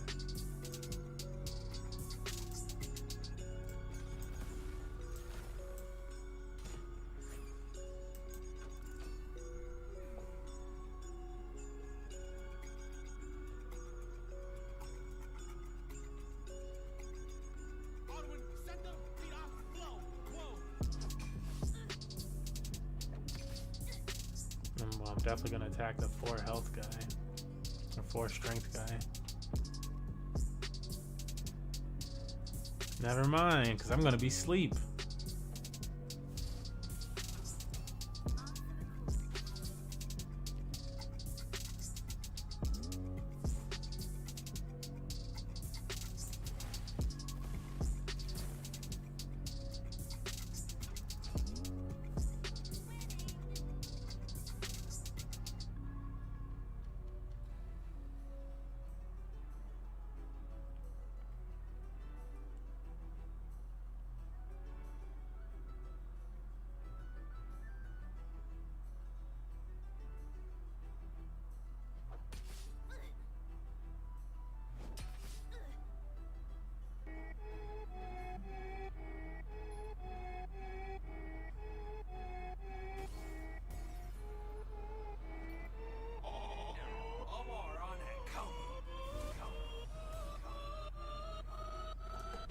And is this a new card? Like I've never, nope, I just never seen that one before.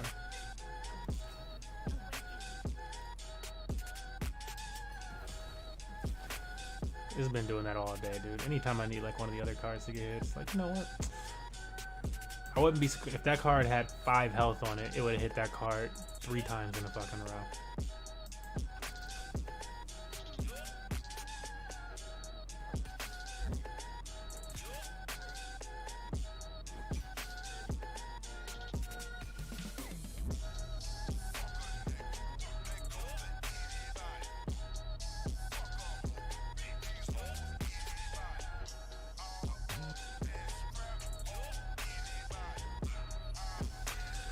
Yeah, I'm fucking playing my last one of the day.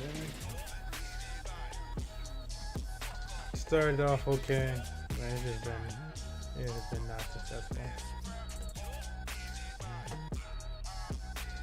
Opponents are just like beefing the shit out of their card. That one just stole like every single one of my cards for the first like 4 or 5 turns. Like, oh, you have a card? It's gone.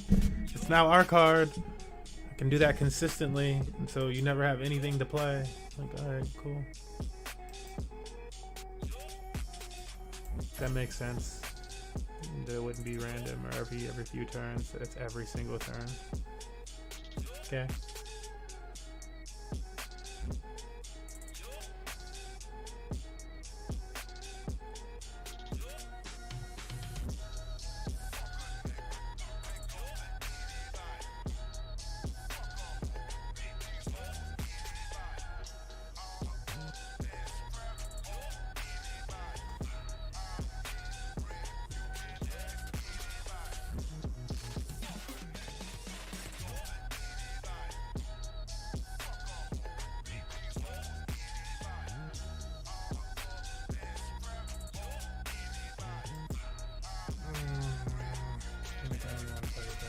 Like it's not helping me, the 1 damage versus having another creature on the board is just not being helpful.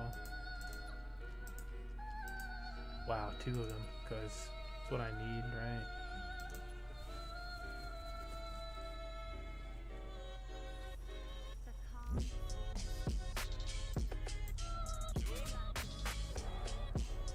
See if they boost up their shit so they can destroy one of these.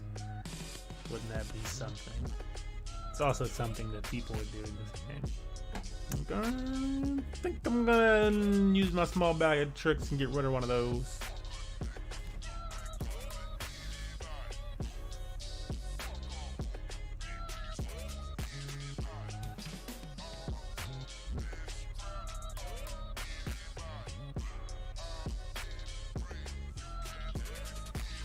Okay, you can't do anything else. What do they have? That 0 mana card or whatever the fuck it is.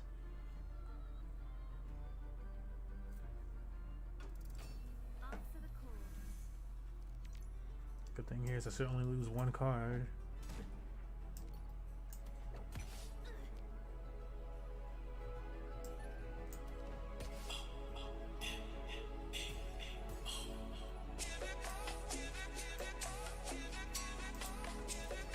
Okay, then boost up. This is probably a win. From the way it's starting, it should be a win. I don't know. Let's see.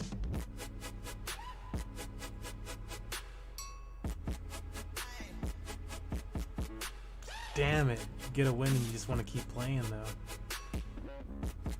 Let's just switch things up, though.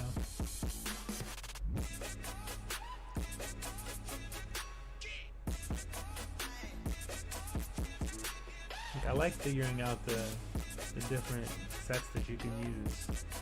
It's not fun when people constantly just take your cards and shit like that, though. That's just like whacking out.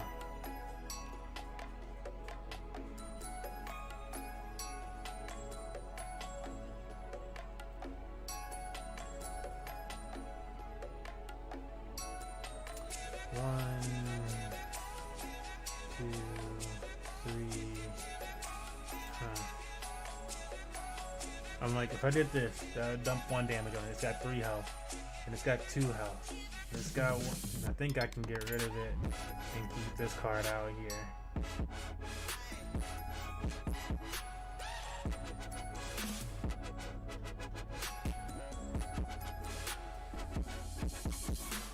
I'm gonna try it.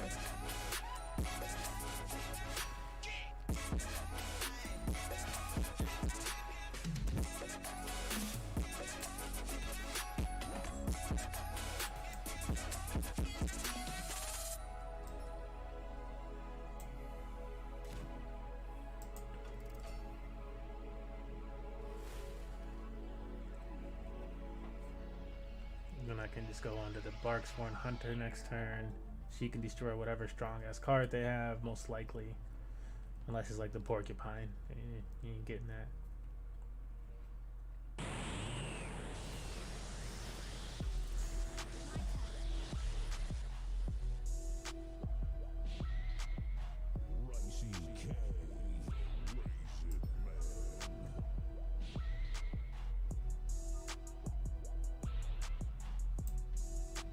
She's gonna attack your god.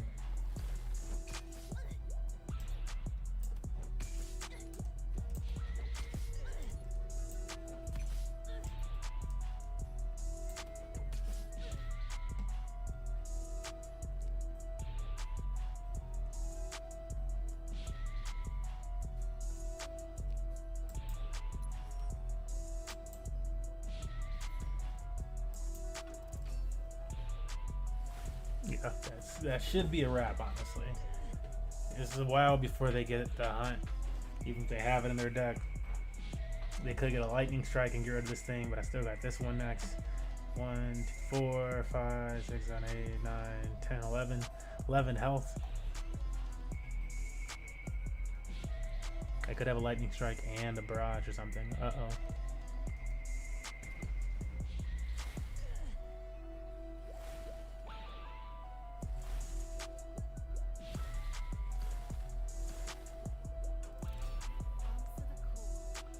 Great thing about this is these are all Amazons. So what's gonna happen here is damage. Damage.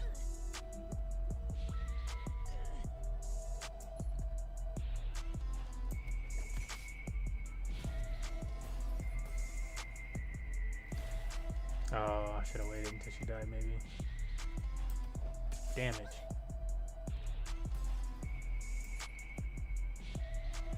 Damage. Damage. We get stronger.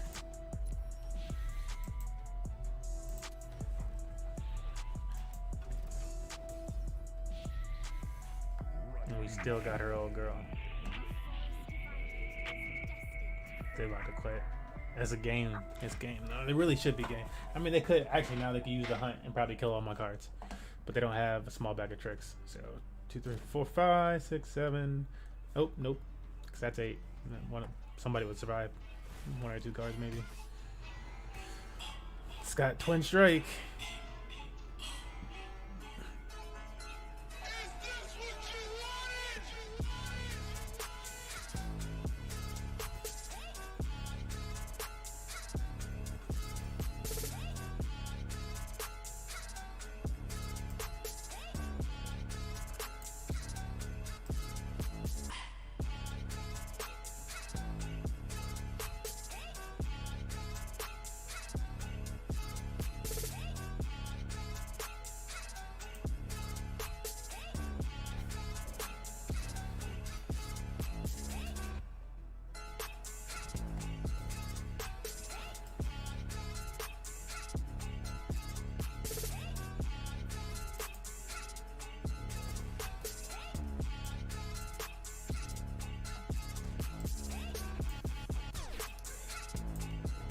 Multiple bad games, one good one thus far. If we win this, still kind of iffy.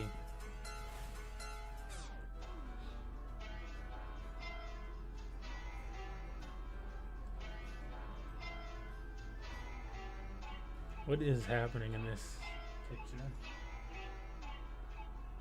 She's got bark skin, yeah. What's that thing like next to her head?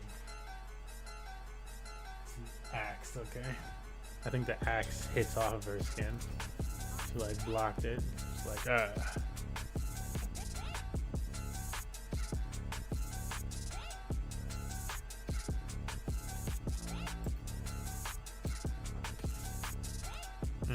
kind of messed that up.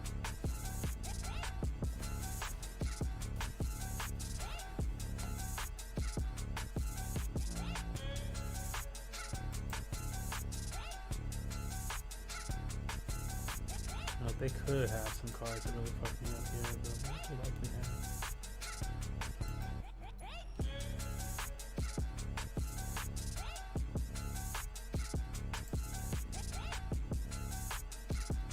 That wouldn't really be that beneficial right now. Yeah, I'm gonna do this.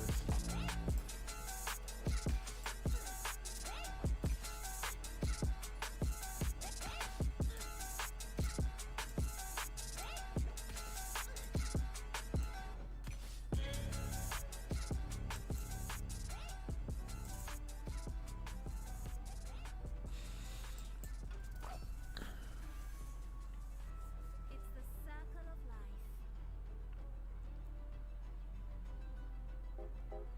I need to get like 2-3 damage on them.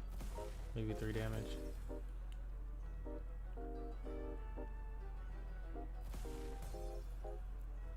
Awesome, they took out the 2 cards that matter the least, and that kind of needed to go away so that I could put down this watchtower.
It's a dub. It should be, really should be a dub.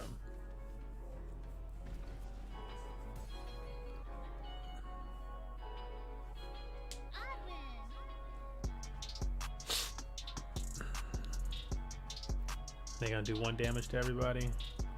Clear out the weaklings. I mean, it's only beneficial to me again. I was honestly struggling to think, I'm like, okay, I need them to lay down the cards so that I can get rid of these cards, but they keep helping.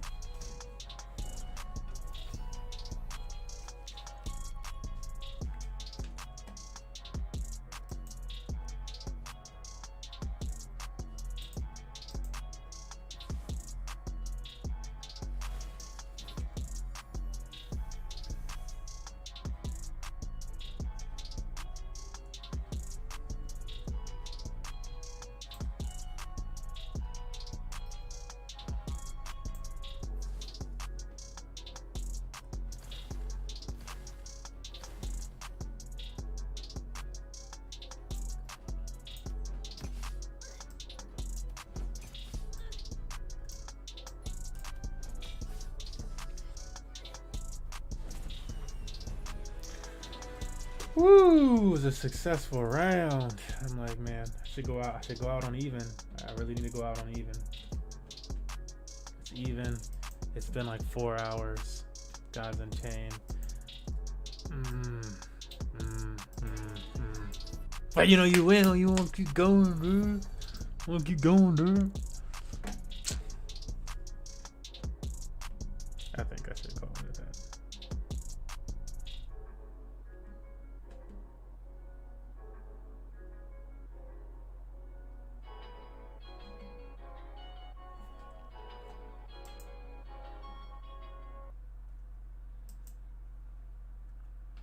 Only gonna get smacked down.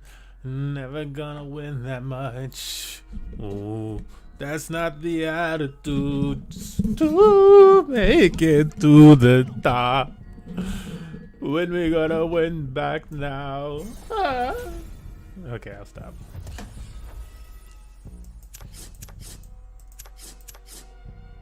Yeah, Blight Bomb. I love that card. No, I absolutely hate Blight Bombs.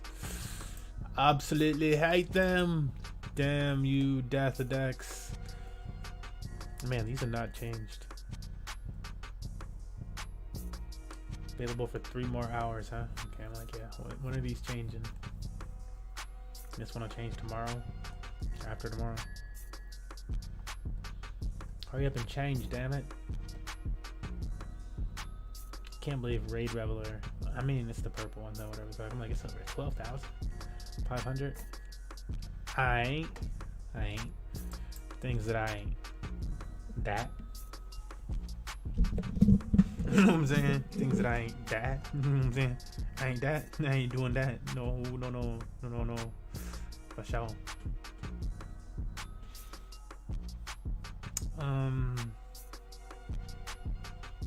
Doth I switch it over? Doth I switch to the do? I feel if I should switch over to the Xbox.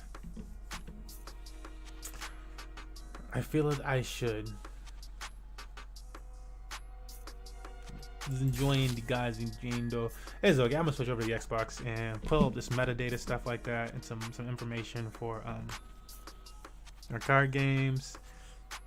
Might make a video in between. Let me do it. I gotta switch up things. I'm gonna switch things up. So I'm gonna put this on the wait screen. Actually, hold up. Before I do the wait screen, let me see how I got these advertisements lined up. Let me look.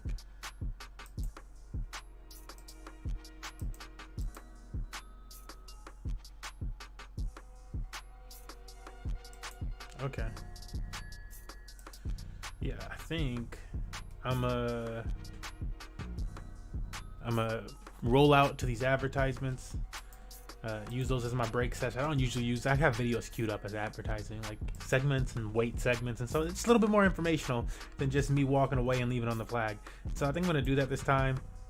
So get ready to buckle up your seatbelts and stuff like that or whatever, because we'll be right back with you after we switch the game over to Xbox and you listen to some wonderful informational videos and stuff.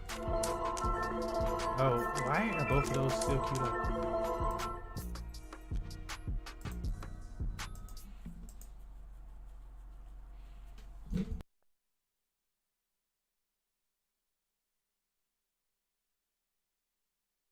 I actually have to pull this back to the beginning. There's some things I need to do when I switch over to this. I totally forgot to do them. So let me grab this. It was like showing me the other videos time.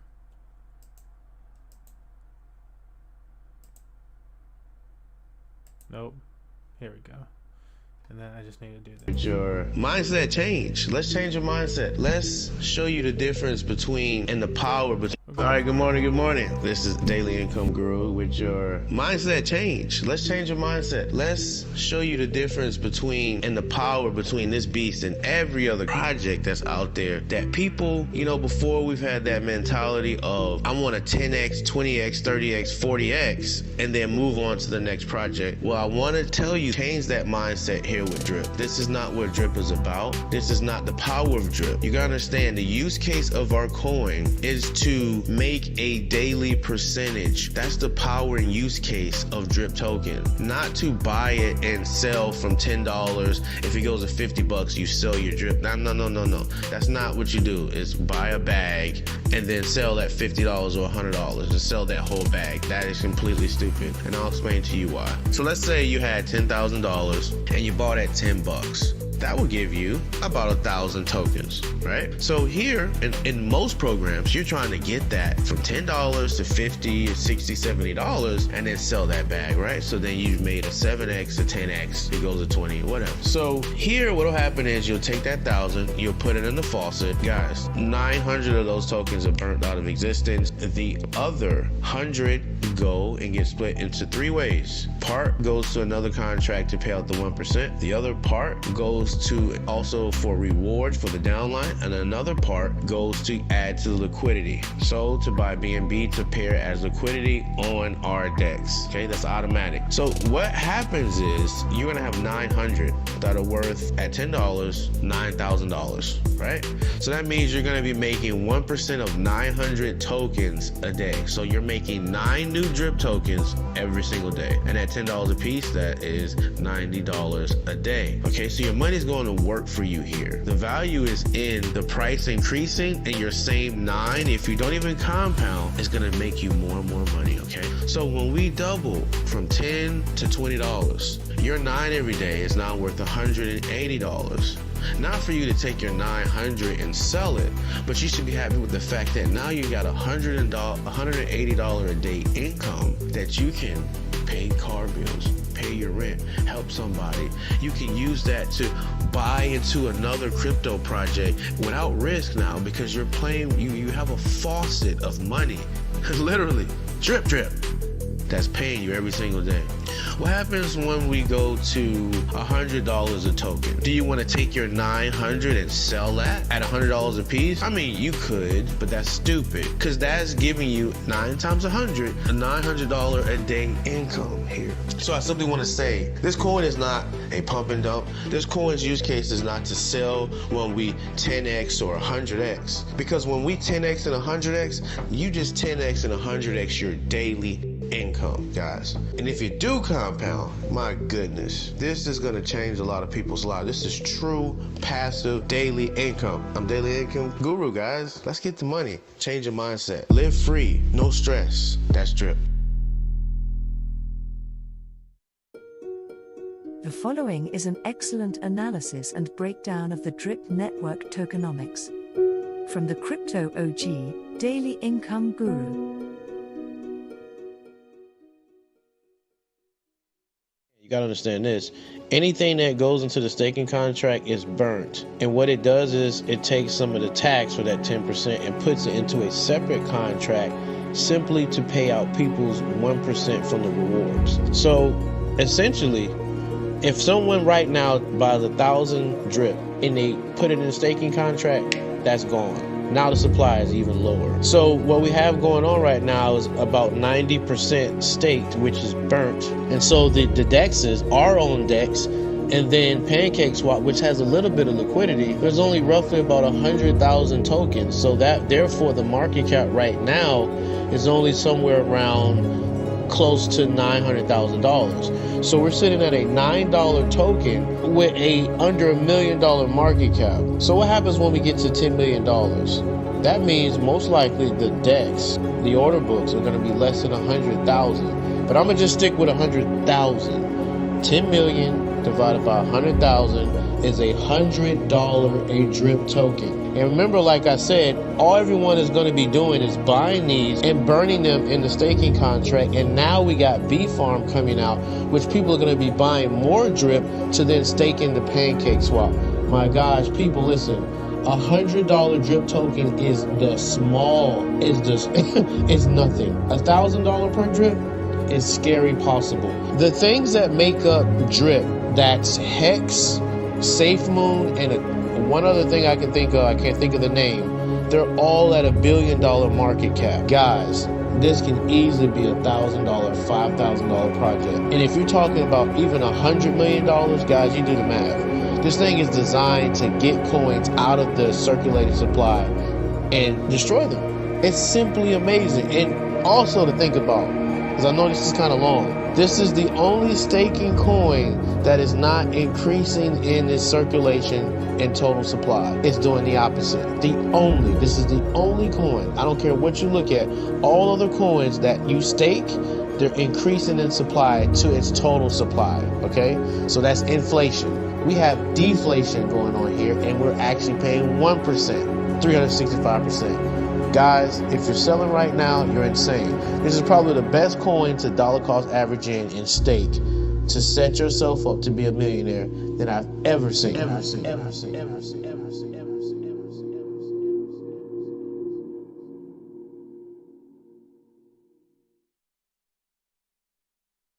Drip is the most powerful cryptocurrency project ever been created on this planet. And I'm gonna break it down to you like this. Right now, we got a $13 drip. The market cap right now is about $1.3 million in change, okay? We have 80% of the supply in the tax collection contract that collects the 10% transaction tax, right? With a $1.3 million market cap, we got roughly 106,000 coins in circulating supply. For all the smart people, price is important, right? How do you get the price of a coin? The market cap divided by the circulating supply. That gives you price. Well, do you know if you take $10,000 right now, you get roughly 800 something drip with $10,000. That means you would lower the supply by 800 because you would take it, stake it, and then now the circulating supply is 800 coins less. That's why I said to you guys, $10.7 million. What do you guys think the supply of drip would be? It's gonna be less than 50,000, but let's just stick with 50,000. 10 million divided by 50,000 is a $200 drip coin. But in reality, I believe with another $10.7 million, we'll be around a $30,000 supply. So you do the math on that. 10 million divided by 30,000. Okay? That's small time. We all see where Hex is. Hex is a $200 billion market cap.